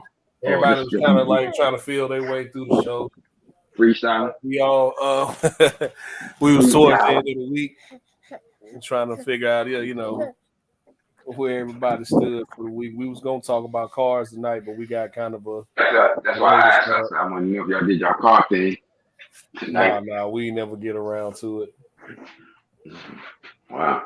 Yeah, I was in there when I got in. I got a job and brought my lady off again. I got in the house. I'm doing that. The rest of that Muhammad Ali documentary. Oh, she got your little princess up. She up and ready.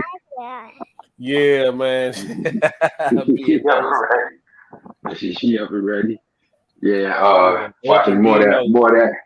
Watching more of that documentary, that Ali documentary. Very, very, very pretty good, man. It's pretty good. I ain't gonna lie. Like Forever's kind of dead on it with that one. Very, very good. I've been trying to find it, man. Where is it? It's on it's the PBS produced it. You know, the PBS produced it. But like he said, he watched it on because they got an app, but you gotta pay for that shit. I didn't want shit. I watched it on my streamer box, my Android box. I found it. It's called Muhammad Ali, and it'd be like, it'd be Muhammad Ali round one, talking about the beginning of his career and his life and all that stuff, and he says round 2, and he got from different points to different points. It's like 4-part documentary. Okay. Very good, though. Very fucking good, man. Okay. Dang. Very, very good. Like they got a lot of footage on there and pictures and footage and stuff. Shit, I thought I had seen everything. Okay, so they really did like a deep dive into everything, went over everything with a fine-tooth comb. Like I like Blood Brothers, but I felt like they kind of sped it up, man. It kind of it sped up. Yeah, it was sped up. Yeah, but this is better. But I guess because this is a four-part documentary, but they got a lot of. Like I said, they got good footage on. They got footage from like Golden Gloves, like footage and pictures of him from like this is some. They got good stuff on there, man. They got pictures like from when he was a little boy, like from the PL. You know, Muhammad Ali started boxing in the PL program, man. They have footage. Yeah, they have footage, and the way it's done, man, it's very good. I gotta give it to it. It's very well done. I'm trying to find it, man. Very, very well. Yeah, because it's a movie out there. I'm gonna go ahead and buy it today. Very good.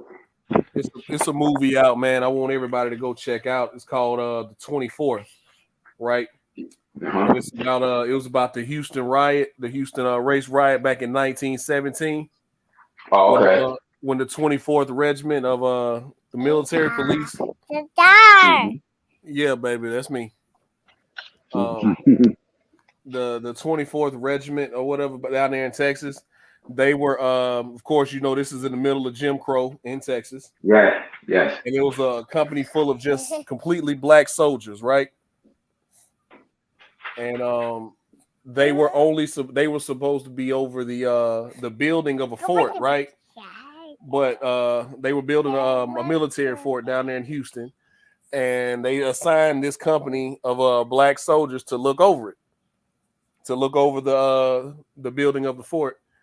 But they were still subject to all, even though they were soldiers, they were still subject to all the laws and everything of that town, of Houston at the time. So, even when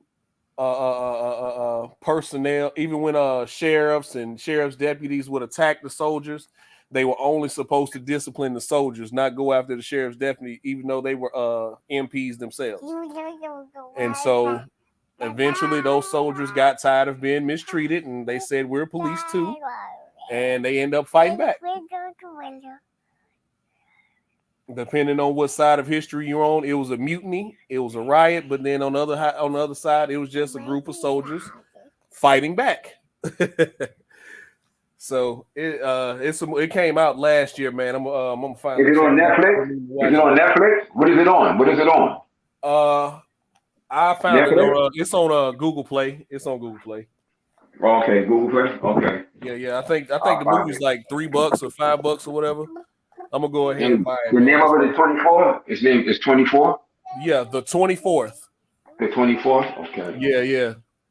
I recognize a lot of the actors in there, man. So I know the actors that are in the movie. Well, not know them personally, but you know what I'm saying.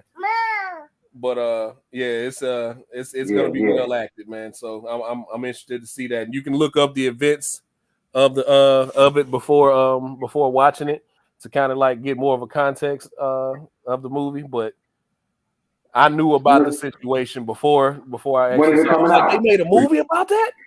When it's out already, or is it coming out? It's out already. It came out late last year. It came out in 2020. Yeah, but I'm gonna finally get around to checking it out, man. And I don't want to. I'm not gonna spoil it. I mean, it's really not spoiling the ending because it's a historical fact. These are historical facts, but they ended up. How many? I'm trying to remember how many soldiers they ended up hanging because of it. And it was a few more that actually spent the rest of their lives in federal prison. So they considered it a mutiny. Because wow! I'm gonna check that. I'm gonna look for it. Yeah, man, check that out. Yeah, I'm definitely looking for got that. David, the African assassin. Boy, I tell you, man. Hey, this is crazy because I actually like David Benavidez, and I don't know about KO and Charlo, but we all know that. Well, I think we see now that Charlo don't want that fight. David, the African assassin. Yeah, that's one of the guys in the chat, man. He just Oh, I popped just up. went there. Hey, I hit just the went like there. button, hit the subscribe button, man. We're trying to get to 1K. We're trying to get to 1K. Hold on, baby. Hold on. Yeah, Eli, that's for damn sure, man. Hey, man, join the panel if you can, man. America does have a crazy history, man. That's why, I had to kind of educate some of my coworkers when they were saying, we're gonna make America great again. I was like, y'all, I hit them with the blue blood. Y'all sure y'all want to ride this train? Word, for real. Make it great again for who? Come on, man. When all of that stuff popped off last year with the kid, with the rifle up in what was it, Wisconsin? And I was like, it sounded to me, it's like, man, he was defending himself. I was like, did none of that shit out there belong to him? No, none of it. So he wasn't defending shit. He was out there looking for trouble, and he found it. And then, like a coward, he got to shooting when shit popped off, when shit got too real. I hope they put his ass up under the jail. It's like, no, he was. I was like, then they to bring it back to my point. They was trying to ask me, what's the biggest gang in America? Like the police, goddamn. Right, and that's exactly what I said. I was like, the police. I was like, because if you think about it, they protect criminals. They don't snitch on each other. No matter what, they're going to always ride for each other. What the fuck that sound like? And they get away with murder. You know the difference between the police and somebody else? They don't get away with murder. Oh, I had their ass on hush. Yo, Right? I pissed a did you couple of them see? off. Yeah, fuck that. Facts is the facts. Smack them in their face with that shit. Any chance you get, smack them with that shit. You know, we always gotta live all uncomfortable. Yo, like Reggie, you see Reggie on his, I don't know if you follow his Instagram page, you know, Reggie. Yeah. I follow Reggie, man. Reggie be on his shit, man. I like to see him share the videos of the white dudes get knocked out for starting shit. Yeah, did you see the video he had up about the young black guy that got killed over there in Oregon? Oh man, the way they did him dirty. Oh and man, I swear. He apologized. I gotta go to Reggie's page and not go to his page on the feed because I be go to his page. Yeah, go to his page. But he got a story up there about his young brother. Let's have a listen to it. His brother got killed out there in Oregon, and I guess they tried to cover the shit up as they always do. The guy shot the brother because he apparently gave a compliment to the girlfriend or some white girl that was with the white guy, and something happened and she tried to do something and he pushed back at her and they shot him. This shit was right on the video, yo. They had the video and they just left him there lying and everybody walking around casually like it wasn't nothing and the white guy, watch this shit when you get a chance, man. I was like, look at this shit here, yo. Yeah. Yo, this shit, oh man, this shit going on. Like, this is why I say this shit hasn't changed. I've been telling people this shit for years. That's why you always see me make that statement about the 70s ushered in this false sense of success because we didn't really accomplish the shit we needed to do. And we have to live in such peril, you know, our people all across this nation.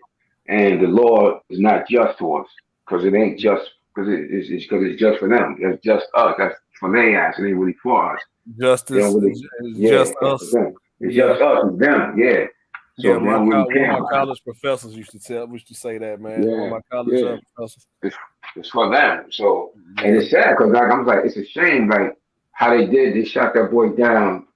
The guy shot that kid down like that, and right there he fell right in his feet. And they just walking around like it was nothing. Then they talking shit. And they laughing. That guy right there that's on the floor. Like, why can you see the video? Yeah, Reggie put this shit up because apparently I have to check it out. Yeah, Reggie, yo, was good, shit, man. Yeah, he on this shit. I don't know how he be finding that shit, but he be finding it. I don't either, man. Relevant, oh man, I thought that. I was like, how do he be finding these videos? He be finding relevant shit, and that should be relevant because what I noticed, what he does, the things he finds, it just shows you how regular these things are going on around us. You know, and sometimes we don't see it unless it's near us. Because like Oregon is a totally different part of the country from where I am. You understand? So I wouldn't know about that shit like that per se, you know? Yeah. And apparently he found it through some TikTok creator. She had a story on her page. I think a young black sister. And she brought it to the public, you know. And now that guy got arrested too. The guy who shot him, he got arrested. Yeah, he got arrested and all that shit. Yeah, man. It was a similar case. It was a similar case down here in the county where I'm at, right? It happened about 4 years ago. And the case still hadn't went to trial, by the way. COVID messed all that up, but before then it should have been a trial. Basically, what happened was this guy, he was an older gentleman. He was I think he was in his 50s. You know, he used to sell drugs back in the day, but everybody who knew him knew he had quit doing that, you know. So anyway, he got into an argument with a couple white guys, right? And this is when they were making a big deal about the whole, you know, taking the flag down and the statues and all that type of stuff, right? So this has been about 2, 3, 4 years ago, something like that. So they get into an argument, they separate, they follow him home. Check this out. They follow him home, shoot him in his yard, and they claim it's self-defense. And this case still has not gone to trial because it sounds like typical bullshit. Yep. Because one of the guys is related to somebody, so one of the higher ups in the sheriff's department. Yep. It's a damn shame. You know, Yo, that's so crazy. Like, and I say now this happened, like you said, just a couple of years ago. And this is my point. Like, as I'm looking at this Ali's documentary, and obviously a lot of the stuff that took place during the early part of his career was doing Jim Crow, when all that segregation shit was going on. And it's amazing. Like, as you watch that shit, I'm like, shit has not changed. Like, like a lot of the things that was going on, like still, like you just described, that shit just happened recently. Right. You The understand? Ahmaud Like, Arbery situation. just recently. So, and it's sad, like, and it's funny, I'm looking at, the young Muhammad Ali when he was in the Nation of Islam, and when he got forced into the exile, he was going around the country giving these speeches and shit. And, at that point he was in the nation, so he was speaking their doctrine. And he was speaking about, like, and it's funny, the logic is something like, I know a lot of people don't agree with a lot of the things that the nation was saying, but some of the logic you can't argue. Like, so why are you constantly trying to force your way into somebody's shit? That's a logical thing. I'm not forcing my way into nobody nothing. But Like, that's derivative. That's derivative of the Marcus Garvey teachings, though. Yeah. Yes, But I don't think a lot of people remember that the Klan of course. actually agreed. They actually like Marcus Garvey. Yeah. Like, you want to take your niggas and go? Well, shit, get 'em. Yeah. And the same thing with the nation. Like, the Klan agree with them too. You understand what I'm saying? Like, because they was on some separatist shit. They're like, yo, I don't want to be with y'all. You understand? Like I'm not forcing my way in. You know what I'm saying? Like, I'm not. You don't got to worry about me forcing my way into your communities. And then the rest of y'all want to move because one white person moved in. You understand what I'm saying? Like, and that's it. It's so true, because people got this narrative that a lot of people try to push that narrative, but they're separate and unequal. That's bullshit. Because all my family that I know from, like, Alabama and shit like that, and my moms and all of them, my grandmother, my grandma, they was like, yo, they lived in their little world. They was good, they said. They was like, yo, we had our own doctor. Like, my mother used to tell me all the time, she's like, she said, we had our own doctors. It was black doctors. My doctor came to the house. You understand what I'm saying? She was like, that's a terrible misconception that they put out there, that it was so bad, us being separate and this unequal shit. She's like, that shit was not like that, like how they always trying to portray. He said how the mass media tried to portray that shit. You understand what I'm saying? Because that's why we suffer so bad as a people now. That's why our economics as a people is so bad now. And we have to, and it's not a good position when you forced to have to go work for your oppressor in their way, and you be so subjected. You know what I'm saying? Like, you don't have your own businesses, your own things that are necessary for any community to thrive on its own. On its own. There's no reason I should be able to play a tape or a video from damn near 60 years ago with Malcolm X speaking about that vicious cycle that's created. And all of that shit is still relevant in 2021. The shit he was talking about in 1962 should not still be relevant today. It should not still be relevant in our community It like shouldn't that be. shit today. Like, the same news that was on the TV is not relevant today, so it shouldn't be. Exactly. Yeah, right. So, I mean, you should look not at it be. like this, right? You have a lot of people who feel like segregation should have stood. A lot of white people, including the government. But anytime black people try to separate themselves, they do their own thing from the government, it was, hold on, what y'all doing over there? Y'all don't need us? Y'all don't need us? Exactly. What y'all got going on? No. I thought y'all needed us. No, we're good. No. Look like y'all too good over there, Black Panther Party. What are y'all doing over there providing free breakfast for the community? How are y'all doing that? Must be something going on. So y'all trying to build y'all own hospital over here. Y'all don't need nobody. Oh, okay. Yeah. Let's tear this down. I don't like this. Yeah. Because they can't control. They want to stay in control of us as a people. Right. And when we try to separate and do our own thing, from Tulsa to Rosewood to everything, every time we attempted that, they've always come in and tried to destroy it. Oh man, there's so many examples. I'm glad you brought up Tulsa and Rosewood. There was a city in Illinois, I think East St. Louis. North Carolina, in North Yeah, there's Carolina, a city in Louisiana that Louisiana, happens. There's been so many. yeah. There's been so many just independently black thriving communities that have been set ablaze because yeah. So look, man, because people don't understand that, like that's why we so far behind, like the economics. So we was already at a deficit because of slavery, because of the business of slavery already had us set in a deficit. You hundreds of years behind our counterpart here in this nation because of that shit.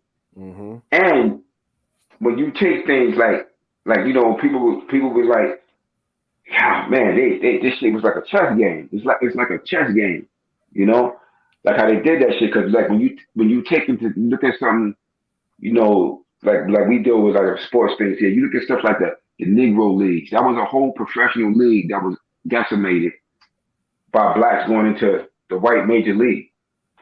And it affected a domino effect on all the businesses that was connected to it. From the hotels, the black restaurants, all them shit kaput after that shit. I don't know. Man. You know, so man, this is just like, it's a constant struggle, man. Like we gotta, and it's funny, like as I'm watching this movie, I'm looking at, you know, the stuff that Ali was by him making the choices he made, being a part of what he was a part of, and just making the choices he made and how much he sacrificed, you know, to do that in a system that was so oppressive. And our people had to make such concessions to be here, you know, to be in a nation that treats you like shit.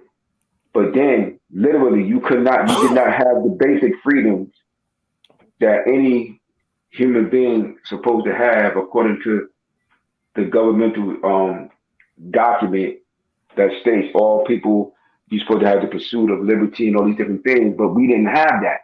But yet they wanted you to go fight in all their wars. So when he said that statement, that famous statement, shit, I ain't got no quarrel with Viet Cong. Ain't no Viet Cong ever called me nigga. He's like, I'm from Louisville, Kentucky. He said, right now. He said, right now. Louisville, Kentucky. Fight for me at home. Why would I go across the world and fight for you? Exactly. And he was like, I'm from Louisville, Kentucky. And he said, right now, y'all over there beating my people down. A poor young sister, a pregnant woman, just got slammed to the floor because she wanted to go into the store. He brought up a particular specific incident that was based on that Jim Crow shit, and he brought it in his hometown. He said, but yet you want me to go fly across the world to fight another group of people? He said, that's when he made that statement. He's like, shit. He said, my enemies is here. He said, the white people, my enemy. He said, you my oppressor. When I want freedom, justice, and equality here, you won't even fight for me. But my religious belief here in America, but you want me to go fight. And I'm like, damn, like, how could anybody have not seen the logic in that shit? Right. Like when I look at that shit, it always bugs me out. Like, how could you have not seen that shit? And then, you know, then they were showing interviews with certain people and they was talking about him, bad about him. Oh, he's unpatriotic, you know, this and that, and so on and so forth. My grandfather was one of those who believed that, you know, he couldn't stand Ali. He really couldn't. Yeah, I heard you mention that before. Yeah. And it was like, he's unpatriotic and so on and so forth. Like, I'm like, wow, that shit is crazy to me. Like, how you gonna say that? And I can understand the ignorant whites saying that, but then you had a lot of blacks that were saying that shit. Mm-hmm. And it's sad that the compromises that our people had to make. You understand what I'm saying? The compromises that they had to make. The tough, because you know it's tough to have it exist in a society like that. I remember I seen this.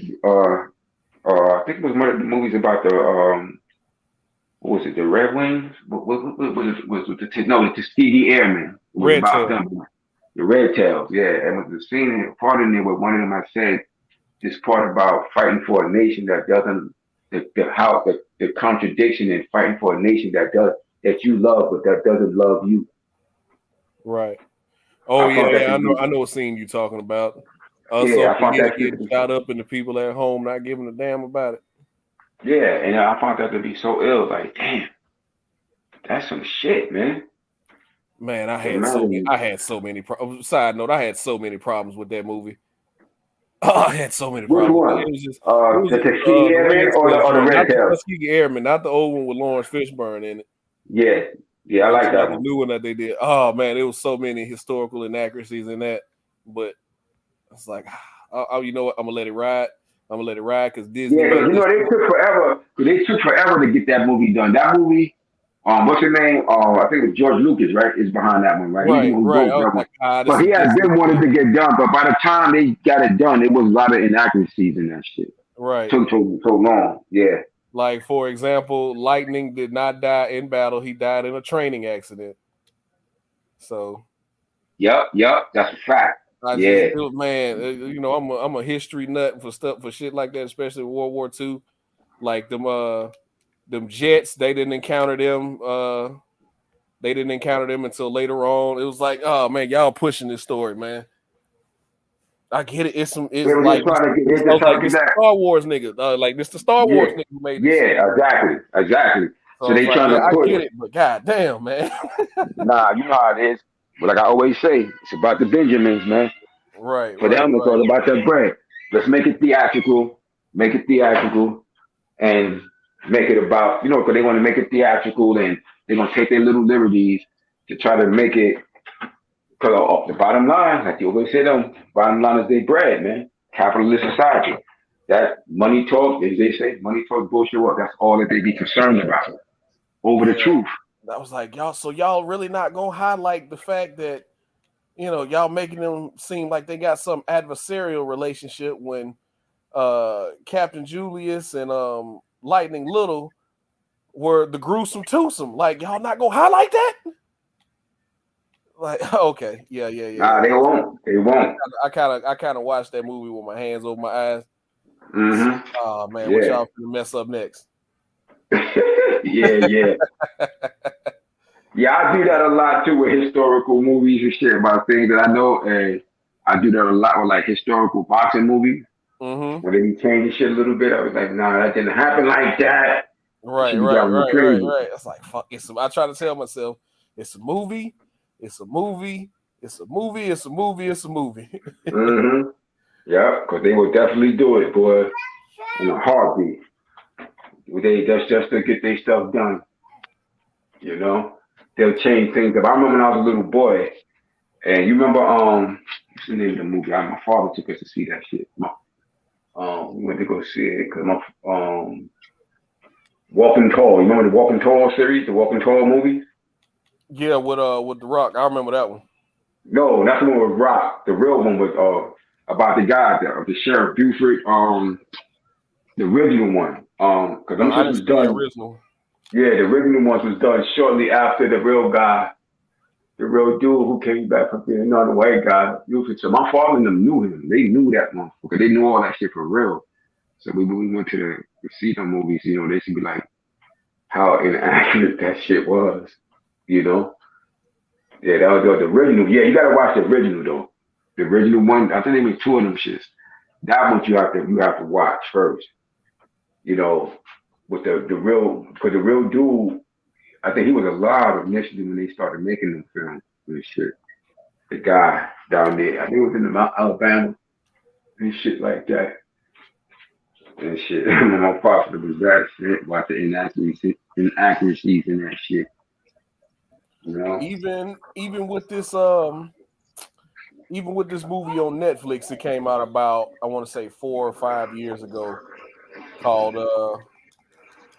what was the name of that movie?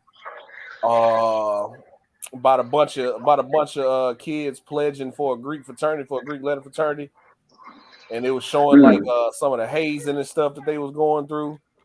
Mm-hmm. And it was all the entire movie was about, this kid's a legacy. He doesn't have to go through initiation if he doesn't want to, or this kid's doing it because his father dropped line and he wants to prove everybody right. And then you got other kids who just wanted to be in that frat. It's just always been a dream of theirs, right? and it just showed a lot of hazing that they went through, and in the end of it, a kid actually ends up getting killed. Okay. Oh man. True story? No. It's not a true story, but it's a true situation. It's based on truth. Yeah, so that has happened. That has happened. Yeah, so that has happened. Yeah. I'm trying to remember the name of that movie, man. It's on Netflix. Burning Sands. That's the name of it. Okay. And I asked some of my friends, because I didn't pledge a fraternity. That shit was too much like a gang to me. Mhm. But especially at the school I was at. But I asked some of my friends and some of my family members who actually, are in fraternities. I was like, how much of this is bullshit? And they was like, yeah, about 30% of it. I was like, wait, what? I was like, that's a higher number than I expected it to be. It was like, yeah. It was like, yeah, about 30% of it is just absolute dog shit stuff that would never in a million years happen. Like, it was just, certain little stuff. Like, they had them bringing all their big brothers breakfast, and he sent them back because one of them didn't bring no napkins. Mm-hmm. About sensationalism. That's American thing. Like the sensationalism. They want to sell sensationalism. Right. That's why when you watch the news is majority bad shit. The news don't talk about the news. If they wanted to, the news can only be about good things. But they don't feel that shit sells. It's not sensationalism. Right. Like they can make news, both the newspaper and your local news show that you watch. They can tell you about all the good things that they choose not to, though. But that doesn't sell. It's just like the majority of the stuff you see on the internet. A lot of the stuff that's most, like when people go on the internet, they want to see all the hellacious shit. Very few they want to hear. You'll see all the drama shit get all the likes. The good shit get minuscule likes in comparison. The drama shit, they go hard for that shit every day. We like the people. They don't train the society to want that. You don't want to hear good things. They don't train the society to that shit. Right. Sometimes you subconsciously you don't even realize that shit. It's just, I think it's just human nature. A lot of us are just attracted to chaos, are naturally attracted to chaos. Like no matter what you're doing, if you're driving down the road and you see a wreck on the side of the road, we're gonna try to slow down and see what's going on. Like, damn, what happened? We're just a lot of us are naturally just attracted to chaos, man. And it's just, I think that's just part of human nature. C. Jones, to respond to your comment, sir, I don't think it's based off one particular incident. I think they were just painting with a broad brush in that movie. That's why I had to ask people. I was like, how much it is? They went to different universities, different fraternities, whatever. Whether I got two cousins that are Kappas, I got a cousin that's a Q Dog, and I got 3 friends that are Sigmas. So I just had to ask them. I was like, man, how And I got another friend that's an Alpha. It's like, hey, man, did y'all really have to go through shit like this? Because I know, I'm not going to say which fraternity, I know for a fact, because my roommate crossed over into the fraternity from college. I know for a fact he had to carry around a dime sack of weed on him at all times because his pledge master, at any time, whether he was in class, in the caf, or just on campus anywhere, any one of his pledge masters come up, it's like, hey, smoke something. And he's supposed to come up with weed right then on the spot. If he didn't, it was 10 licks. It's like, man, get the fuck out of here, dog. I'm not breaking the law for this shit. So, it was just, it's like, nah. That sound about right. That sounds like a gang to me. Sound about right. Right. You know what it is. You heard me say it the other night. Need I repeat it? You know what it is. You heard me say that shit the other night. Mm-hmm. You know all that. You know where all that fucked up shit come from. Trying to be like the other man, doing everything in the power in your world to fit into their shit. Right, That's right, all that shit come from. That's all that shit come from. right. Trying to fit into No, theirs. I'm good. So The minute that's you why keep we that see. stick on me, we fighting. Yeah, that's why I say that Americanism shit. Fuck that Americanism shit. That's all that shit. Trying to fit into their world, man. Point blank. Yeah. And we I copy get everything it, that the they do. brotherhood, the networking once you get out of it, because I know friends who've gotten jobs because when they went into an interview, they had their, you know, they saw the guy had his paddle on the wall, or you know, he had his jacket hanging up. Oh, you're a Sigma? I'm a Sigma. You know, this such and such chapter. I'm like, oh, I'm from such and such chapter, you know, and he ended up getting the job just off that. So I understand, you know, the networking and the brotherhood and all that, but you know, pay more attention to who you put in charge, because everybody ain't built to lead. And it's not necessarily that they're not strong enough. It's just that everybody ain't able to wield that kind of power. That's true. Like That's I've turned down very true. supervisor jobs before because it was like, y'all don't want me to be the supervisor. I'm gonna fire all y'all ass. It's like, oh, you so stupid. No, I'm for real. I fire all y'all ass. Yeah, it's crazy, man. They got us people so wrapped up, man. And it's like I said, because of the way their system is, like the way their system is and the things that they do, you always had to follow the need to follow suit in what they do. You know, when it comes to, like I said, you know, because they already kept us out of the loop with so many things. And, you know, when they allow us to do certain things, when they did allow so-called blacks to be able to do certain things to form their own versions of that same shit. Sad part is they did that shit is another form of control to keep tabs on them and control. Because like you said, every time we try to do something on our own, see, because when they allow blacks, when they allow blacks to do those things, they're doing it so they can keep an eye on you. You understand? Gotcha. They don't really look at you as a true brother. They doing that shit. Certain shit I can't say because I'm on the phone. Like, shit, yo, it ain't what people think it is. You know?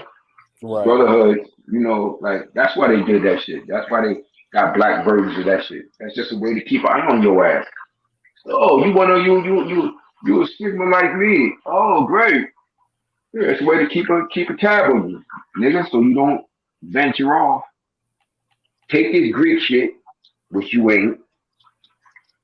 You Egyptian, you ain't Greek. But I want you to take this Greek shit so I can watch your ass. You know? And make you think. That's what that shit is about. You know what I'm saying? Giving you these Greek titles and shit. We ain't Greek. We're Egyptian, yo. But I gotta keep an eye on you. If you Egyptian motherfuckers, y'all be on some slick shit. Next thing you know, it'll be a bunch of pyramids around this motherfucker. Be a bunch of what? It'd be a bunch of pyramids. We gotta watch the Greeks. We gotta watch y'all Egyptian motherfuckers. But next thing you know, it'd be a bunch of pyramids around these motherfuckers, and y'all have us living in a cave. So I gotta watch you. I need to be able to control you at all times. So I'll let you get into my fraternity. So I'll let you use those terminologies. So I'll let you do this and that. And you thinking that's a form of brotherhood? That's just a way for them to watch you, yo. They playing chess. They're not playing checkers, man. They always trying to keep it up. They always been trying to keep it up on us. Anything that they do, and you see black versions of it, they did that for a reason. Just like you just said, like they don't want to see us alone doing anything by ourselves because they got a fear. Because they know what most of us don't know. They know more about us than most of us know about ourselves. They know what time it is. They know who motherfuckers really is. Can't leave them motherfuckers alone. But then they might really find out who they are. And if they do, they're going to become a threat. We're going to lose all this shit because they're going to take it back. That's why they always have to have have everything tilted unfairly. Because given the opportunity, our people given a fair and even opportunity, by nature, generally, for the most part, who tends to come out on the top? Right. You know the answer to that. Fuck that. That's not me. That's not me saying no race. It's just it's true. Only a fool ducks when the truth is thrown at them. You know. Yeah, I mean, it's Only everybody ain't ready to absorb the truth. You can say it, but until you can say it and somebody can hear it, but until you really ready to process it, I mean, because the facts is clear, man. Like I said, when I bring up those things, like if you like they're nature, afraid of that power shift. yeah, natural nature. I told you it was a paradigm shift that took us from the position we was and got us where we are now. So they got to try to keep that shit suppressed. How do you do that? There's many ways to do that, and they're gonna attack. They're gonna do everything in their power to keep that shit in play for as long as they can. You know the story of the Vikings of the North, of the Norse gods, right? You know about the Norse god of Odin and Thor, and Loki. Now Odin is the king. What's her name? You got the Valkyries and all these different Valkyries things, and all right? that. Yeah. Now, I'm kind of familiar with it, but I ain't too in-depth in that. Yeah. Well, the basic premise of that shit is Odin. Odin is the father. You know, he's the king god. He's the king god of them, and you know he's the most high of them, so to speak. And Odin is fighting against. Basically, Odin is fighting to prevent the inevitable end. Let me just surmise it like that. He knows that the end is coming. And Odin's job is to try to stave that shit off for as long as he can. But he knows at some point it's going to end. But his job is simply to stave it off for as long as he can. You know what I'm saying? And that's where they at. They're trying to stave that shit off. But they know at some point, eventually, it's going to end. Their reign is up. Their reign is already up, and they're just trying to stave it off. So they've used many tools. And it's sad because we don't even see. It's like your eyes is wide shut. Like we don't even see the things we put in front of us because like I said, like when you just said what you said about how it was a very pungent point you brought up when you said like they don't want us by ourselves because they have a fear of us being by ourselves because they know once we by ourselves what we could produce because we'd be forced to rely on ourselves to do what we once did. And they fear that. You take a third away, you know, if this if every black community became independent like a lot of people wanted it to be, you take a third of this country's population and you take it, but you also take away a third of this country's income. Like, hold on, what you mean? What you mean? You get these corporations like Walmart. People no longer shopping at Walmart. They're shopping inside their own communities. They're at their own. Instead of going to Walmart, why don't you go to Mr. Dorsey's grocery store? Yeah, they're horrified of that. So that affects corporations, man. Yes, so, yes. Terrified. They are absolutely horrified. I don't know what y'all thought this was, but y'all gonna come shop at Walmart. Yeah, because if you take a people and we was to actually do what you just said, like their shit would literally crumble because our group is the biggest consumer. We produce the least. We produce the least of any of the real merchandise, services, or things like that are produced in this society. We produce the least of it. So if we should ever flip the script and really get on some shit, now I'm going to DJ's supermarket and so I'm not buying shit from Walmart. I'm not buying shit from none that's not like they shit will literally crumble. So they terrified of that shit. And what I'm talking about this is a minuscule thing in comparison to some much bigger things that they're worried about. I remember a cop told me and my homeboy back in like 86 or 89. I was on Jamaica Avenue in Queens. I mean, and he talking shit. We talking shit back and forth to him. He was like, "Yeah, we know y'all started all this shit, white cop." He's like, we know y'all started all this shit. He said, but we'll destroy this shit before we give it back to y'all. Told me and my homie to my face. Yo, I'll never forget that shit. I remember that shit clear. It's clear as day, like it was yesterday. So yeah, we know y'all created all this shit, started all this shit. He said, but we'll destroy this shit before we give it back to y'all. You know? Right. Young white cop said that shit to me and my homie. So they know what time it is. Everybody knew it but us. So the moment this is what they fear. I said that's why you got motherfucker Jagger who was saying this shit when asked what's the biggest threat to America. Instead of saying the Soviet Union, he's saying Black Americans. Really? These niggas? Like you worrying about them? I wonder why. When Russia could drop a bomb on this motherfucker, or have trooper shoot missiles here and hit America, but yet you worried about them motherfuckers? Right. I tell people, man, I try to tell some of my white coworkers who are listening. I was like, man, look, y'all can believe the movies if you want to.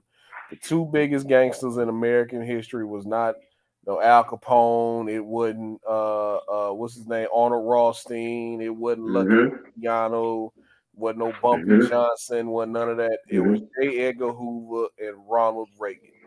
Because they did shit for years with no consequences. They could do whatever they wanted to do. They could affect the economy how they wanted to affect it. They could put drugs on the street and then lock the people up for selling said drugs. So they could target who they wanted to target, kill who they wanted to kill with impunity. You got your own stuff to watch. You don't tell me what to turn off.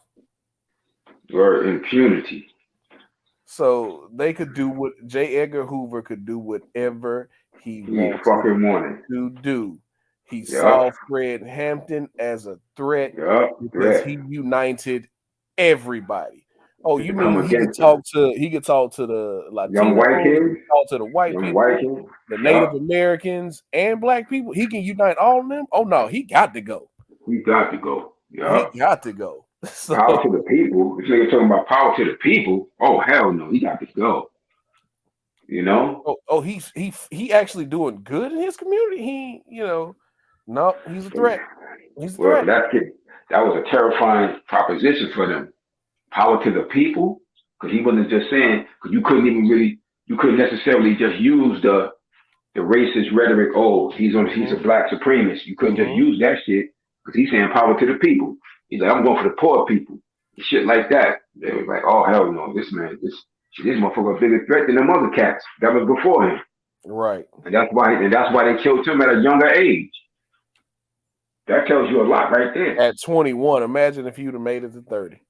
Exactly. So that tells you how much of a threat that they viewed him as. Because he was ahead of the curve. Could you imagine him going in that type of mindset leading? And that's why I said the 1970s ushered in this false ideology and idea of success. Fred Hampton was close to the 70s. He didn't make it. He got killed at the very end of the 60s. 69? 68. Yeah, no, 68 or 69. Yeah, so he got killed just prior to the 70s starting. So imagine you'd have had that young visionary mind tapping into the minds going in. They didn't want none of that shit to make it into there. They was like, we cannot have another decade like this previous one. We can't. And we're going to quell that shit. And it worked. And then you got other people like Jesse Jackson and all these other motherfuckers in here who didn't really do shit in comparison to the people that preceded them, and shit like that. They were like, we not let Martin Luther King ain't making it. They ain't let Malcolm make it. They ain't let Martin Luther King. They ain't let Fred Hampton. They ain't like any of them motherfuckers that had those real programs, that went beyond the rhetoric. Mm-hmm. And they had people actually moving in the right direction. They're like, oh hell no. Nah, we got to get rid of them. And Fred Hampton was the last of the bunch. They was like, oh hell no, we definitely ain't letting that motherfucker make it. Oh no, And they people actually come listening to him and he talking about doing good. Oh hell no. and they conspired to get that shit done. And like I said, it's sad because this is the reality we exist in, man. This is our reality. Like you don't fight this shit. You know, like the late great Dr. John Hurt Clark said, as a black person, your life should be devoted to the liberation of your people. Anything less is like a waste of time. You know what I'm saying? Whether you're doing this shit outright or you're doing this shit behind the scenes, but that should be your motivation in your life as a so-called black person in this world. Because it ain't just limited to America right now. You know, we catch some of the worst out here in America, but it ain't limited to just America. It's really a global thing, you know. But us being here in this country, because of what we privy to, makes us the biggest threat. You know, it makes us the biggest threats because what we face here, the opposition we've faced here in this country, you know, we go to other places in the world to do things. I told you, I got a brother that's a real close brother to me. He's from Benin, you know, and Benin Togo, Africa. And he tells me he's like shit. He said, let me tell you. He said Africa. He said that back home, man. He said the infrastructure is wide open. He said it's wide the fuck open. He said if y'all would be like black like y'all from America who really know some shit, but y'all get to experience more different things. Cause he said y'all get to experience more different things in a way that we don't back home. He said if y'all was able to come here to establish, y'all could just literally take this shit over and make this shit into basically like a real life Wakanda for real. He said, because the infrastructure is wide open. He said, it's right there to be taken. He said, why do you think all these foreigners always trying to come over there? You know, Right. Like right now, most recently, the Chinese. And he said, if y'all was to come, what y'all have experienced here in the West and come there, what we could do over there, you know, in comparison. Because he was telling like certain things. He was telling me like about like haircuts and shit. Like I was telling him about a haircut. And one time I had cut his hair because I cut heads. I used to cut hair. So I cut hair. I still got my clippers and shit. So I cut his hair one time. He was telling me like, so I was like, yo, I said, so how you used to get your hair cut back home? He said, he said, shit, so when I was little, we used to use a knife. I said, a knife? He's like, yeah. He said, where I'm from, we used to use. He said, ain't had these fucking clippers like you got. I was like, are you serious? You ain't no barber? He's like, no, not where I was from. He said, his places, he said, you gotta remember, he said, his places right now still, he said, although there are cities in Africa that are like cities, he said, but there's still so much untapped places there. He said, they don't even have electricity. He said, there's so many places that don't have electricity. There's so many places that it's like the internet. He said, fucking internet ain't everywhere. Right. He said, like how you can go around most places now, and he said, it ain't like that. He said, that shit is wild. He said, it's a untapped resource.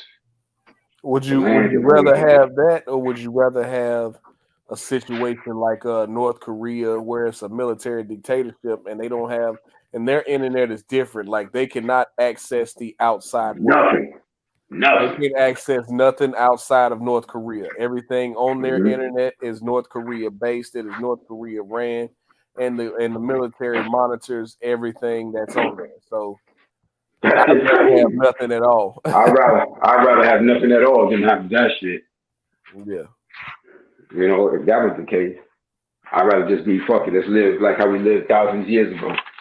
Fuck the internet. And Eli, I was gonna come to that point here in a few seconds, man. It's crazy how we hear so much about ISIS and whoever else, whatever rebel faction that pops up in the Middle East, right? But Boko Haram has been able to operate in Africa with impunity for years, and it's never a story. Never a story. So you start looking. I had to educate some more people about that. What, baby? Yeah, it's water in your cup. Drink Yeah, it. sometimes they'll make you feel like they'll make you feel like how the society is set up. They'll make you feel like American society is so crazy. Like they'll take the most obvious and blatant shit and Yeah, make I you feel need. like you crazy and make you feel like you crazy when you pointing that shit out. Yeah, like I don't even be wanting to get into them discussions, man, because a lot of people ain't really ready to receive the information. It's like, okay, you listen. It's like, just listen to me for a second. Are you ready? Yeah, right. It's like, are you sure you want to hear this, man? like I Are said, you ready? call my guy Blue Blood again. Are you sure you want to ride this train with me? Because I'm gonna bring some shit Word. down for you. Word. And like Are I said, man, I'm you still, ready? yeah, I'm still learning about a lot of shit, man. Like Yeah, the because there's a stuff, lot to learn. right. Stuff I didn't learn in high school. Stuff I didn't learn until I got to college. Like a deep dive into what really happened on the Middle Passage, man. Y'all go research that, man. Yeah. Some of the stuff that them slaves went through. Yeah. Shit. You already know. I told you I got my kids reading the post traumatic slave. I got two of my kids reading the post traumatic slave syndrome now. I done what? Yo, I don't have so much information, man. So much information. I'm actually building my library back up now because I had so much stuff, man. Dealing with that topic. Yeah, dealing with that topic. You know, over the years. You know, I don't know if you know this brother. His brother, he got a lot of his stuff on YouTube now. Brother named Clemson Brown. He has it's called the Transatlantic Production. Transatlantic Productions. He did a lot with that whole everything in regards to, you know, our plight here as a people and shit. You know, I had the privilege of meeting Clemson Brown many years ago. I went to his house and everything. That's when I held I held a pair of the slave shackles in my hand. Them shits was heavy as hell. I couldn't believe. I was like, damn, this is what they were using on people? Like I've had them shits in my hand. He had a pair at his house. Yeah, but he's real, you know, a lot of the videos you may have seen, like he shot footage of Dr. John Hewlett Clark, Dr. Ben Yakani, Chancellor Williams, all these people like that you may know from that. Yeah, he shot a lot of those videos and different things with these elders, man. You know, and stuff like that. It's Transatlantic on YouTube. It's on Transatlantic Productions. A lot of the film footage he got on there, with different scholars and things like that. He shot a lot of that shit with his company because he started back like in the like the 80s. You know, real serious stuff. You know, one of my mentors, he took me with him to his house with a meeting one day. You know, brilliant dude, man. A lot of information. You know, so much information about, you know, like I said, just our journey as a people here. You know, here in America, man. And so much of that information, like what you just discussed about things that happen on the middle path, like all the topics you can think of, man. Like almost every topic in connection and in conjunction to that shit. You know, you'll be amazed. Like I know our brother. I've been meaning to watch that documentary too. I know our brother Champion Hart brings it up all the time. But it was a documentary or a movie made about buck breaking. Oh yeah. Yeah, man. I've been meaning to check that out. But matter of fact, well, I'm sure. Well, you know, you're in the South, you're in Alabama, so you already know you got clear history of that shit down there. Oh yeah, you know, clear. You know, but even where I'm at, I'm out in Queens, like not too far from where I live at. It's a plantation. It was a plantation. Not too far from where I live at, believe it or not. Yeah. You see a lot of them down. You still see a lot of them houses standing down here, and you know, and that's what they're called down here, plantation houses. They're called plantation style. These houses that are hundreds of years old. Yeah, It's just, you know, yeah. we still see cotton fields and strawberry fields and all them types of things down here. So, you know, Yup, I it's don't know about the not too Caribbean, far from me. but Yeah, it's not too far from me. It's like probably one of the oldest residents out here. It's it was last owned by out here. So yeah, it was this place called Hewlett, Long Island. The Hewlett family last owned it, and now it's like a museum now. And I used to see that place a lot when I was a kid. My parents used to drive by it, and I used to look at it. I used to like wonder why, it stood out. It's big white.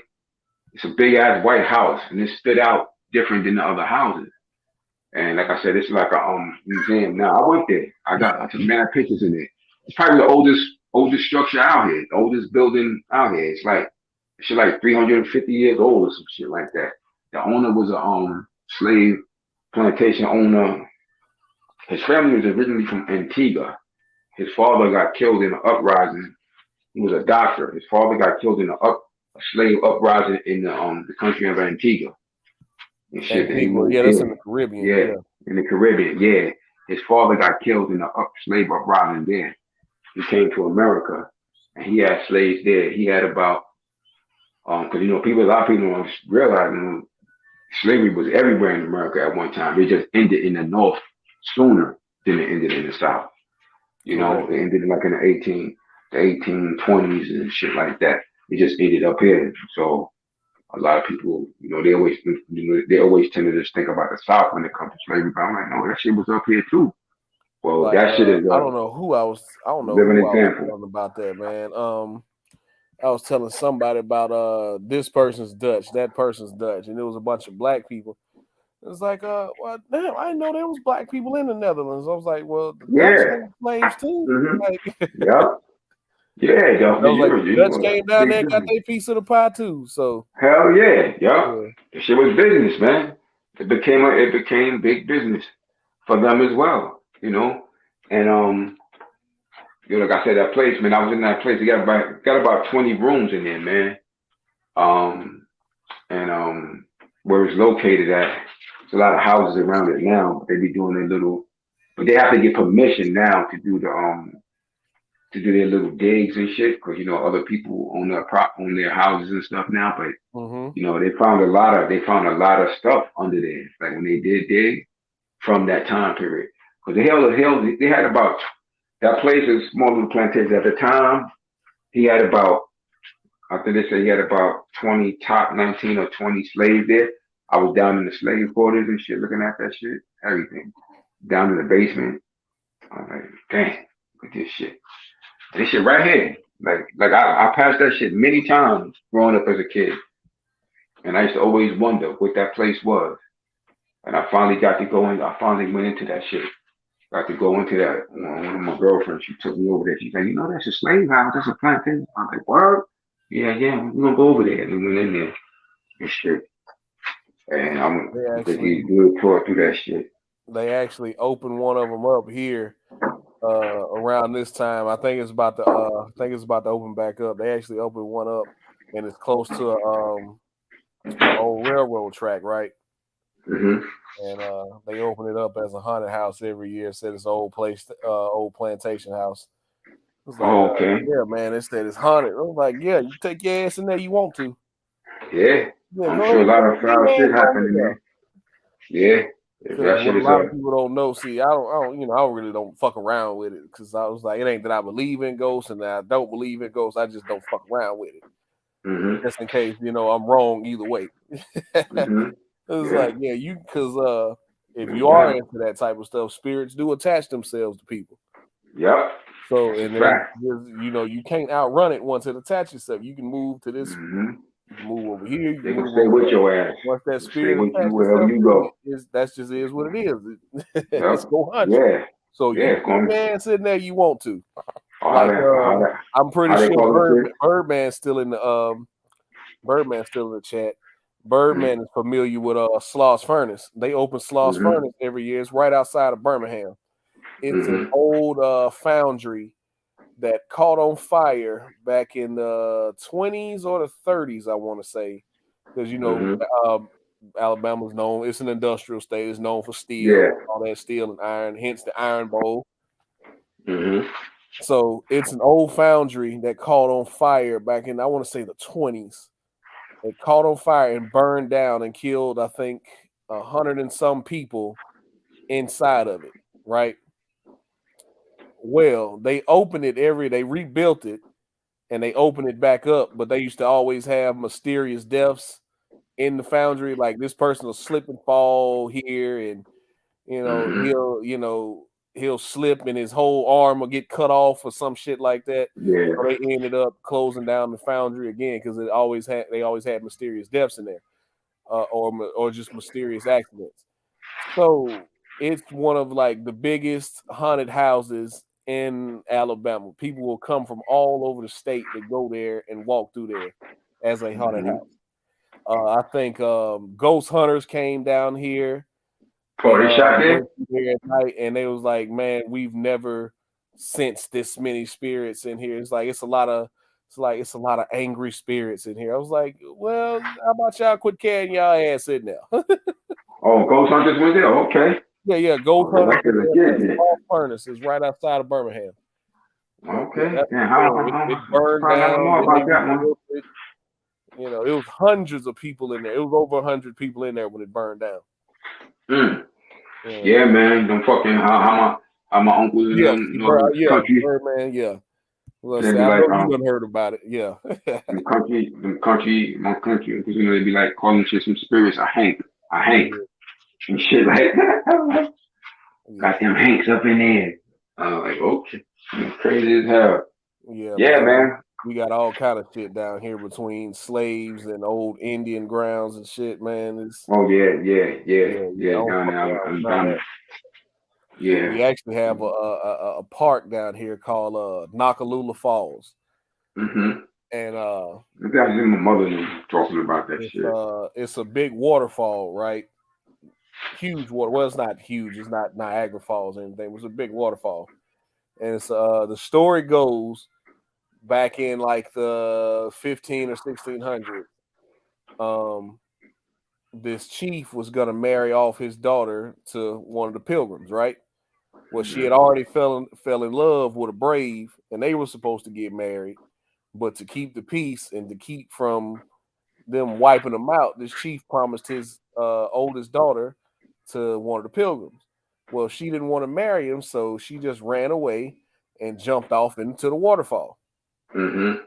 And I wish I could share my screen. I'd pull it up now. But yeah, that's the way the story goes, and it's a big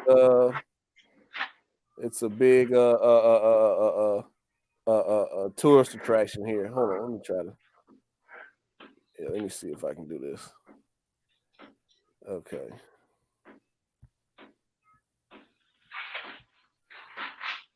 Let's see, I might be able to do it. Nah, I can't do it. I don't know how to do that stuff. Okay. I say I ain't that good. But yeah, man, we're a week out. We are a week out, Puge. We are a week out, man. I need everybody to go in they fucking bubbles. Yeah, see, okay, Birdman. So you know what I'm talking about. Nakalula Falls. Yeah. And you seen the statue and everything out there. They got her. They got the statue at the top of the waterfall of her jumping into the waterfall and everything. So you'd rather die than that. So, but yeah, we're a week out, man. I need Team Fury to go inside of a bubble and don't come out until weigh-in day. Do all the interviews via StreamYard or Zoom. Don't keep handing it to me because you cut the screen off. I'm gonna quit giving you my phone. Here you go. Right. That's the only thing you gotta hope for. But as far as the feel of the fight, as far as the actual feel of the fight, I'm feeling like Deontay Wilder is gonna do his thing, just like how I felt Usyk was gonna beat fucking Joshua.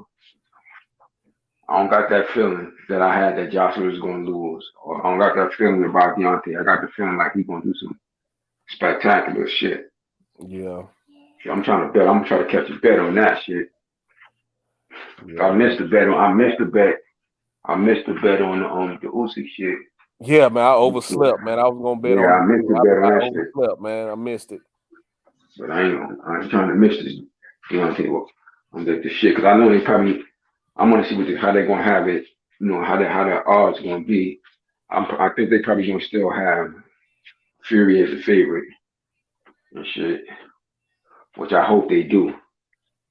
You know, for betting purposes. You know. Man, oh man, Puge, you know they don't want them belts in America, right? Yeah, but then shit, that like I said, this shit ain't going to the distance. Listen to me, DJ. It's like I was telling you about that. If the fight go off, you don't pull no bullshit. That shit ain't going the distance, and it's gonna be Deontay Wilder knocking him the fuck out. I got it inside of 6. I got it inside of 6, man. I think he finna wreck some shit. Yup, he putting that head too bad. I think he's training. I don't think he's training the. Well, of course he's gonna win the fight, but I don't think he's training to win a boxing match. I think he's training to hurt Fury. So he coming to win. He coming to win. Period. However he got to do it. I think he not only win. I think he's training to hurt this man. Dog. Like that. That's dangerous. Yeah. He training to win, just to win. However he do it, but we already know Deontay Wilder a knockout fighter, yo. That nigga knocked everybody out. He fought except for that one shit. Like everybody touched that canvas against him, including the dude, including the motherfucker he's fighting next week. He don't put him down too. Deontay Wilder, you know what I'm saying? He had knockout fighters, so that's primarily his way of winning. Primarily, you know what I'm saying? So right. I don't want him to go to the cards because I feel like if they go to the cards, he's gonna get hold. So I think he's gonna do something spectacular. You know, because he's been determined. You know, he's very determined. Like I said, I don't feel none of that shit I felt with Joshua. I feel the complete opposite. I feel like what I'm seeing, from what I'm seeing and what I know of that brother and just this overall situation, I just see it differently. You know, I felt like that situation that happened with him in that last fight was something that needed to happen to him. You know what I'm saying? It was something that needed to happen, and it made him a better fighter. It made him better. Just like what happened with Joe Louis. That's who I liken him to. I liken Deontay Wilder to like Joe Louis. That's who I liken him to. Bronze bomber. It's a lot of similarities there. Knockout puncher. You know, like it's a lot of similarity, and that's what I liken it to. Like when Joe Louis lost to Schmeling, he needed it. That had to happen, but he came away a better fighter after that. Schmeling, not Bear, right? Schmeling, yeah, it was Max Schmeling. Okay, I always get them mixed up. Yeah, he fucked Max. He fucked Max Bear up. He destroyed him. That's shit to me. That's his best performance. Most people like to say that the Schmeling rematch was his best performance, but I don't agree with that. I think Joe Louis' best performance, his best performance as a boxer was to me was his performance against Max Bear. Okay. When he was coming up to the title. You know, matter of fact, because I was training that last night, I was training that brother at the job, and it just so happened the brother was a former fighter too, somebody I knew from years ago. Right, I had to train at the job, and we was talking about that, and we got on the topic of something, and I forgot what we was talking about. He was saying he don't think Joe Louis he was too flat-footed, so I put on the video and showed him the fight from 1935 with him as Max Bear.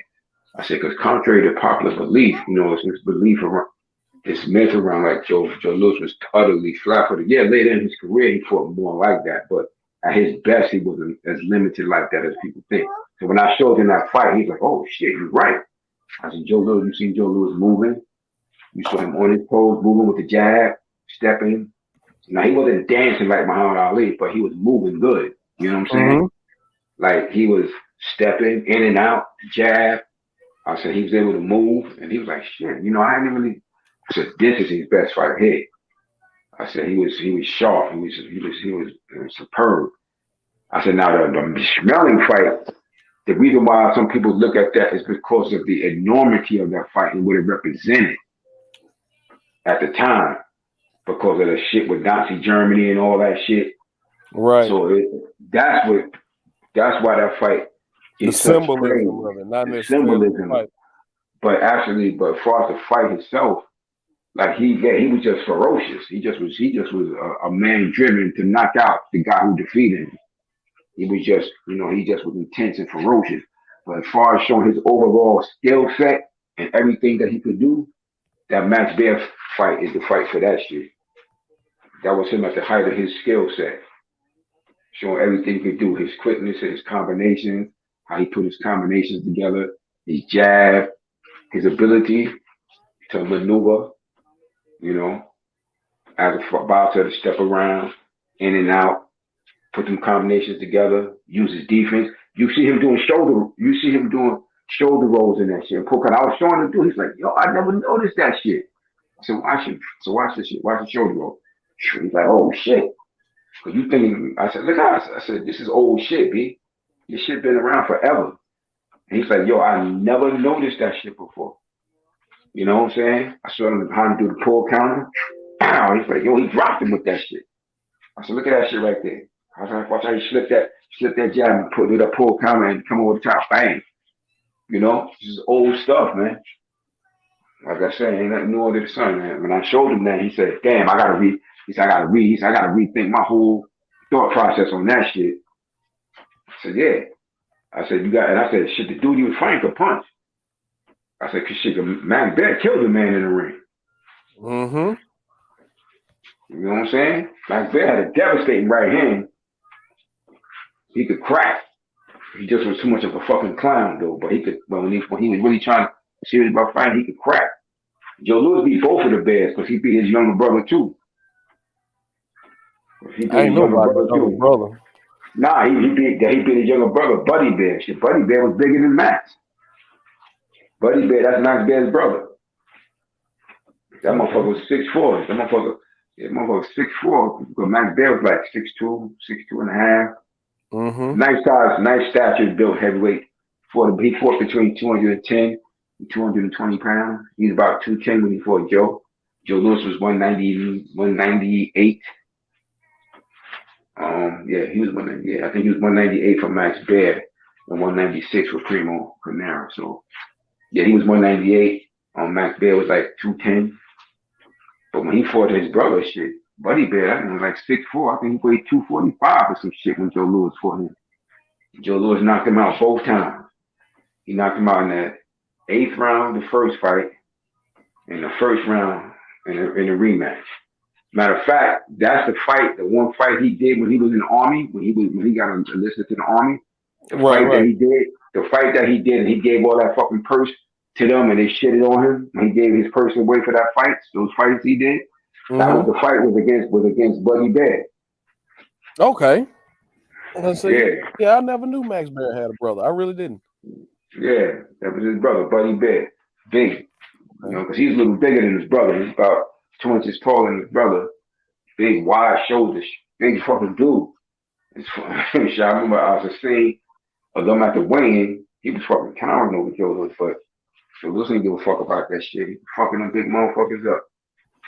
Because he knocked out a couple of big dudes, man. I was like 240 better. Like that. Them guys would have been super heavyweights we got today, size-wise. But Joe Louis was in his low 200s. He KO'd him. But Buddy Bear, yeah, that's his brother. He stopped him the eighth, if I'm correct, in the first fight, and in the first, in that rematch, that he fought that for the Army and the Navy relief. And he gave those checks away. And then they still played his ass and put those taxes on him later. Those fights, that's the fight that he did that shit for. That was that fight against Buddy Bear. And shit. Excellent.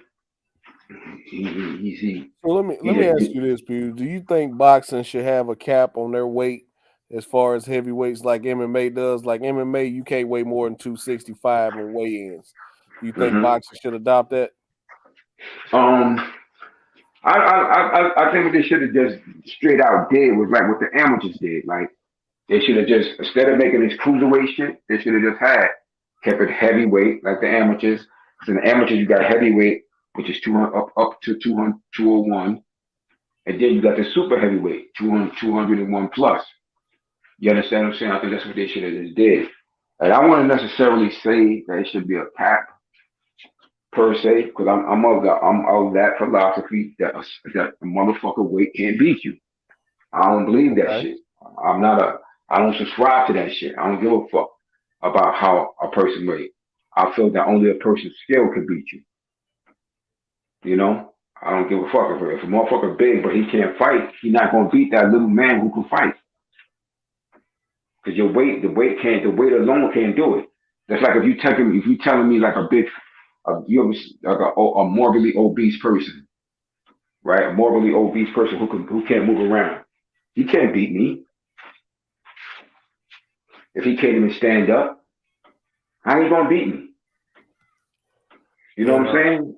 Another way to look at it too, you even look at football. Like with Aaron Donald is the perfect size defensive tackle.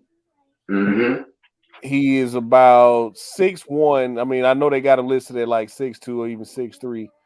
Aaron Donald is about 6'1", 6'1 and a half, and he's about 285 pounds. And he's destroying linemen that are 330, 340, 6'6". So, you know, it ain't always about size. It is all about skill, but I feel like in a sport like boxing or MMA, like 20 pounds is a big difference. Like I forgot who I was talking to about this, and he was trying to make a big deal about make an excuse rather, that because Anthony Joshua lost, what was it, 12 pounds for this fight. He weighed in at like 230, 238, 240. 240, yeah. Come in at like 250. He was saying that might have altered his chin a little bit. I was like, no, because Joshua got knocked out when he was 260 fighting when he was 250, 260 fighting Andy Ruiz.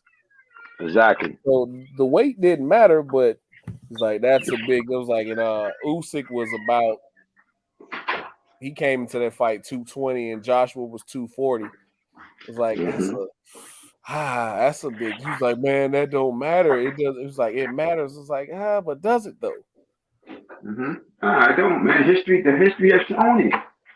The history has shown it, man. Yeah. It's not like that old thing. I've heard you talk about it before, and I've heard some more boxing historians talk about it before, saying you had junior welterweights fight middleweights back in the day. Well, we consider junior welterweights. You had guys at 140, 141 fighting guys at 158. Yes, I told you about with the Sugar Ray Robinson thing. Like, he was always he fought Jake LaMotta 6 times, and the heaviest he ever was in any of those fights was the last fight they had. He was only 155 pounds. You understand? For all those other fights he had, Sugar Ray Robinson was a welterweight. He wasn't even 150 in them shits. In those fights. Whooping dudes with the oven mitts on. Exactly. For real. Word. So can you imagine them Reg got a Sugar Ray Robinson highlight video on his page, man. Shout out to Boxing Conversation with Reggie Owens. He's got a Sugar Ray Robinson highlight tape on his page. It's like they really out there with the fucking oven mitts on, man. Yup. Whipping niggas ass out each other. Yeah. So my thing is, I can't. That's why I say it's hard for me when I hear people trying to, saying that shit about the narrative of the weight and shit like that. I can't agree with it because it's just not factually true. Matter of fact, when Sugar Ray Robinson fought for the light heavyweight title, you know how much? Now I'm sure you've seen clips of him whipping fucking Joey Maxim ass in that fight, right? I'm sure you probably seen clips of that shit. You know how much Sugar Ray Robinson weighed the day of that fight? He was 163 pounds, man. He was 163. Fighting a light heavyweight champion. You got to fight at a weight. Like I told you, the late great Emil Griffin told me when he won the middleweight championship, and he had been in welterweight. And when he moved up, he said, I weighed 154. Because that was a good weight for me. I could still fight like I fought at welterweight at 154. Because you got to be able to perform your skill. Because if you put the weight onto the, if you put on the weight to the point that you can't perform like yourself, then you're probably going to lose. But you got to be able to still do the things that you do well. And at a certain point, if you add on a bunch of weight, it's going to be harder for you to do that. Right. At some point. So what you need to do, you find a weight that you can, you get to a weight that you can perform your skill at its best. And that's what you have to do. You don't want to get to the point where you just putting on weight and you can't move. You can't move quick like you used to. You know what I'm saying? You can't move with the speed and the precision that you did because the weight done slowed you down so much. Mm-hmm. You know, the weight done slowed you down so much to the point that you just can't you just can't perform. Damn, look at this motherfucker record, man. I'm going through Sugar Ray Robinson shit here, right? Yeah. This motherfucker was 88. This motherfucker was 88 and 1. God damn. When he fought Kid Gavilan, got ass whoopers left and right, wasn't he? Yo, when he fought Kid Gavilan the first time, his record was 88 wins, 1 loss, and a draw. And he won a unanimous 10-round decision in Yankee Stadium, Bronx, New York. Damn. That shit is amazing. That motherfucker was 88 and 1. So outside of the Wilder fight, which fight are you looking forward to the most at the end of the year? Really, that's it for me, man. I ain't really interested in nothing else really so much as that. I got a little interest in the Caleb Plant and Canelo fight.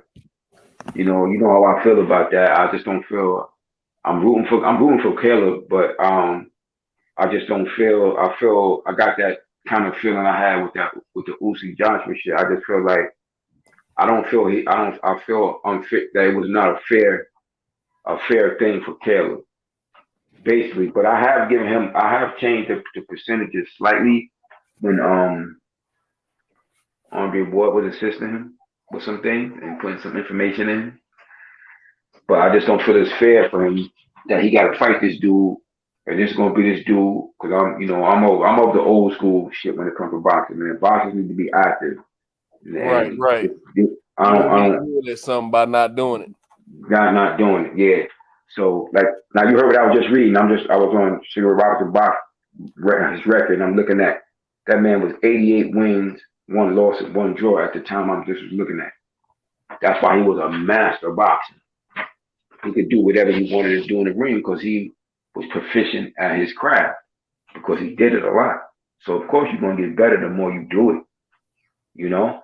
And I just feel like Caleb's talented, and he got the style that could work well against Canelo. You just don't feel like he's as polished as he needs to be. Nah, I don't feel like he's as polished yet. Yeah, I just don't feel like he's as polished as he needs to be, but I do feel like he got the style and the talent, just not now, to do it. But if he do it, I'll be happy.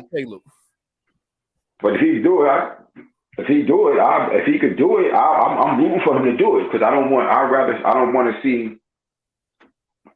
see Canelo get that shit on his record and on his resume. Because to me, it's going to be given like a false narrative about how great he was. Because when you read the shit 20 years from now, it's going to be, oh, he was a man. He was whipping everybody's ass, but he was fighting guys who wasn't really up to this. Although they had titles, because you got a lot of titleists now, but very few champions. Because I don't call everybody who got a belt a champion. They're titleists. Ooh, okay. See, that's the difference. You have titleists, and then you have champions. See, Muhammad Ali? Yeah, so because I know a lot of people be like, well, he's a champion because he got the belt. No, he's a titleist. They ain't the same thing. Gotcha. Just like when Muhammad Ali was fighting, and he got stripped of those titles. He got stripped of the title by the WBA, stripped him of his recognition. And then Ernie Terrell won that tournament. He had the title of the champion in the WBA, but everybody recognized Muhammad Ali as the champion. Right. That's why we have that. That's where that phrase got popular as the people's champion, because the majority of the people recognized him as the champion. No, Ernie Terrell is a titleist. He got the title, but he's not the champion. You know, so you got a lot of titleists, but you don't have very few actual champions in boxing now. But there's a whole hell of a lot of titleists out there. You know, so when you get somebody like Usyk was a champion. Usyk was a champion at cruiserweight because he won all the belts. You know, he won all the belts. The best person I can name that you would know of in recent years who was recognized as a champion, and he only had, for the majority of his career, he only had one title, like as an actual belt, but he was recognized as the champion, was Larry Holmes. Larry Holmes never was the WBA champion when it was only those two belts, when it was just the WBA and WBC. Larry Holmes was the WBC for the majority of his reign, and he got the IBF at the very end, which they gave to him. Why? Because he was the recognized champion. He didn't have to fight for that shit. It was Larry Holmes that legitimized the IBF, because Larry Holmes had beaten everybody that was worthwhile. So he was the recognized heavyweight champion. So although the WBA title he never owned at any point in his career, he had garnered the recognition as the heavyweight champion, because he had beaten everybody when he got it. So he didn't have to fight, because he had beaten Mike Weaver. So you had the tournament, the WBA shit. They was trying that Bob Arum was trying to do with Big John Tate, the Olympian. Big John Tate ended up winning that tournament after when Leon Spinks got stripped of the title for fighting Muhammad Ali in a rematch. They stripped him. The WBA stripped him. They had a tournament for the title. Big John Tate won the tournament. Now there was a hope that they would be able to make a fight between Big John Tate and Larry Holmes down the road. But first, John Tate had to beat Mike Weaver, who Larry Holmes had recently beaten. John Tate dominating Mike Weaver in the fight, had the fight in total control, had it all but won. Get knocked the fuck out in the last couple of seconds of the fight by a left hook. Now Mike Weaver's the champion. Mike Weaver's the titleist. He's the titleist now because he had beat Big John Tate. But Larry Holmes had already beaten him, so Larry Holmes was considered the champion because he already had a victory over Mike Weaver. You know, because the plan was for Muhammad Ali. Actually, the plan was really for Muhammad Ali to come back and fight Big John Tate. That was the plan that Bob Arum and them originally had. But that shit went awry when he got knocked out by Weaver, and then the direction got pointed towards Larry Holmes and shit. You know, because Larry Holmes see they could have sold the Big John Tate thing. You know, I mean, they could have sold it. But at that time, Big John Tate was undefeated, former Olympian. You know, all that shit, and they could have sold it. But Mike Weaver was basically a club fighter and a trail and a journeyman who pulled up an upset. So they couldn't really feel like they could sell that shit the same. And Ali wanted to have a big match, so they had to divert their shit towards Larry Holmes. Now, you have, like I said, you have these guys that they get these belts, and they're really titleist, and you know people calling them champions, but in actuality they're not. You know, that's part of what helped. That's part of what helped Tyson Fury punk ass get the shot at Deontay Wilder. With that lineal title, that lineal championship shit, that shit carries weight in boxing, whether people like it or not. Yeah, they started a new line because the line actually died with Lennox Lewis. Yeah, they do that, but that's always happened. That goes always back because you go back from you go back to let's say I'm gonna start. It goes before that, but I'm gonna start it with Rocky Marciano. Because Rocky Marciano never lost. They had a tournament. Right. I'm gonna start from him. He never lost. So after he retired, the title was vacant. They had the tournament. Floyd Patterson won the tournament. He ended up winning that shit. He ended up winning it and defeating Archie Moore to win the championship, becoming the youngest heavyweight champion in history. And he had it from 56 to 59. He got beat by Igemar Johansson. And then he regained it and became the first two-time heavyweight champion. And he held it from 60 to 62 when Sonny Liston knocked him out. And then Liston did it again in the rematch. And you know, Liston had it from 62 to 64 when he lost to Muhammad Ali. And Ali had it from 64 to 67. And then he got stripped in between that time when he did when he made his conversion to Islam, and they flipped on him and him not going to the army, and they stripped him of his titles. And then they held the tournament. They held the WBA held the tournament. Actually, they held the tournament prior to that and gave it to Ernie Terrell. And but New York, who was a big player in boxing at that time, had a lot of clout. The Madison Square Garden Corporation had a lot of clout with boxing, and they had a tournament of their own. And Joe Frazier was recognized in 1968 as the heavyweight champion in 5 different states, most prominently New York. You know, and then that went on for a couple of years, and then Ernie Terrell got beat by Ali. That was a my name fight, wasn't it? Yeah, that was my name fight. So Ali was recognized. He was recognized as the undisputed champion until he was exiled. During that time period, that's when Joe Frazier was recognized by New York City and the 5 other states, and you still had the WBA though. You still had the WBA recognition, which they had another tournament, which Joe Frazier didn't enter. He didn't enter that WBA tournament, and he chose to participate with the Garden in the 5 other states. And then the winner of that tournament was Jimmy Ellis. And then that's when in 1970. So 2 years after Joe Frazier got recognition by New York City and the 5 other states as the heavyweight champion,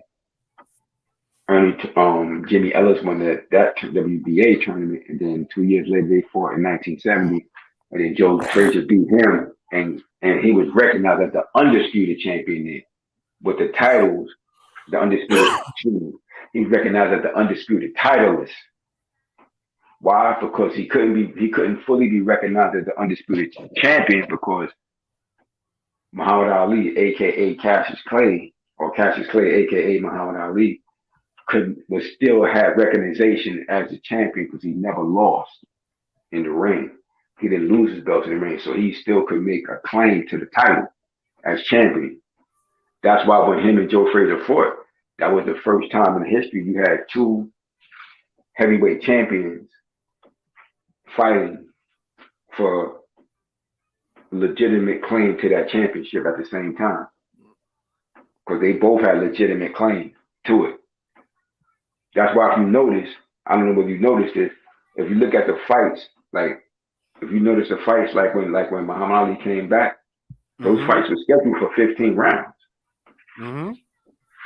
Some fights, 15 rounds is championship fights. That's because he still had claim as a champion. Yep, he That's never why- lost, and it wasn't as many politics in boxing as it is now. So Yeah. well, so that's why I thought Muhammad or Cassius was the champion. Well, he never lost. So how can this guy be the champion? Yeah, so Exactly. how they went there. Because that was the argument. That's what they say. Are you the undisputed champion? That's what it is. Like, are you undisputed? Meaning nobody, it can't be disputed. You're the one and only champion.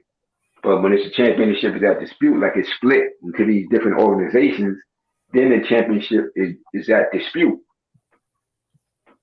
Be like, no, I'm not the heavyweight champion. He's not the heavyweight champion because I am. I'm recognized by the WBC, the World Boxing Council. No, he's not the heavyweight champion because I am. I'm recognized by the World Boxing Association. No, neither one of y'all is the heavyweight champion. I am. Because I represent the International Boxing Federation heavyweight champion. Shit is in dispute. The only way to do that is to have all them motherfuckers fight and get one champion. And then you got a champion, not a titleist. So many of these guys is titleists, they're not true champions. You know? We pick and choose our favorites who we like and shit, but the only way to really clear it up for the tradition of the sport, everybody gotta fight. And then you see who the best truly is. Simply put. You know? Do you think they should have more tournaments in pro boxing? Well, the way it's set up now, I think that will alleviate, get you to one true champion. As it's set up now. Or just get rid of all these goddamn titles.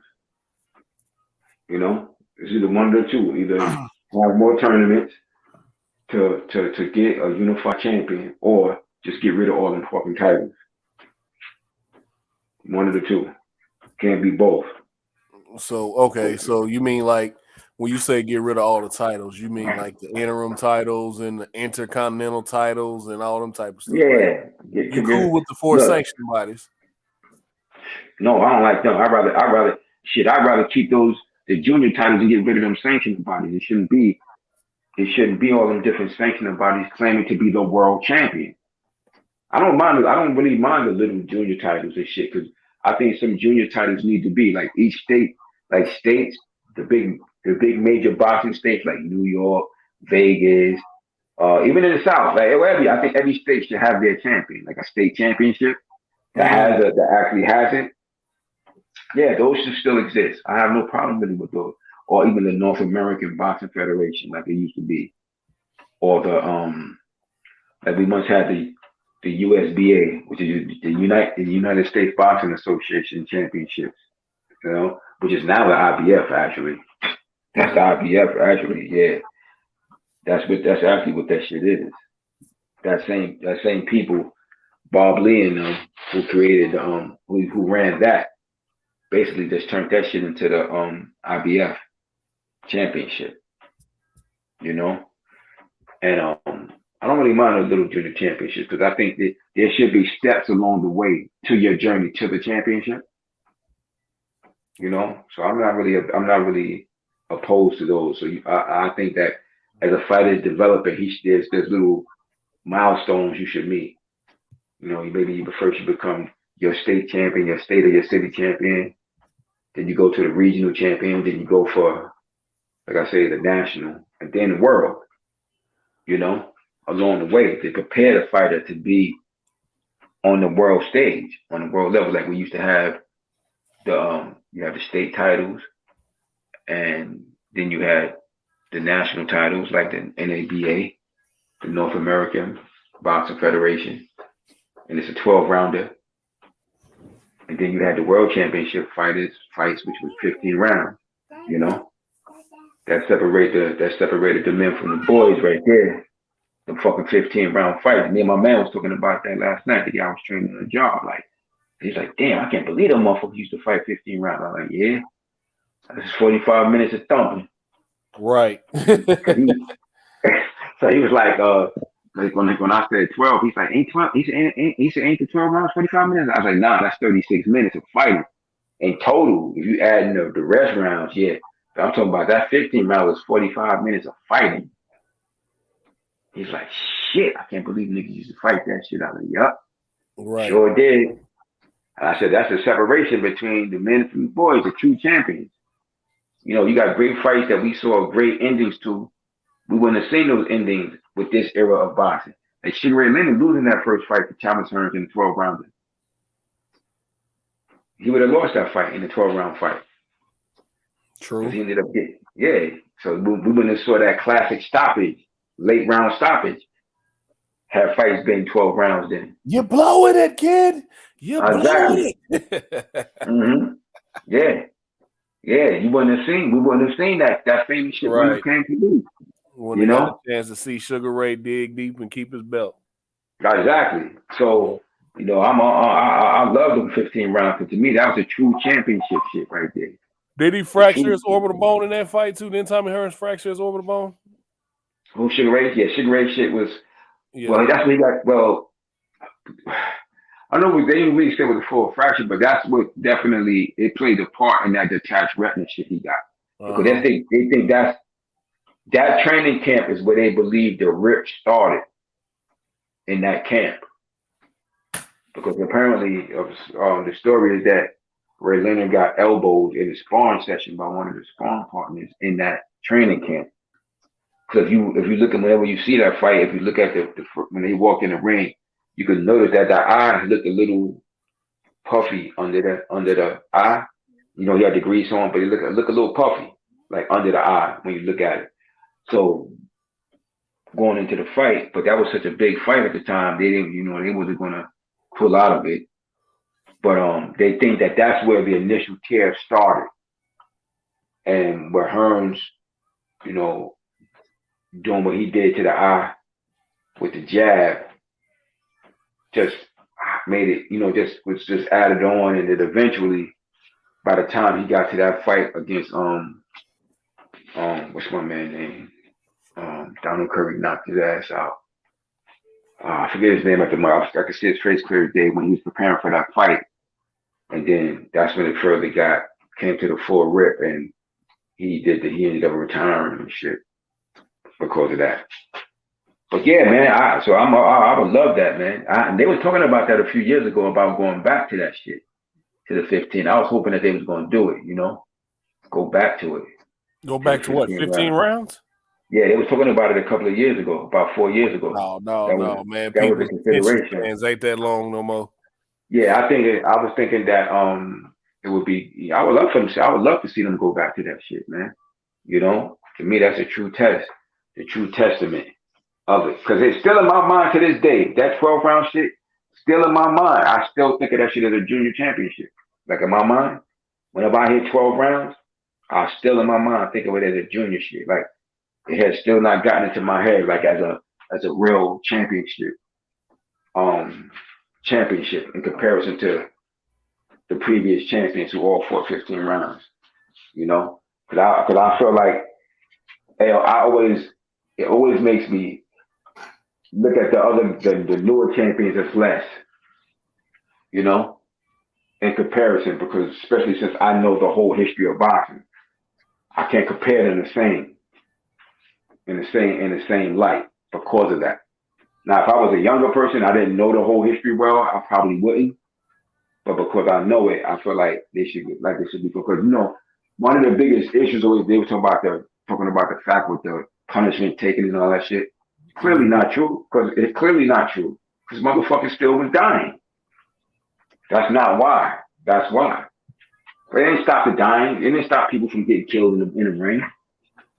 You know, it's clearly because one thing about boxing with its archaic ass rules and shit, Like it took boxing way too long for boxing to use shit like sports drinks in those corners. That shit should have been allowed. Been allowed. You can't just have an athlete getting dehydrated in the peak of their a peak of action of their when they're performing their in the act of their performance, and they're getting thoroughly dehydrated and shit, and you're not replenishing that shit. And it's fucked up because it always bothered me is that especially when I found out when the Gators at the University of Florida, when they created the Gatorade, boxers was a part of the early testing shit with that shit in '68. There was some of the original athletes that they was a part of the test group was boxers. And back in '92, they had did some tests. I remember this shit like it was yesterday. They had did some tests back in '92, and they saw that the fighters, the boxers who drunk the sports drinks, received less head trauma than the ones who were just drinking water. So I'm like, why did it take the fucking commission so long to introduce this shit back into the sport? You could have saved a lot more fighters with that shit. You understand what I'm saying? With these old archaic ass fucking rules and regulations, man. Why do you think all the other? This is one of the reasons why I was always fucking like, nah, this shit wouldn't be good for boxing. I feel like boxing should have real commission, like real, like how you got Major League Baseball, like how they got real Major League Baseball, the NFL, like how they all got true commission. And you notice all those sports, they use the sports drink on the sidelines. Gatorade, Powerade, all of them use that shit. But boxing, with its old archaic ass way of looking at things, and it's still only water. And it's red light district shit. Now, on certain states, they're allowing that shit now, the Gatorade. Okay. But it took forever, though. It's a big states like New York and Vegas and shit like that. It should have been happened. You know, that shit should have been happened a long time ago. This the thing, though, Fuse. This the thing. Mm-hmm. You're going to get some people out there that's going to find a way to abuse it, man. Yeah, but they do. But that's what, shit, you can say the same. You can say the same thing about the NFL. Right. You understand? You can say the same thing about the NFL, NHL, and Major League Baseball. You understand what I'm saying? Shit, because let's keep it a buck. Motherfuckers find a way to abuse this shit without it. You understand? Without them being able to do it, you still find motherfuckers finding a way to cheat in boxing. You know, shit, one of the most famous fights in the past 40 years was the fight between Alexis Arguello and Aaron Pryor. And you hear Panama News saying, give me the bottom, the one that I mixed. You understand? So it's whether they were, and at that time, no Gatorade was nowhere in sight near no corner. Right. It's supposed to be water. So, like I said, so what? You know, that is what it is. Can't mix water with water. Exactly. Because either way, because their excuse was over stomach, he had a little stomach ailment or whatever. Look, either way, you was wrong, because the only thing that was allowed in that corner is water, nothing else. So you was doing either way, you were subjected to a suspense. Because you wasn't allowed to bring anything else but that shit in it. So I don't give a fuck. My bottom line is you have to, if you're going to err, you should err towards the safety of an athlete in a contact sport like boxing. Yo, and you know, it's crazy. As I was watching that documentary with Ali, it brought up a fact that I had forgot about, and it made me, it brought it back to my mind because I studied it years ago. You know, in the early 60s, around 60, I think it was 63 or 64, after a couple of fights, you know, New York City was looking to abolish the sport of boxing. Thank God they didn't.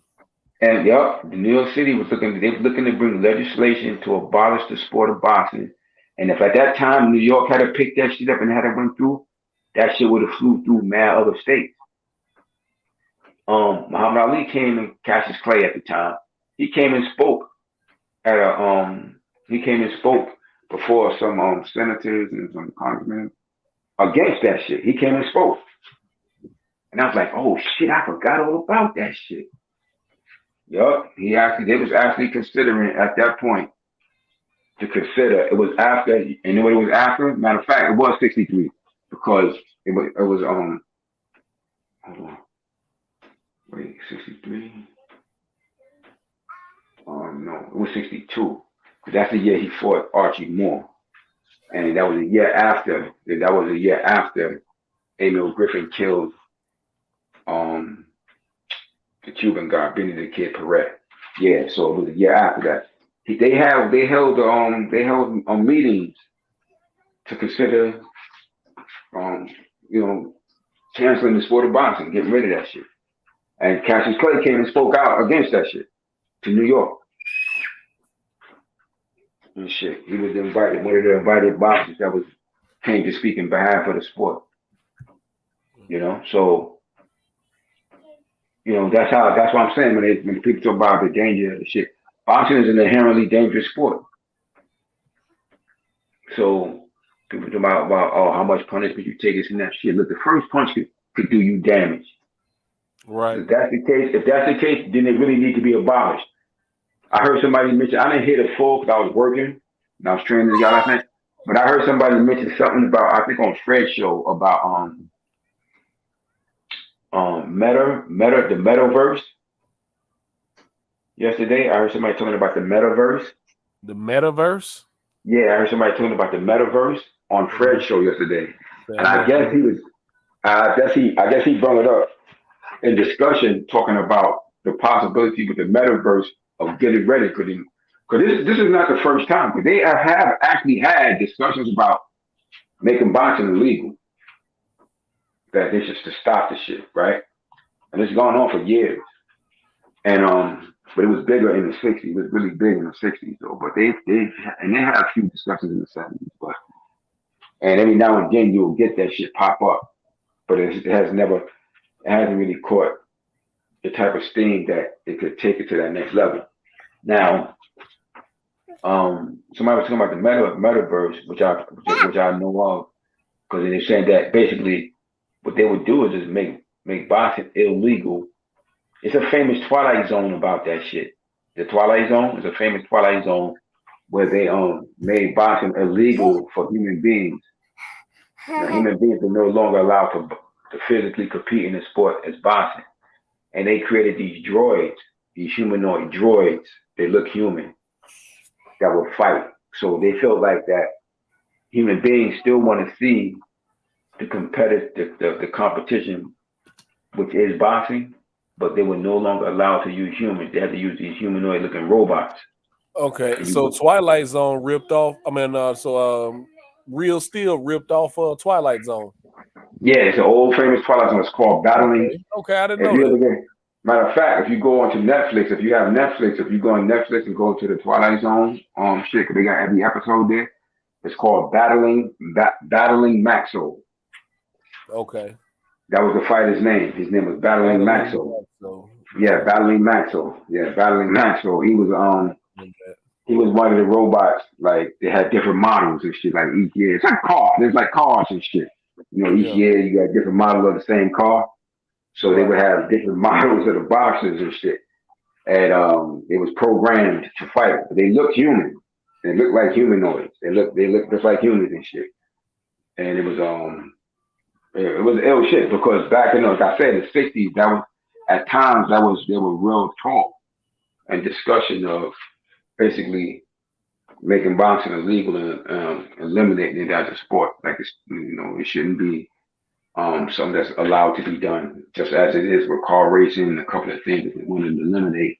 It's like that human beings shouldn't be allowed to participate in these things because they shouldn't be allowed to participate in things that could hurt them, that are inhuman and shit like that. All that shit they talk about, because they was saying that they was trying to make it seem like it was not a sport, and it was like something stupid that human beings shouldn't be allowed to participate in. But they did understand the need because of the human, like we said, like human nature, to see fighting and shit like that. So they just say, we'll just use droids instead.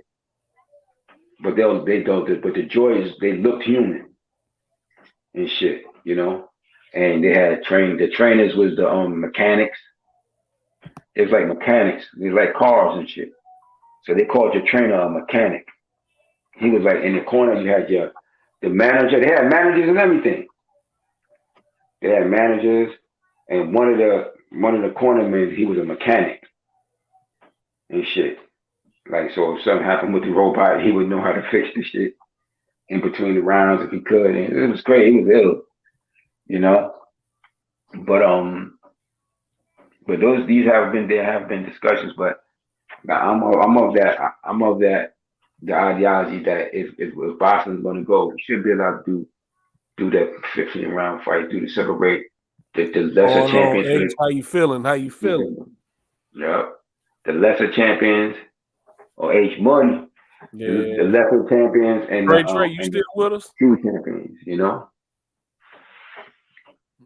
the lesser champions as opposed to the super champions, so to speak, you know, that would separate, like I said, the men from the boys. You truly see how great that they were. Cause shit, it's amazing how I was watching this Joe Louis documentary recently, and after he had won the title, and I was like, shit, they had one. Of course, he was knocking everybody out just like Deontay Wilder, so it didn't matter. But shit, one of his title defenses, that shit was scheduled for 20 rounds. I couldn't believe that. I listened to when they announced the fight. It was like this shit is scheduled for a 20 round, but that shit ain't good. But of course, Joe Louis knocked the motherfucker out early and shit. Right. But I was like, damn, scheduled for 20 rounders.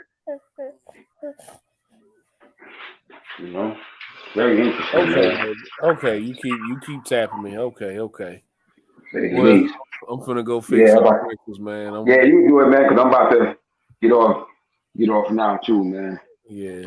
Take care of some things. I got on late, so I said that conversation was so ill, and I was like, shit, I got to tap in on this shit a little bit, you know. Yeah, man, we kind of got a late start with the combo tonight, but it's all right. Once we got the cooking, man. So yes, indeed, straight gumbo. Shout out to everybody who stayed up with us, man, in the chat. H Money came through, man. Jay Gibson, Highway Man. Who we got? Eli Zachary, D. Hodges, C. Jones, my guy Birdman, my Bama brother Birdman. Birdman. Snacks. That's my man right there. Yeah, man. Shout out to everybody, man. Everybody who came through and stayed up late with us, man. Kept engaged in these conversations. Champion Heart, man. Brandon Washington, Trey, thank y'all for coming by the show tonight. My guy Centos fell off early tonight, man. So he must have got busy. So yeah, it's all good though, man. All right, man. It's our week though, man. It's our week to get ready for that. To get ready for the return. So we gotta make this week. We gotta make this week right, man. Put out that good energy. We're a week out from redemption. Week out from revenge. Tyson Fury goes to sleep in 6. Inside of 6. You hear that, H Money? He going to sleep inside of 6. But yeah, man, we're gonna shut it down for the night, man. Thank y'all for listening, man. All right, man. Y'all stay up, yo. DJ, man. Enjoy the rest of your day. Stay safe. Stay blessed. Same to you, brother. Same to you. Same to everybody in the chat, man. Everybody stay safe. Stay blessed, man. See y'all next time. Till the next time on the boxing section. That's right, man. Or Centos Chronicles, second half. All right, later. All right, brother. All right. Oh, DJ's Diaries. We gotta ask him.